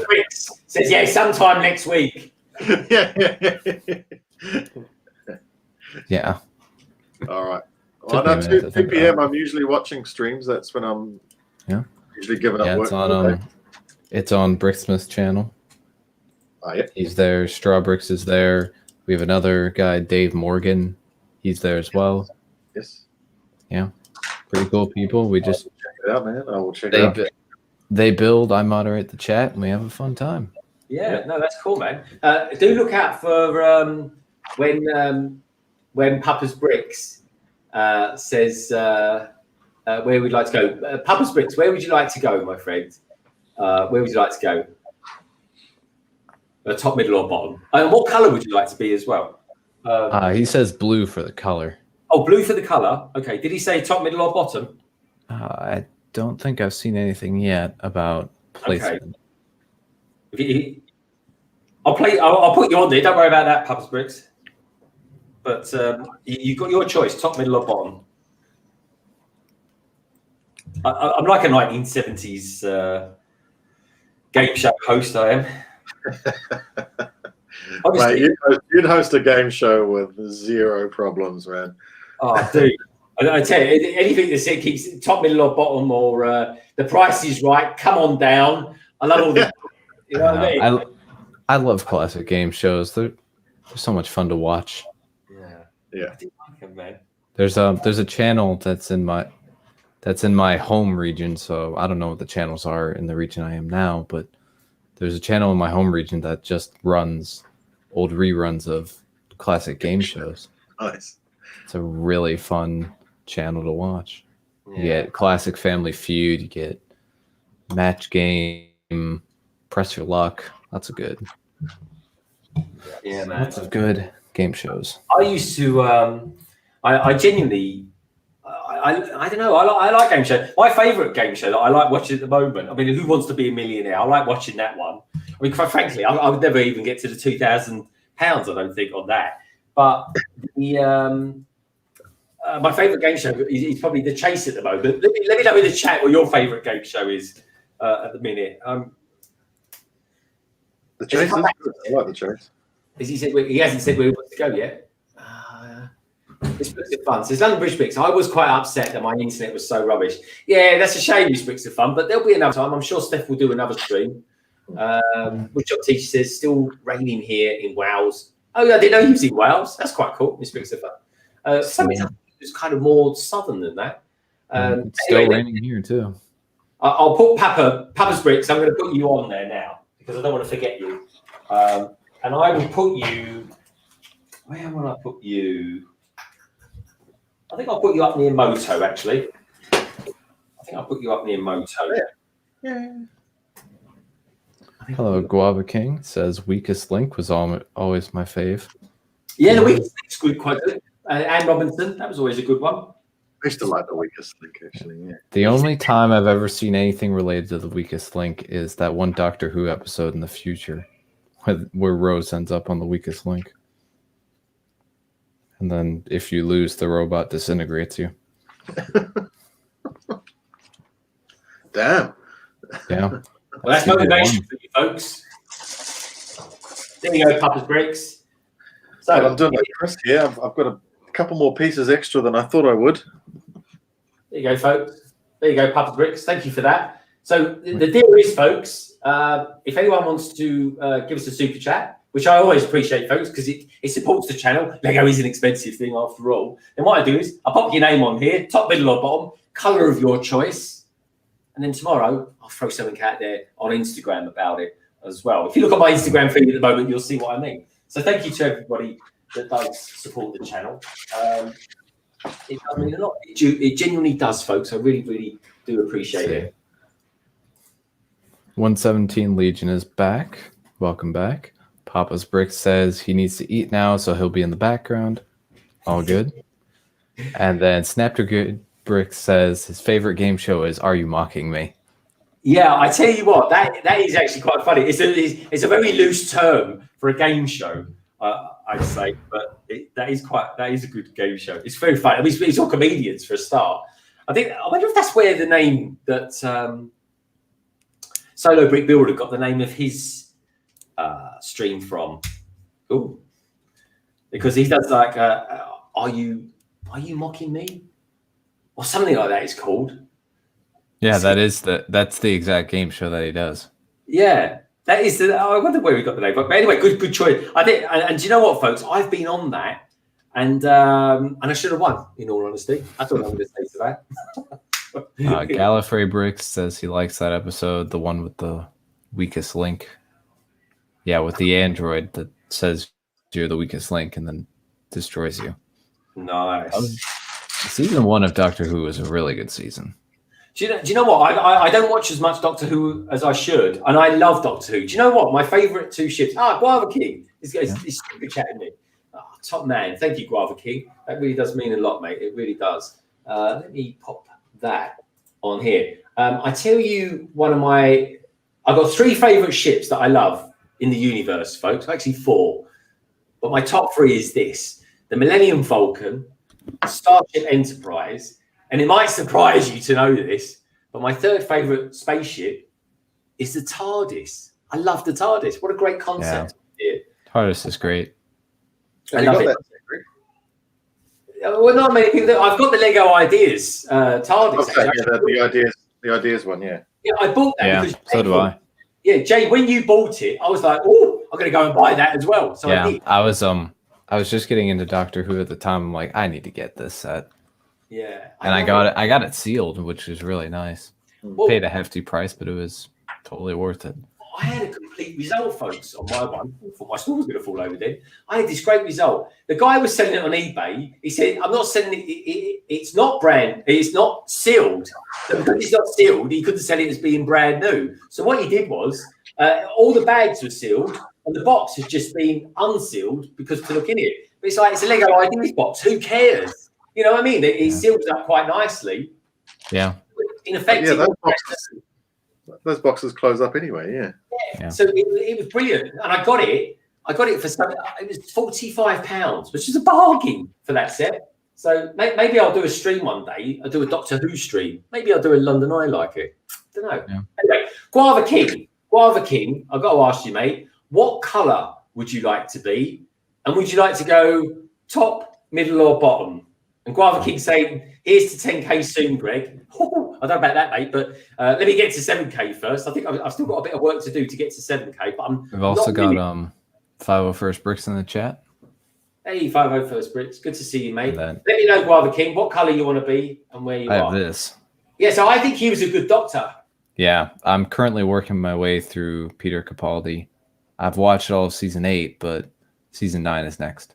And I've kind of just been watching that while I'm here at school. Just an episode or 2 a week to kind of get through it. Looks good, man. I like it. I like it. And then I watched the most recent special when it came out, Revolution of the Daleks, which I thought it was pretty good.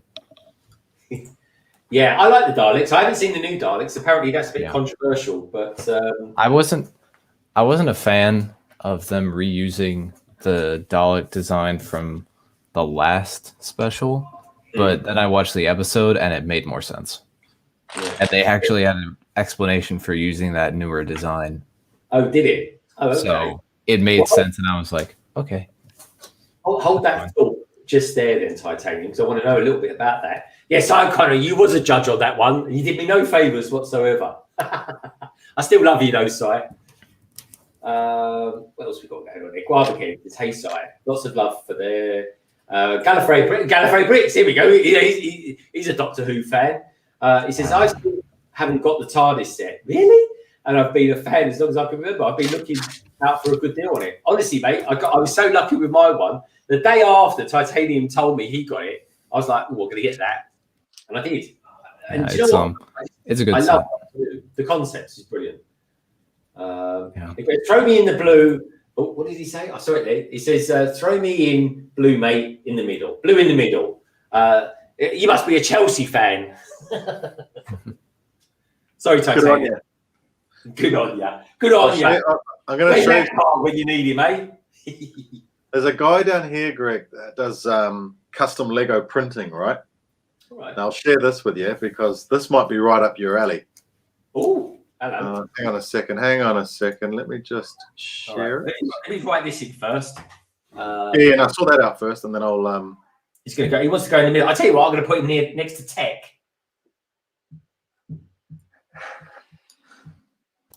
Yeah. Hello, Lego Madness.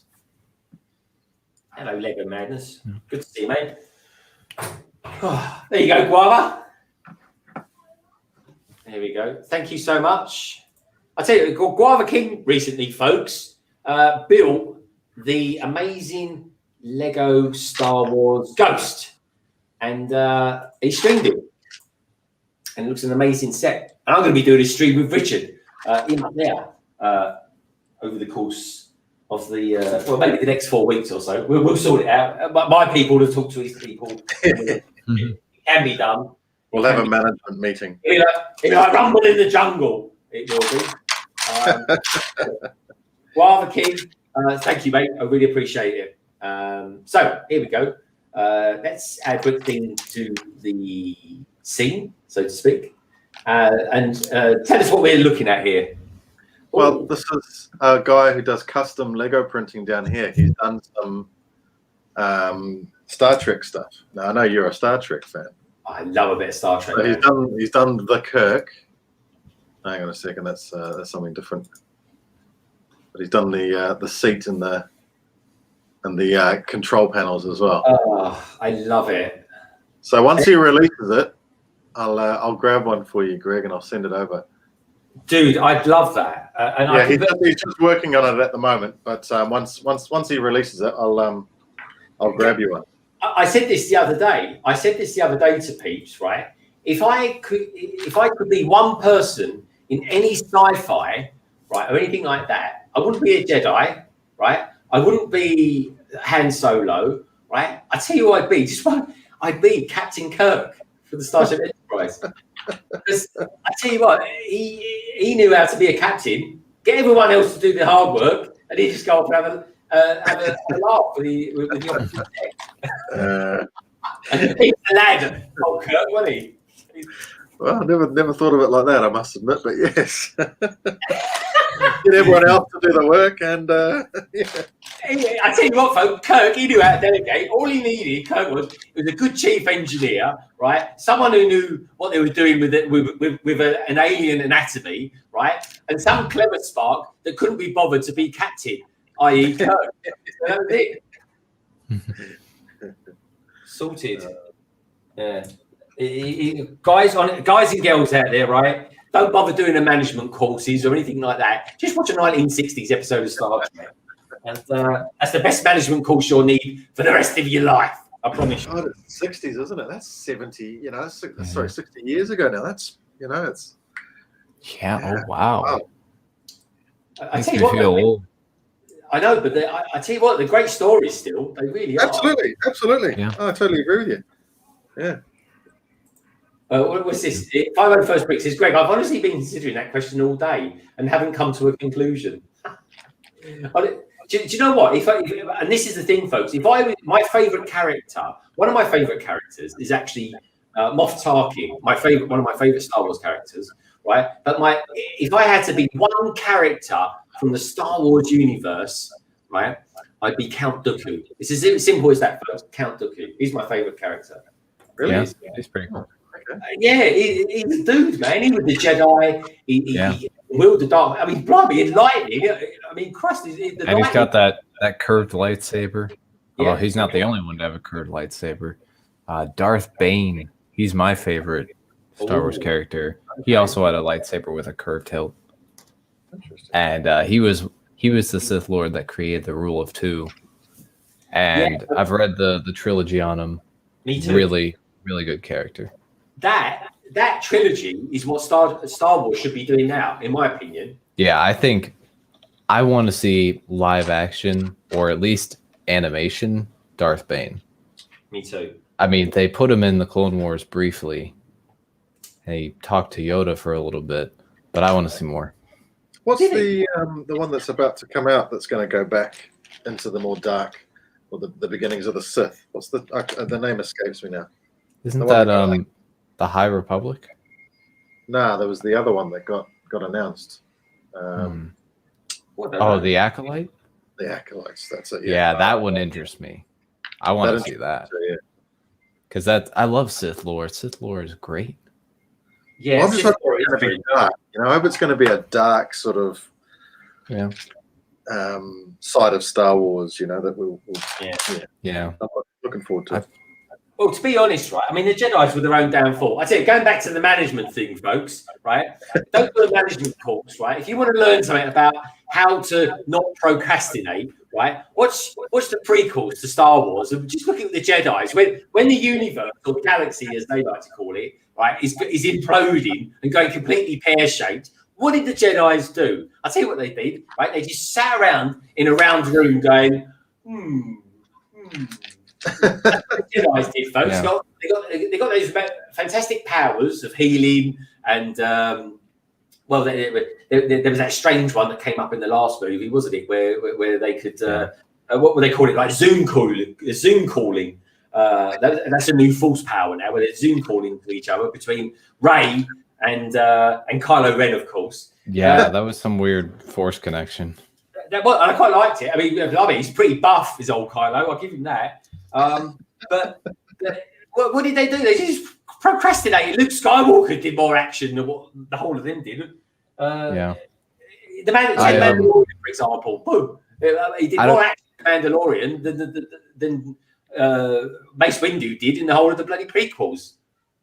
Yeah, yeah. I was I don't think it's canon anymore. I don't know, but in the Revenge of the Sith book that I read, the reason Anakin wanted to become a master so young was because he was having those visions about Padme, and he thought that as a master, you get access to the Jedi holocrons and all the knowledge in there, and he thought that he could save Padme's life by getting access to the knowledge in those holocrons.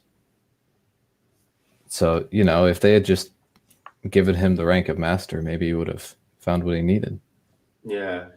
They would have made a short series of movies. There's just there's a lot of not so smart decisions that the Jedi make. I also remember reading in the Revenge of the Sith book that the reason why the Jedi lost is because they were training to fight the old war, the war that they fought 1,000 years ago against an army of Sith. Yeah. They weren't prepared for what the dark side was. Now the dark side had gotten so much stronger because it was concentrated in a single individual. Oh yeah, I mean, he did a pretty good job of that, didn't he? I mean, there you go, folks. Another management course. If you want to know how to get on in the world of business, right? Watch the life story of Emperor Palpatine. Yeah, so learn things from that. You will. But it was really a smart move by originally Darth Bane to just have there only be 2 Sith. Yeah, it kept them powerful, didn't it? That's because each coming Sith Lord had to defeat the previous one. They always got more powerful. Yeah, no, they really did. And that's why Palpatine ended up being this really powerful Sith Lord. Sorry about that. But I remember that story. Bane had like kind of incrustations as well on him, didn't he? And all sorts for in the I think in the second book he got some sort of parasite on him that served as a sort of body armor. Yeah, it was like it was indestructible, wasn't it? Like but if it was somehow destroyed or harmed or removed from Bane, it would poison him, and it ended up doing that eventually and nearly killed him. Who was his apprentice in that? He did have a particularly powerful apprentice. Yeah, Darth Zana. I think it was pronounced Zana. Yeah, because there were some interesting characters in that book. I remember there was a guy who was like a multi-billionaire, and he collected artifacts, didn't he? Yeah, I think so. And he the kind of third met book? Doom. Or the second book. There were a couple of people that collected artifacts like that. I know there was one in the second book that was just immediately got killed. You know, really? Pretty much right after, and then there was one in the third book that was a dark Jedi who had kind of been collecting artifacts like that. Yeah, I tell you, one of my favorite Jedi's. Is that quite right? There, yeah, that's right. Was the I forget his name now. He was like a sort of Indian chief looking character. He was in the Clone Wars as well. He was a friend of Obi-Wan's. Quinlan Vos. Yes, that's the one. Yeah, he was an interesting Jedi. Is he the one that comes with the Republic cruiser? Yeah, and then he was in a clone turbo tank later. That's right. Yeah. Yeah, I've got him. Yeah. Yeah, but Mech's coming along, Rick. They're coming on pretty well, actually. I kind of feel like I should do a bit more on this. I've kind of something I've missed out. There's a piece as well. I've got a piece over that I want to carry on with. Are you also doing a brick in it? Yeah. It happens to the best of us. Oh, I think I know where it goes. Yeah, that's all right. That's lucky. Luckily, these legs are quite dexterous. There we go, folks. Look, I'm going to pop that on there like that. Are you still okay for time, Richard? I don't. I'm not in any rush, mate. Okay, no, nor am I. I'm actually quite enjoying this. This is actually a really enjoyable mech. Titanium, let me know how you are, time, mate. Please don't feel. Yeah, I'm good for now.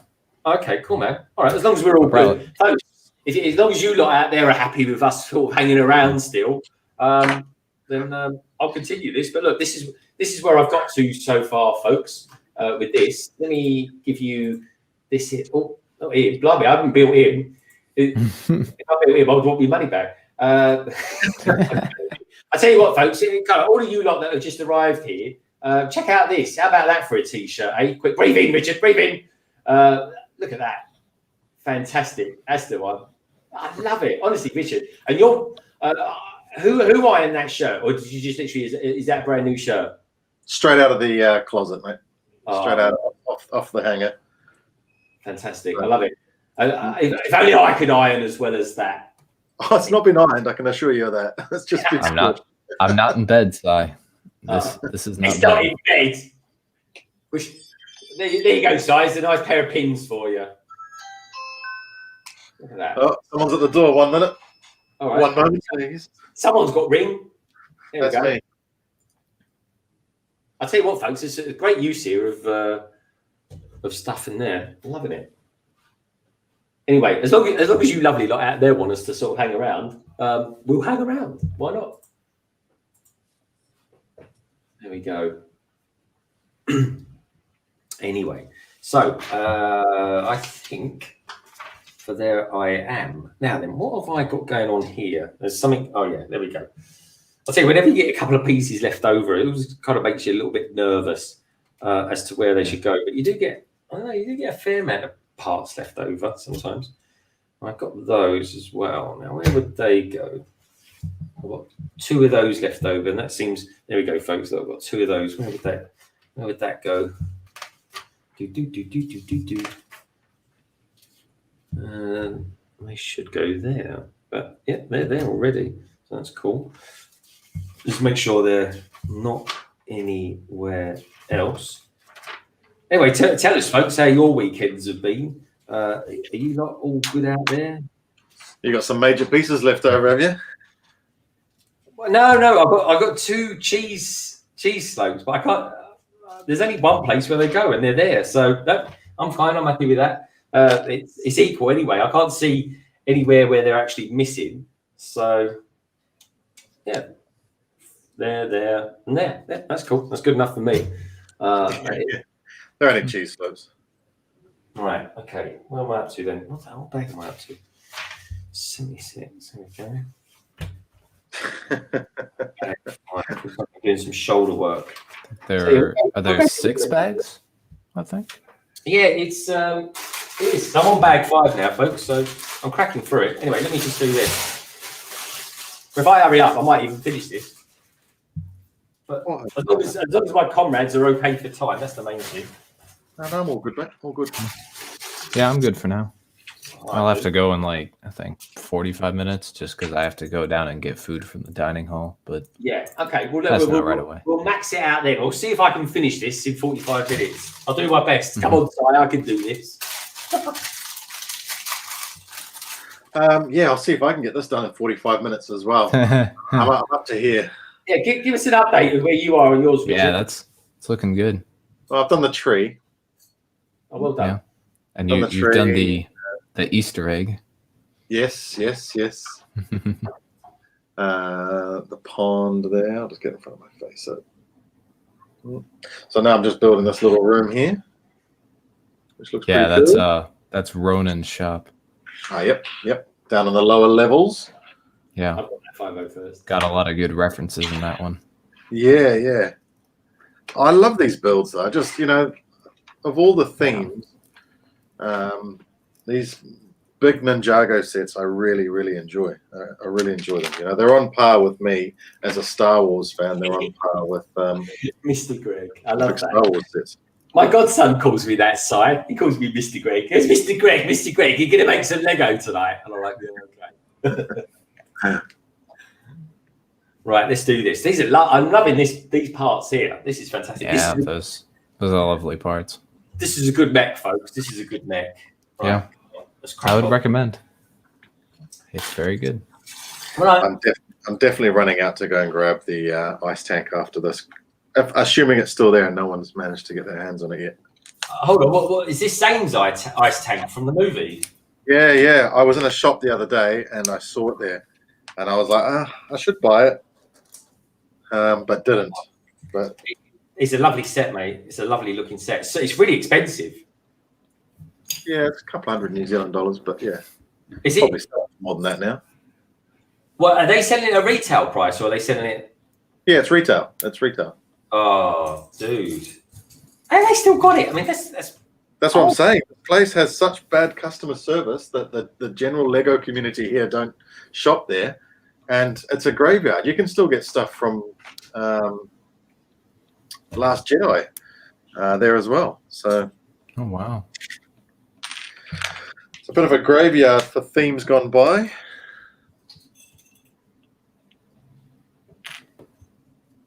How's it going, Doc? See Doc Yeah, Sampson's in hello, Doc.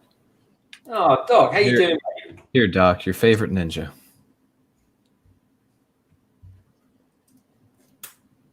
Oh, good to see you, Doc. Hope all is well with you, my friend. I'm Yeah, liking this. Kai is Doc's favorite.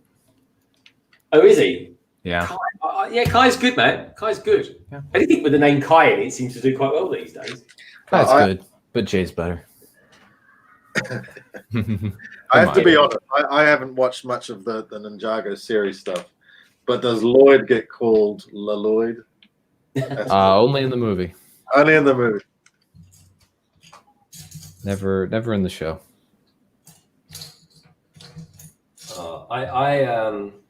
That was a funny joke.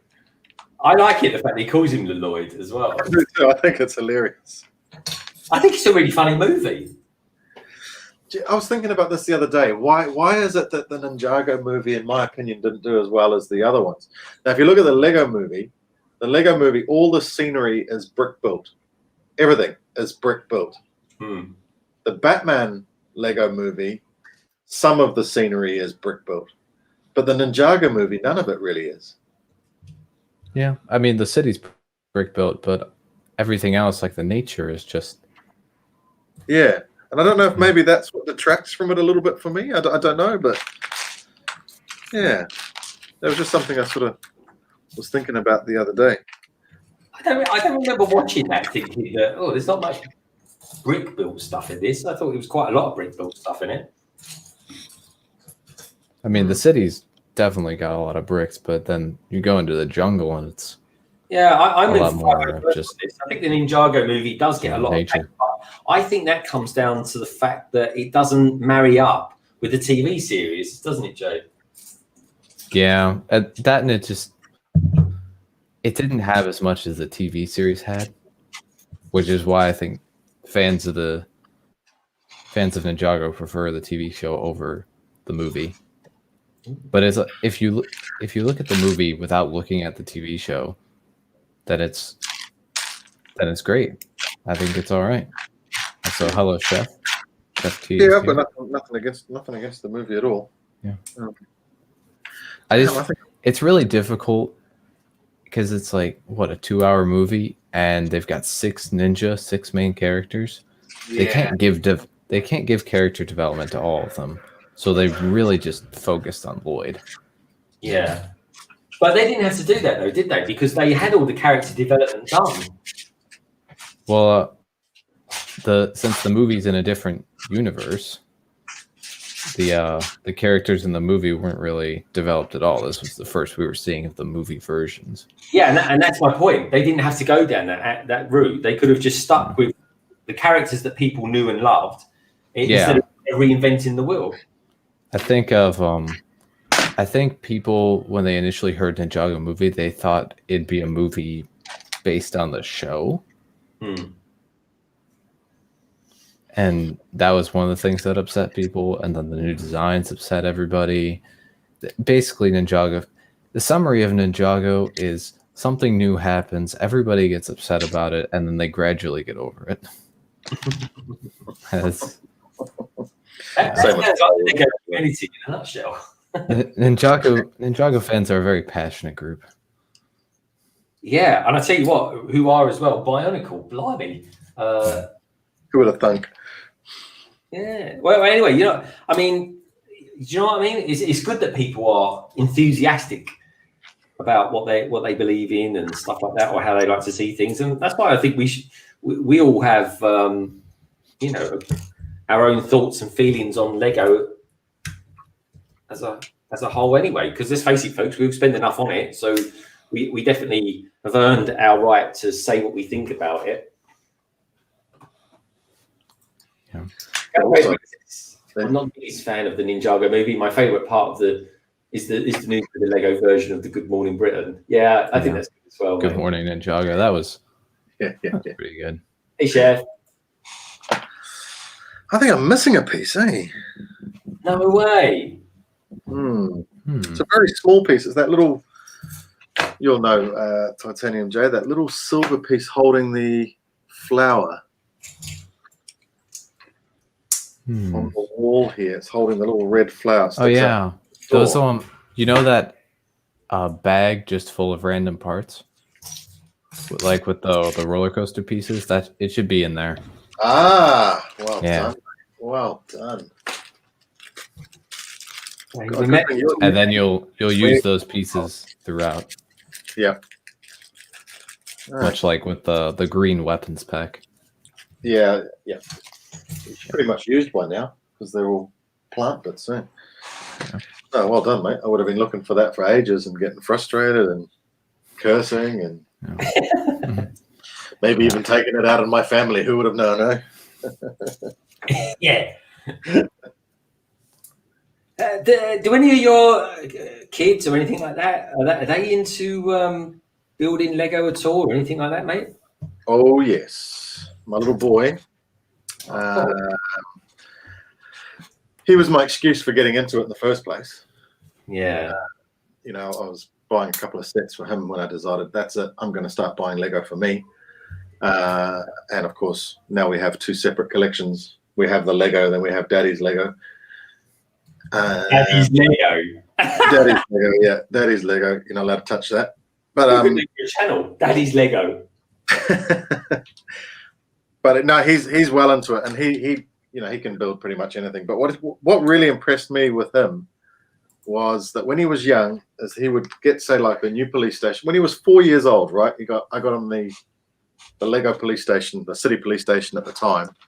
Within maybe the first week, he built it, pulled it apart, built it, pulled it apart, built it, pulled it apart, built it, like 5 or 6 times. Wow. Because that's what he wanted to do with it. Rather than sort of build it and then play with it, he just kept wanting to rebuild it. Bit weird, I know, but yeah. Yeah.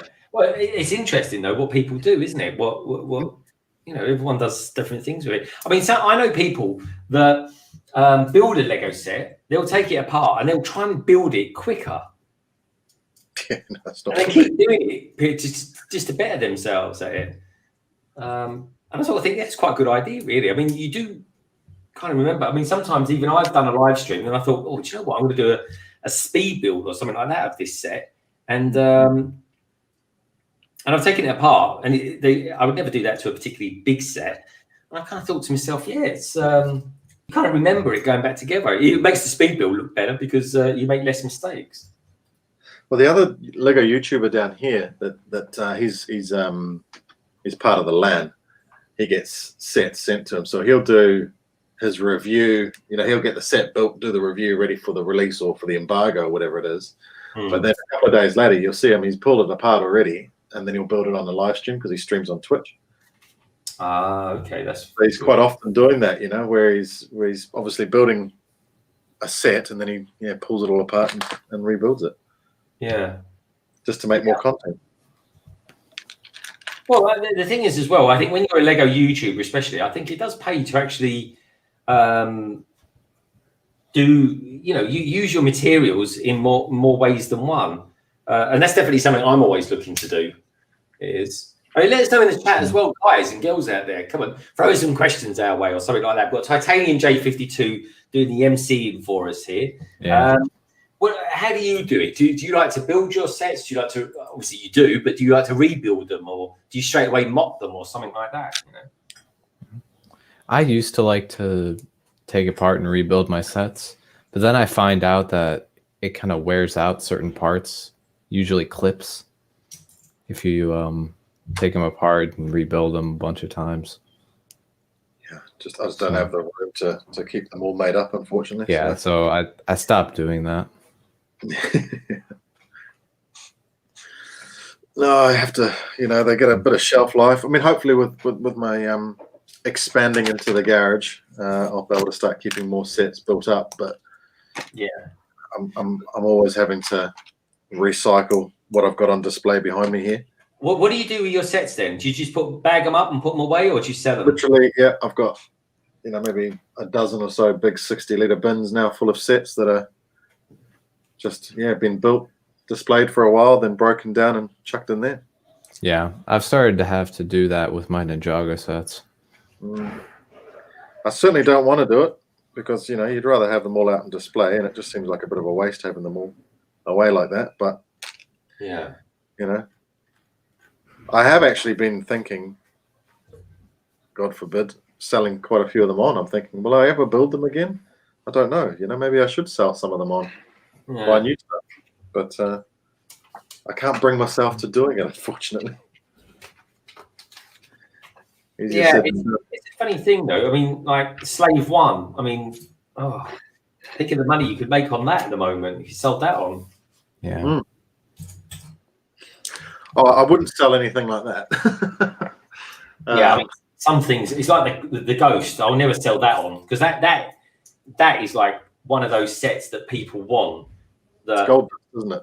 It is gold dust. Yeah, it is gold dust. And I tell you what, right? I've partied that one out, folks, and it's immaculate. It is immaculate condition. That is, Richard. The missing piece. There is one missing piece actually, but the funny thing is, we substituted for another one. And but to be frank, I mean, blimey, but look at it like this, mate. It was one because it's a 1,000-piece set. It's a 1 in 1,000 thing that's wrong with it, and that's you know what I mean. If you look at it like that, then my error rate wasn't too bad. Your error rate. I don't know how I didn't see it. I thought I would have picked up on that super quick.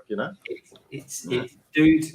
It doesn't matter. In fact, actually, I think last night I was doing during London Calling last night, folks, which was a really cool stream, by the way, folks. I really enjoyed myself last night. There was a part on it, all right, where I actually did pull off a 2x2 round trans orange. I think that might be the color. I can't remember if it's yellow or orange I need to have. I think it's orange. I think it's orange you need.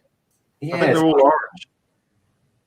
But one of them's yellow. That's one of them that came with it was yellow. So that's what I'm saying though. So if you've got an orange one there and a cheaper set, then I would pull it out and chuck it on the Ghost.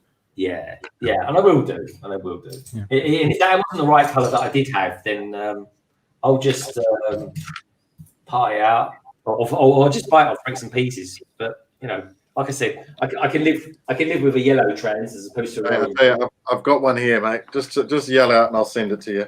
Well, if you ever want to send it over with Kirk, beam it over to me. I'll do that, mate. Because it's not worth sending it over on its own. So I will send it over when I find when my buddy releases Kirk. Welcome back, Brickmaster. Welcome back. No deal, Greg. That's a good deal, mate. No, I'll do that, and that'll be my. No, you don't. I'll make it up to you. Oh, you got nothing to make up to me, mate, at all. Or if you come across a cheap black wig. Throw that my way as well. Yeah, the Canon Joe's. The only thing is with black eyebrows. Then you need to get your little Sharpie out and change the eyebrows. Dude, you did me a big favour getting me that set. So that was the least I could do. I mean, put it this way: I've got that other dude on there, Zed or something like that. His name's Zeb. Zeb, yeah, he's a pricey character too, isn't he? Yeah. Those the Ghost Crew's all pretty pricey. I managed to get Ezra and Sabine from that bike set, and then I ordered Sabine's helmet online just because I was making a Bricklink order and I spotted it on the store. I was like, I want Sabine's helmet because I have Sabine. Yeah, I've only got the Sabine from the Advent calendar. Yeah, which Sabine was that? I got her in a microfighter. As well. There was the Ghost Microfighter, I think that's Sabine. No, that was Hera. Oh, sorry. Oh no, Sabine's the Mandalorian, isn't she? Yeah. Yeah, I think there was two versions of her.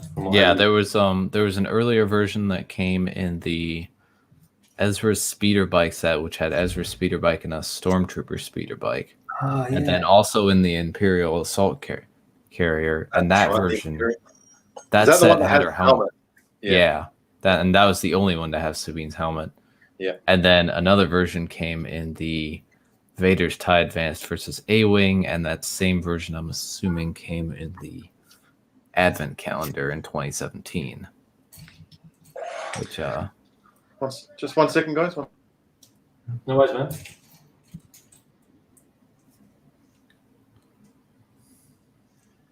Yeah, your knowledge of Star Wars is really coming on well, Titanium.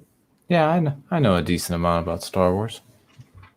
Now, did you know that the Stormtroopers in Rebels are actually, or at least the Lego minifigure versions of them, are actually different to Yeah. Yeah, I got one of those Stormtrooper battle packs when those came out, and those do look a bit different. Yeah, they look a bit sadder. Yeah, so what is different about them exactly? I've read about there is the difference between, but I don't know They what just it is. have a bit of a different printing look just because of the way they looked in Rebels is a bit different to how they look on screen just because of the style of how Rebels did things. Yeah. I mean, they're fine. You could build an army with them back when they came out in 2015. Yeah. What was that with? What was that? Sorry, building an army. We were talking about the Rebels version of Stormtrooper. Oh yeah, they're a bit strange, aren't they? The helmet's different. Yeah, helmet printing's different. Yeah. Did you notice that, Greg, when you got it? That No, I've just read about it in the past that it's different. Hey, Roland, good to see you, dude. Welcome to the stream, mate. You know, I just read somewhere they were different. I think it was actually in this month's 2x2 mock, 2x2 mock, 2x2 podcast, folks. That only came out today.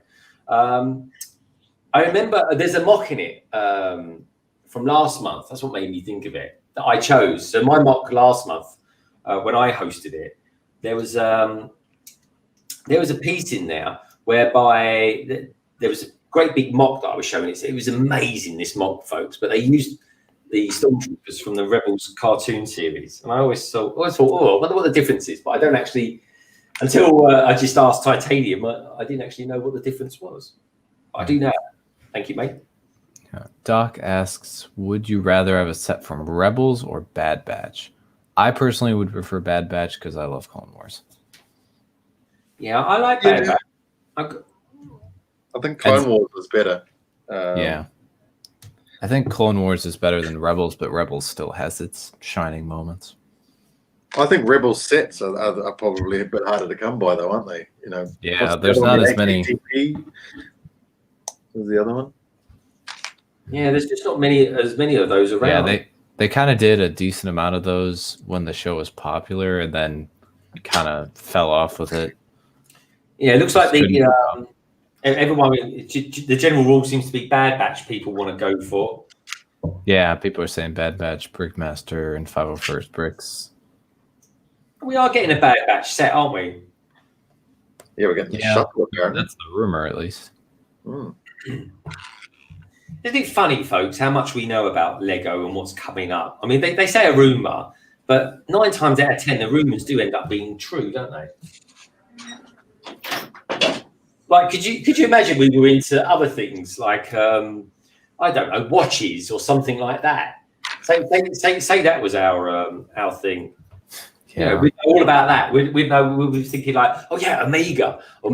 They're coming out with a watch next month, and it's going to have like a piece of moon dust in it, and it's going to cost £25,000. You know, we know all that sort of thing. I used to collect sneakers though. That was my thing before this was collecting shoes. I think Cy O'Connor. Sorry, you still out there? Yeah, you still out there? You love a pair of trainers. Yeah, I used to collect all Jordans and all that sort of stuff. And oh, dude, you need to have a chat with Cy. Tell us about your trainer collection or sneaker collection. I don't need to be made jealous about it. I sold all mine, bought a Death Star. He might have done the same thing. Hello, Brick Clicker. Hey, Brick Clicker. How you doing, dude?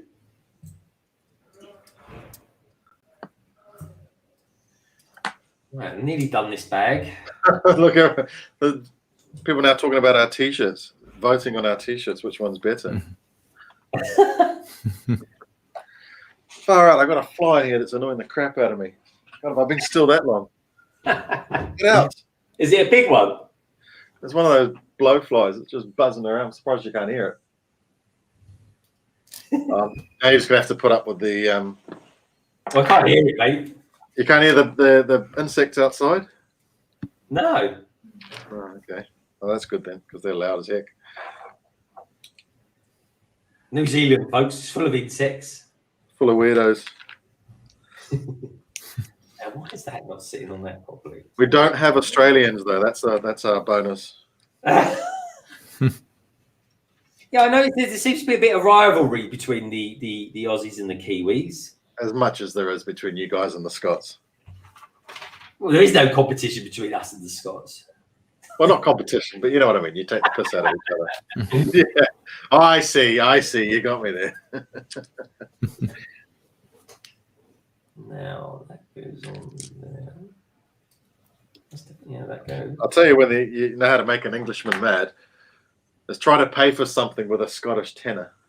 Oh, dirty money. Yeah. I'm only kidding. That's legal tender.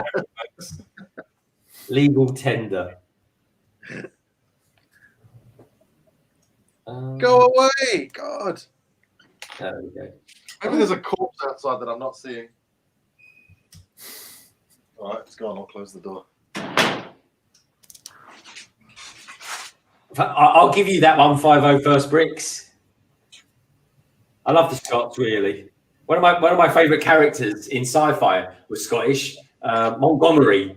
So yeah, I love the Scots, really. I had a boss once who was Scottish. I'm throwing my head in here now. Look at these folks. Look, you're getting more entertainment than you bagged on. You got me chasing the fly around. All right, time to get the spray. He's going to get the spray out. Oh boy. Get the big guns out. Because you hear him, he's going through my head in.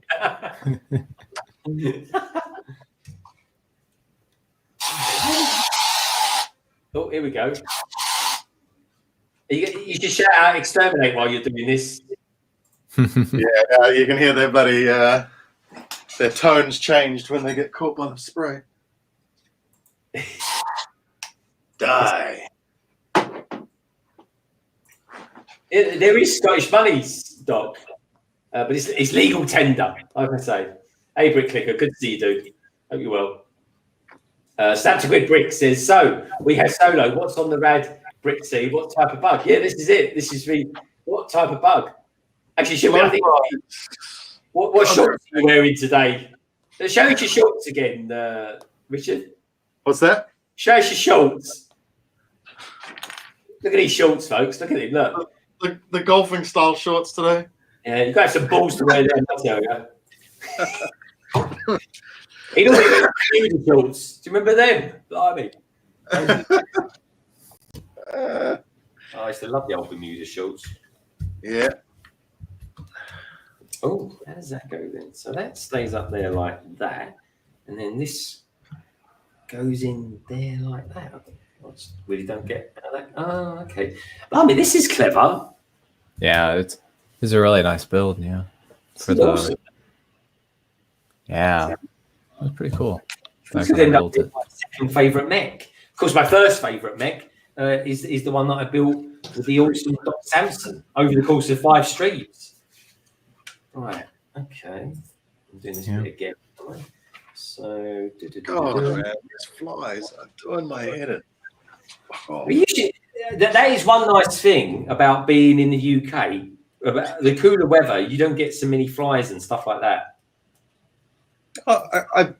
Look, I don't generally have a problem with flies, believe me, but it's always going to happen when you don't want it to. Look at bloody Pence. Was it when he was doing his speech and he had the fly land on his head? Or the debate? Oh yeah, I remember that. I don't know why they want to hang out in here. It's not like I've got food in here or anything. I mean, you know what they say about flies, Richard? Yeah. Well, Sir Bricks. It is concerning. It is concerning. You always I've been sitting still too long. That's what I'm worried about.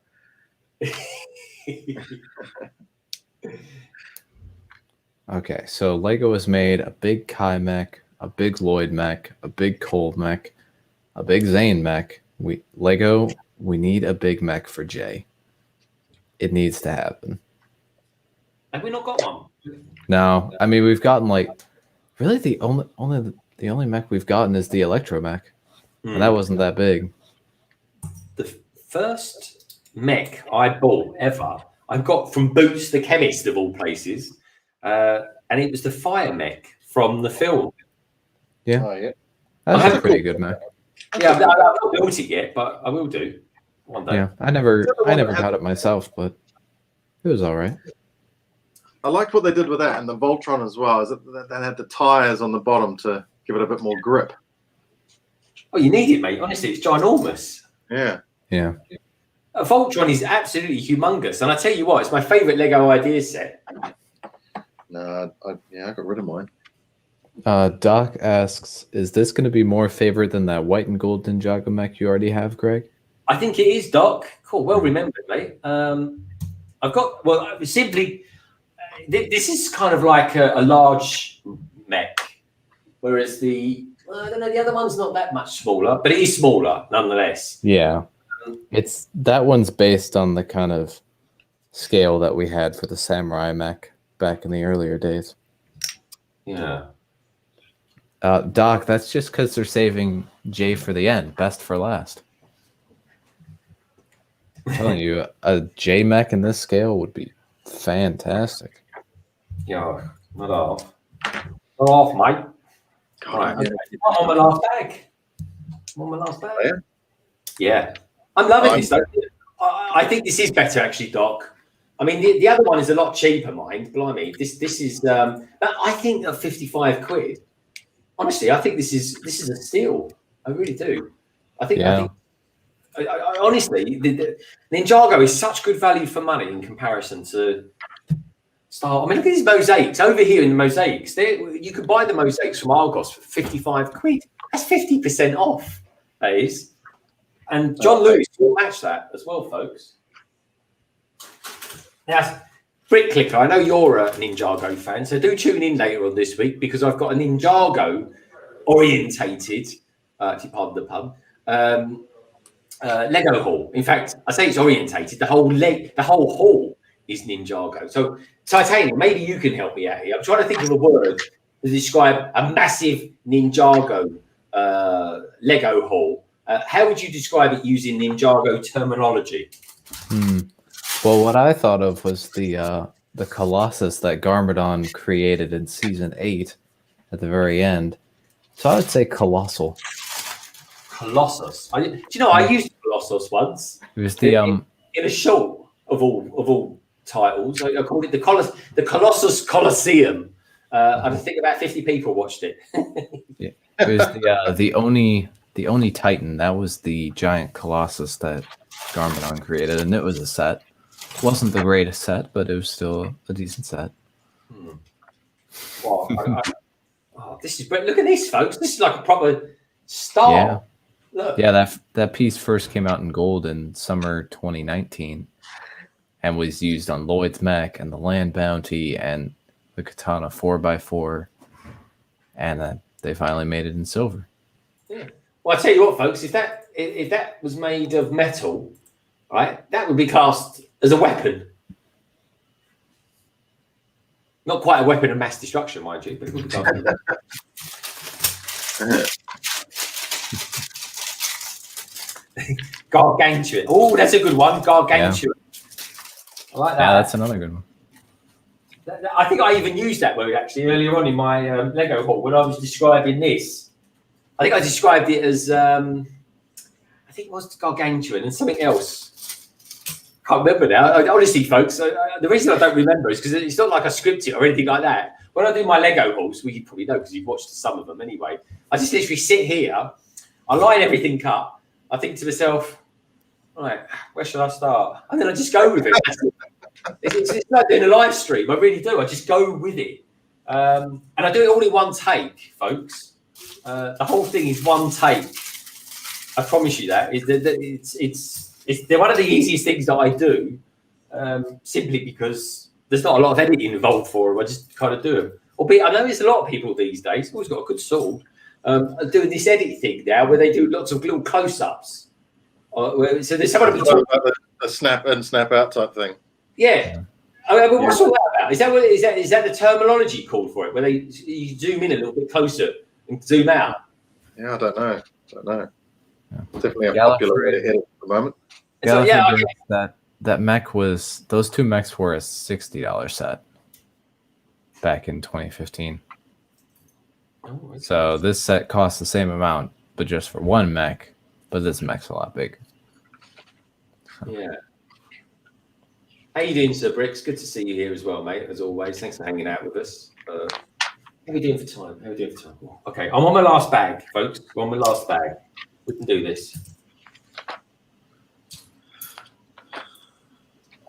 They make a nice change actually to finish the set. I thought I was going to be. So just so you know, I think Si's still in the chat because he's a good mate like that. But on Wednesday, folks, me and Si O'Connor, we're going to do something a little bit different. Well, first things first, we're going to be streaming on a Wednesday, which is a bit odd. But Solo Brick Builder streams till 9 o'clock, and then because he gets up like super early, I think he gets up at like 3 o'clock in the morning. He always finishes stream at 9. So we thought, right, me and Si, we do this stream together called The Backlog. And I said to Si the other day, I said, why don't we just do a short version of it, like for an hour and a half, like 90 minutes, that's all. Just to sort of say hi to everybody, how you doing, build a small set, like a microfighter, that kind of thing. And he went, yeah, all right, we will. So we're going to come out of a new version of The Backlog, folks, but we just call it the shorts or something like that, the short version, or, something like that. Tiddly stream or something like that. Is there such thing as is tiddly even a word still? But no, it's basically The Backlog. We might just keep it called The Backlog or something like that. The shorter version. I mean, ordinarily speaking, folks, I would have, when Hive left the stream, I would have stopped it as well. But I'm desperate to finish this set. Otherwise, I just end up building it on another day, and it just takes up more time than I got. So I sort of dedicated this time to doing it, which is why I want to do it. I can't think of anything better doing it with you lovely lot that are out there as well. So I do appreciate it, folks. I really do. And thank you for all the super chats as well tonight, folks. That really does mean a lot. And I'll give you, the people that have given us a super chat tonight, I'll give you a nice, big, fat shout out tomorrow as well on Instagram. Just to say thank you. I'm going mech hunting. What do you like? I tell you what, mate. Do we tend to influence you a little bit in your decision making when it comes to things? Is it? Let's not call it influencing. Let's call it straight out enabling. Enabling. I love it. Straight out enabling. Let's have a look. How about this? This is cool. Look at this. It's a harpoon gun. Oh yeah, that's used as part of the head. The little head at the top. That's not something James Bond would have. I don't know why James Bond would just have a harpoon gun. I don't know, but I'm sure Roger Moore would have had one. Roger Moore, what a name, eh? That's got to be the best name for a film star. Oh, there's another one that I never got. I nearly had all the Ninjago movie sets at one point, but one that I was missing was the Temple of the Ultimate Weapon. Oh. That's a pretty cool set, that one. Yeah, I have that one. I ended up having to take it apart just because I didn't have the space, and it's too tall. But it was a nice set, and I've got it bagged up so I can rebuild it eventually. Geez, that Destiny's Bounty is going for about 200 quid. That is mental. Do you know I paid 50 quid for it from Argos? I should have bought more. Yeah, I would have paid probably about that as well, about 100 New Zealand dollars for mine. It was on a special. Someone got it and then sold it to me for the price they paid for it. On a special. Honestly, folks, I wasn't that into Lego when I bought it. I just thought, oh, that looks like a nice ship. I'll buy that. And then one thing led to another. I've still got it to be. I even got the newest version. I bought the newest one the other day for 60 quid from John Lewis. They price matched that from Argos. Argos are selling that off for 60 quid at the moment, folks. Yeah. If I'm gonna look into getting the movie bounty eventually. I might have to part it together, but I'm not upset about that. I think it'd be cheaper than buying the whole set because I don't need the set sealed, and I don't need the figures either because I have them all already. Oh, okay. Yeah, pie. So I may just part it out. But it is meant to be an amazing set. Yeah, it looks wonderful. I have no idea where I'd put it if I did get it. It'd have to sit on a table or something like that. Because I'd really have no other spot for it, but it would look great on display. There is absolutely zero Lego Ninjago sets on Marketplace here. Zero. Absolutely. Seriously? Yeah, zero. That's weird. That is weird. Where am I going with this? Oh, I just saw someone selling the Quake Mech, and I thought, well, that's a bit cheap, but it's the polybag. Yeah, I've got the polybag too. Polybag's pretty nice, actually. That is actually pretty cool. The first Destiny's Bounty I got was the 2015 one, which I think of the four is probably the least popular. But it was a nice ship. Eventually, I want to. I hope they make a legacy version of it, the Destiny's Bounty 2.0. Have they ever done any sort of legacy versions of the movies or anything like that in the movie sets? Have they ever? No, not yet. They've only gotten the one you're building now is from season 5, and that's the farthest they've gotten. Oh, is it? Yeah, so far. I think it's possible we could see legacy sets from the movie, but I don't think we will, since technically it was its own separate theme. Yeah. I don't know. I think the Gardens is the closest we're going to get to kind of a legacy Ninjago movie set. Yeah, because that's the funny thing, because that is the Ninjago Gardens don't relate to the movie at all, does it?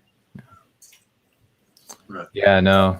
It's just kind of built in that style, but with a lot more references from the show. See you later, 501st. He's off. Yeah. Oh, take care, 501st. Thanks for being here, mate. 501st. Yeah. I think I don't think legacy sets from the movie would happen, only because when they made those sets, they were already really good. And I don't think they could really improve upon them. Whereas with all the sets that have come before that, I think they can find a way to improve upon every single one of those. Yeah. I mean, they must have had a hell of a designing team, because they did all the... they would have had to design them way before the movie itself, simply because they had them in the movie. That movie was supposed to come out in 2016, but it got delayed. So that's why Dave the Departed ended up coming out instead, and that's why it felt so short and rushed. Which is why many people, unfortunately, didn't like it. I think Dave the Departed would have been better as a full season, but the special was all right. I mean, at that time, it was about 5 years into Ninjagos, so bringing back all the villains for a night and having them fight the ninja, kind of a nice little kind of 5-year celebration at the time. And Snap2Grid Bricks mentions the Stealth Raider, the Ultra Stealth Raider. Yeah, that was a good one. That was one of the good ones. The Day of the Departed wave brought us some really good sets, including the Ultra Stealth Raider. What season was Day of the Departed? It was in between season 6 and 7. What do we reckon Ninjago City is actually worth? Someone here is selling it for $1,000, Oh my brand new in box. That's probably not too bad. It's about £500. It's a lot. Yeah, that's not bad at all. Again, another set that I wish I got. Yeah, I'm regretting not getting those. I should have got more of them, though. That's the thing. I should have just bought those instead of the rest of the Ninjago movie wave. to be honest. But yeah, the cheapest one in the U.S. that's new and sealed is $844. US. Yeah, in the U.S. Woo. The cheapest one at all is one that's used, but it says from personal collection, built once, never played with, all minifigures included, instructions included. That's $750. Oh, yeah. Now let's look at the docks. Let's see. See, the thing is, I bought the docks only a couple of months ago because as soon as I caught wind that there was going to be this new Ninjago Gardens come out, I was like, got to get this because it's now or never. Yeah. Feel free if you want to share your if one of you want to share your screen, you're more than welcome to. The Ninjago docks, there's only one listing in the US. New and sealed, $750. Wow. I think it's because it's one that people skipped. A lot more people skipped that one, and it just wasn't out for as long. The docks are you talking about? Yeah, the docks. Wow. That's pricey, eh? But I think I might try and part that one together. I think at this point, parting the sets together is cheaper than buying the actual set. Yeah, yeah. And Brickmaster says, I remember the time when they came out with the Ultrasonic Raider. Is it similar to the Stealth Raider? Yeah, the Ultra Stealth Raider is kind of like a legacy version of the Ultrasonic Raider in a way. Kind of just a new version of it. Bigger and better. Yeah. I'll tell you what, there's not much Ninjago stuff out there over here anyway. There's not much on the second-hand market at all. Yeah. So how are you going to get your mechs then? How are you going to get your mechs, dude? Oh, well, looks like with great difficulty. Oh. I've got a few people that I know have them and have been sitting on them that might want to get rid of them. Might cost me a couple of sets, admittedly, but I might want to do a trade here and there. Yeah, I was going to say, do a trade. If they're mates and that, you never know. They might want to do a trade with you. Well, they might want to trade for some other stuff. Thing is, if they start looking at Bricklink for the average prices, though, I probably won't pay Bricklink prices for them. I'd probably rather go without at the moment. Yeah. Yeah. Well, how much focus are you going to put into your city and stuff like that? How much? What? Sorry. How much focus are you going to put into your city? Because you know that takes up a lot of time. Yeah. Well, look, it's something that's going to get. I'm going to be starting on. Look, I'm going to give it another month or so. I need to get this Bricklink store up and running and at the point where I'm happy with that, because that'll clear some space as well that I've used at the moment for doing a lot of work towards it. So once I do that, then like I said, I think I've got 6 modulars so far. I'll go. This is why I was asking Hive and yourself before about using 3-in-1 sets, because I might go grab a few of those. Definitely. Start laying things out. Like I'm going to use the whole Ninjago City Docks and Gardens as like a sort of focal point near a wharf, so I can have, because it's all waterways, I want to have, the Destiny's Bounty and maybe even the Pirates of Barracuda Bay ship sitting in there somewhere, docked up. So I'm going to kind of use that as a bit of a, I don't know, Ninjago City itself kind of reminds me of like a bit of a mall type thing. It's like, it'll look good sort of on a waterfront, I think. So that's what I'm thinking. Yeah. Anyway. That's what I think in regards to just getting the older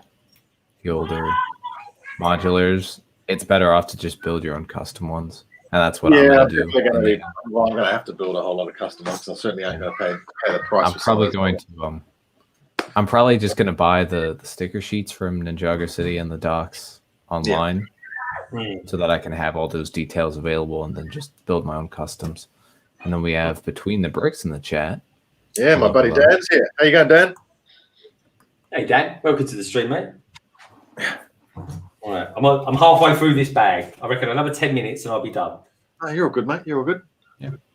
Hey Dan, just while you're there, mate, we're talking about Ninjago mechs. Have you got any there that you can hand over to me for a relatively good price? Cheers. I'm on the hunt. I'm on the hunt now. I bet you are too. I bet you are too.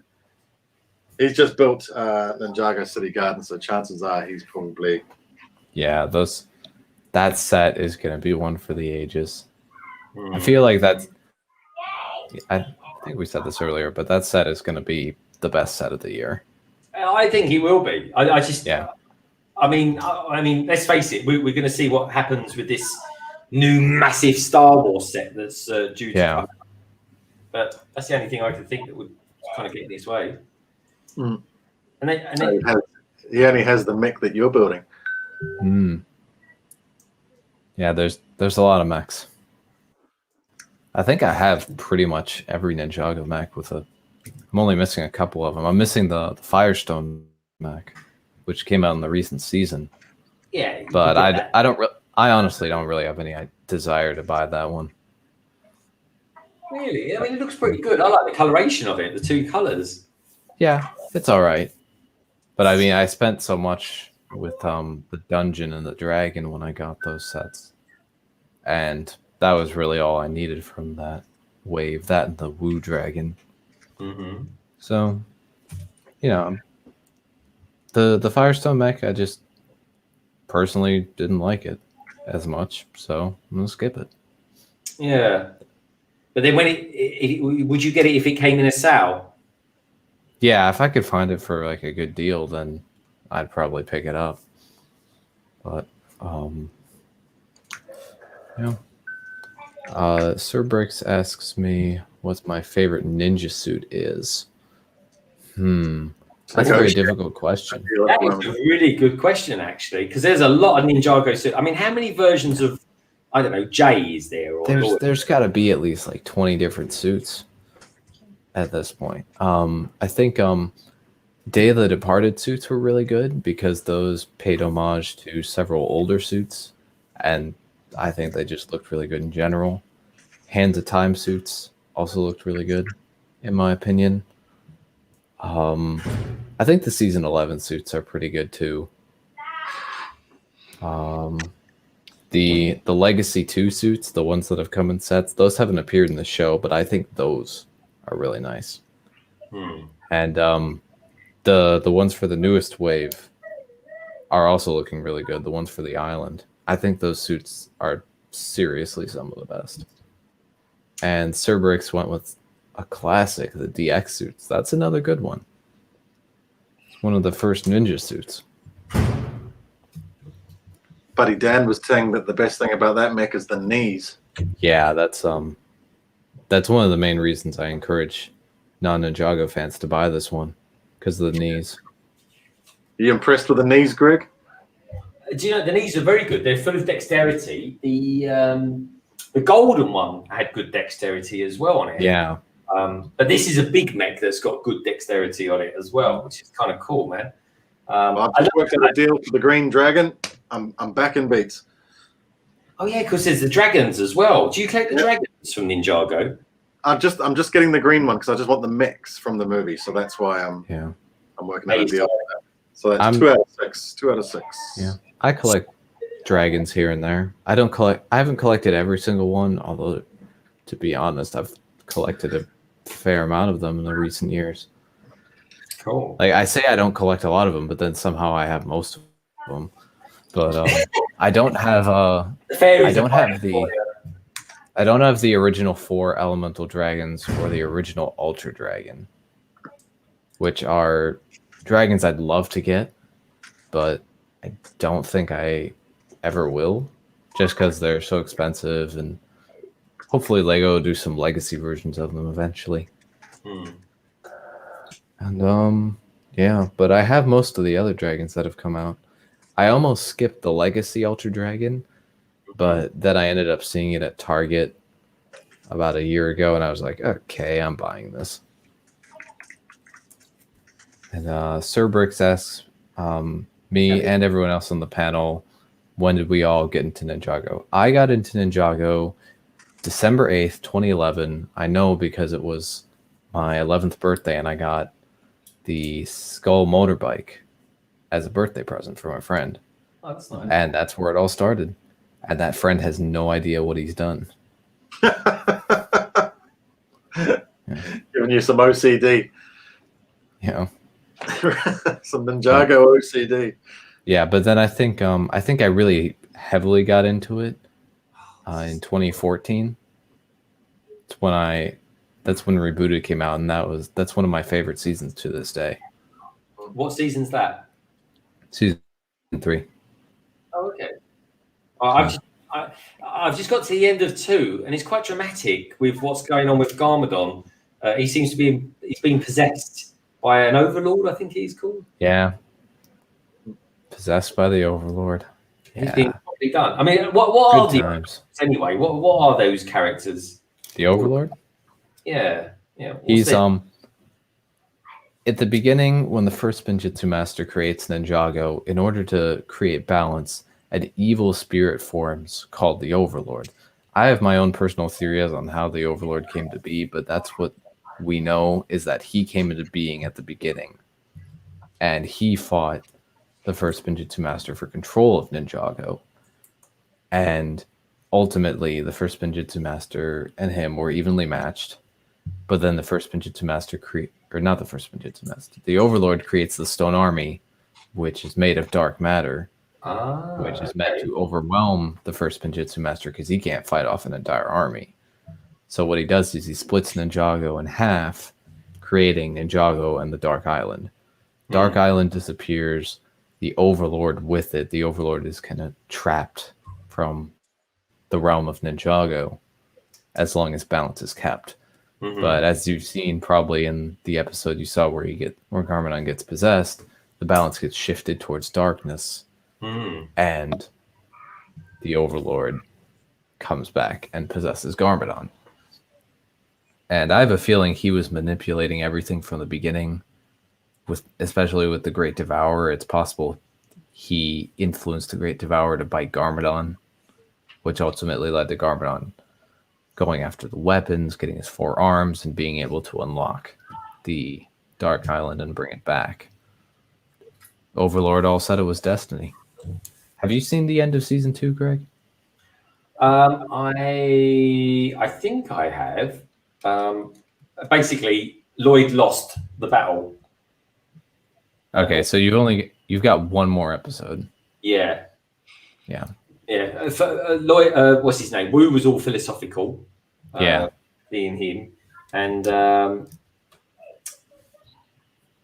yeah, it's a really. I was quite dramatic. I was quite surprised how dramatic it was. Yeah. So now that the Overlord's back, it's up to Lloyd to finish the final battle, finish what his grandfather had started. I love this. I think this is going to be my favorite mech. After we got a question. What do we think about the video theme? Well, the new video theme that's coming out. What does everyone think of it? I don't know. It's Si, if you're still out there, mate, which you are obviously. I know Si O'Connor's done a video on it. Based on its description, it's not the theme for me, but it does. The minifigs do look interesting. Yeah. I don't think I'll be buying any of the sets, but not against it. It's something Lego can try. I worry about the whole interactive side of it, of course. Yeah. How long will that last? Is it another? You look at Hidden Side, and they had that whole app and everything with it, but the app was never the selling point of Hidden Side. People like the spookiness and the monsters part of it. They I didn't reckon really they could have carried on Hidden Side without the app. I reckon they could have carried on, try to give it its own story. I think the sets were good enough. Yeah, it had like a little mini series too, and that was fine. Yeah, I remember. Yeah. They should have played more on that, given it a TV series or something. Yeah. It would have been good. Yeah. Right, I've done it. You done it? Full screen yourself, mate. I'm done. Look at this, folks. This, I'm not kidding you, folks. This is a very, very good mech. Look at this. It actually reminds me of a Transformer. It's that good. Actually, looks like Starscream or something. Yeah, I was just gonna. It's exactly the one. Starscream was quite a cool one because I got him from America. My family sent him over to me when I was a kid, and he didn't look anything like what he looked like on TV at all. But that's right. Yeah. Yeah. This is a very cool mech. Doc, you're going to need to get this one, mate. Yeah. I like use of those big pieces that you were showing earlier, in those triangular sort of bricks. Yeah, you can flip those little triangular pieces up at the shoulders. You can flip those up. That's neat. Oh, very impressive. Eh? Yeah. And then it kind of forms like a little armor there. Yeah. Do you know what I really like about? I like the way it kind of works here. These lovely triangular sections. Look at the back as well. It really does look like an armored kind of backbone. It looks like a spine, doesn't it? Yeah. Yeah, spine. That's the word that was eluding me. Gallifrey wants you to drop test it. Gallifrey, I wouldn't do that. But there we go. And what I will say about this particular set, you've got these great minifigures as well. You've got Zane there that you've just seen. You've got this dude here. Now, this looks like a reject from Hidden Side. Oh, yeah, that's Ghoultar. He's brilliant. Scythe Master Ghoultar. All right, there's him. There's this dude here. He looks like he's just a bit of a sidekick. That is Bowmaster Soul Archer, but he's not very accurate, so I just refer to him as a Ghost Warrior. Okay. But this guy is the cream of the crop, folks. He's the Ninjago figure. He's one of my favorites. I think he's going to be my favorite Ninjago figure now. Who's this guy? Yeah, the Golden Jay. The Golden Jay. And look at that. I'll get one of those as well, which is a beautiful bit of printed Lego art. And there we go. What do you think about that, everybody? Cabbage face, brick clicker. I think you need the rest of the golden figs, Greg, to go with them. Locked away in this. Yep, you got there. There you go. There's a sneak preview. There's your sneak preview of the one that's in there. Yeah. Ah, there we go. Let's show him off there. So I reckon before we go, folks, Richard, do you want to just show us exactly what you built? Look at that. It looks like he's doing some sort of karate kick there in midair. Is he watching the old Kai? Show us what you built, mate. Show us what you built. That's how far I've got. Oh, it does look. It looks cracking, mate. It's amazing. Look at those. Are they 1x2 trans blue tiles? Yeah. Yeah. Yeah, you get them. It's going to marry up with the city and the docks as well, so that creates that whole big waterway. That's why I was thinking about having some sort of wider waterway, having it next to maybe a sort of an actual docks area where I can put some boats or something on my city. So yeah, I think it'll feel quite nice as a bit of a waterfront area. Yeah. Very cool. Very cool. Sai, I have two possibilities, two possible explanations for this. One, it's because he's in a $300 set. The other, Lego's just lazy. Quite possibly both. I mean, if you look at the printing for Golden Wu's head, it's just the regular Wu printing on a gold head. So yeah, it is strange, isn't it? But yeah, like Slap to Grid says, it looks like an HC3PO. He's got some sort of chain for a beard or something like that, just to make himself look a little bit older. And I mean, Golden Wu uses the same golden legs as all the other 10th anniversary Ninja, so those are all kind of shared across the Golden Ninja. Oh, yeah. Cool. So anyway, folks, we'll start winding down the street now. I can't believe I've built a sort of a 900-piece set on a Lego street. That's unbelievable. Now, just so you, because I'm kind of into mechs, I was thinking about doing something like for a mech march or something like that. So I don't know, maybe watch this space, because I've got a few mechs to build, and I kind of want to get them off my chest. So maybe March, I might actually grind through a few mechs. Now, one mech that I will be building will be on Wednesday. Me and Si O'Connor, we're going to be doing a kind of short version, really, of the backlog. So do watch out for that, folks. We're going to be probably doing some Marvel ones or something like that. And then Si, because I know you're out there, let me know which one you're going to be building. And then what I'll do is I'll create the thumbnail for it maybe tomorrow night for that, mate. So, guys, look at these two boys over here. The blue, look at our colour schemes as well. It's perfect. Primary colours. Look at that. The primary colours, folks. Look at that. Anyway, I think we planned this. No, it's been a bit of a strange stream, actually. It's Transatlantic live stream. Well, Jay over here makes it that. But obviously, Brick Hive had to leave. We actually was here for about 2.5 hours. But do you know what, folks? I was really enjoying myself, and I wanted to finish this mech, which I got to be honest, He's going to be my second favourite mech, I think. I think he's better than the Monkey King mech. I do prefer him to that. He's stronger, that's for sure. I don't know. I'd have to have a compare. And talking of compares, I will do a compare stream one day with me and Tech. We're going to do. Well, I'll probably do something like this one: the Firestone mech versus the Monkey Kid mech. But between you and me, I think the Monkey Kid one might come out on top of that one. So anyway, first things first. Like I always like to do, I like to ask my guests up here what they're going to be up to. So start with you, Richard. Anything coming up from you in the next 2 or 3 weeks or so? Well, I've said this probably on the last 2 or 3 streams with you now that I am going to make that first video on the BrickLink store on my trials and tribulations that I've come across so far, which has mainly just been around storage solutions and parting out solutions. So yeah, it'll be short, but it'll just be what I've decided to do versus the blocks that I've come up against. I'm also on a live stream. I'm live streaming myself tonight, New Zealand time, so tomorrow morning your time. So in about 8 hours time. So go get yourself some sleep, Greg. I'll wake up. I'll be in my nightie watching you in the morning, mate. I will be. No, but I'm going to carry on. I was going to carry on with it this morning, but if we'd carried on this long, I probably would have finished it. So, which would have ruined my whole thumbnail thing. But I'm going to hopefully finish off Destiny's Bounty tonight. Oh, yeah, mate. That sounds good. We got a question as well from Gallifrey Bricks. He says, London Bridge Bricks, do you have any tips on making a hole interesting? Yeah, watch one of my Lego hauls. I think they're quite. Get your tips right there. I tell you, watch one of my learn from the best, mate. That's all I can say. No, I'm only joking. I tell you, everyone's got their own different ways of doing it. You know, people. You watch Brick in it. He's got his particular style of doing it. He's pretty cool. You've got Cy O'Connor. You got these guys above me here. You got Brick Hive as well. Everyone's got their own particular style. Just watch a few people, take some tips down, and do it. Sometimes I used to do it that I didn't even show people myself, and now. Well, I've got one coming up this week. It'll be Tuesday or Thursday, folks. And I honestly, all I do is the same angle. It's the same everything.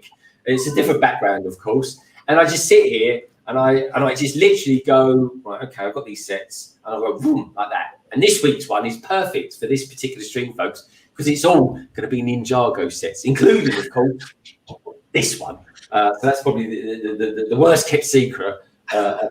Anyway, Gallifrey just put his foot in his mouth, mate. that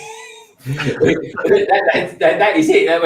That's going to be it, folks. But there is a story behind that as well, which if he was in here earlier on, you might have seen as well. But anyway, this is an interesting question. You are the guy who does the thing with Coconut Brick Studios. Now, I could take that all sorts of ways personally, but. Yeah, I am one of the team of 4 of 2x2. Yeah, I recognize C Bacon. He runs in some of the Star Wars channels.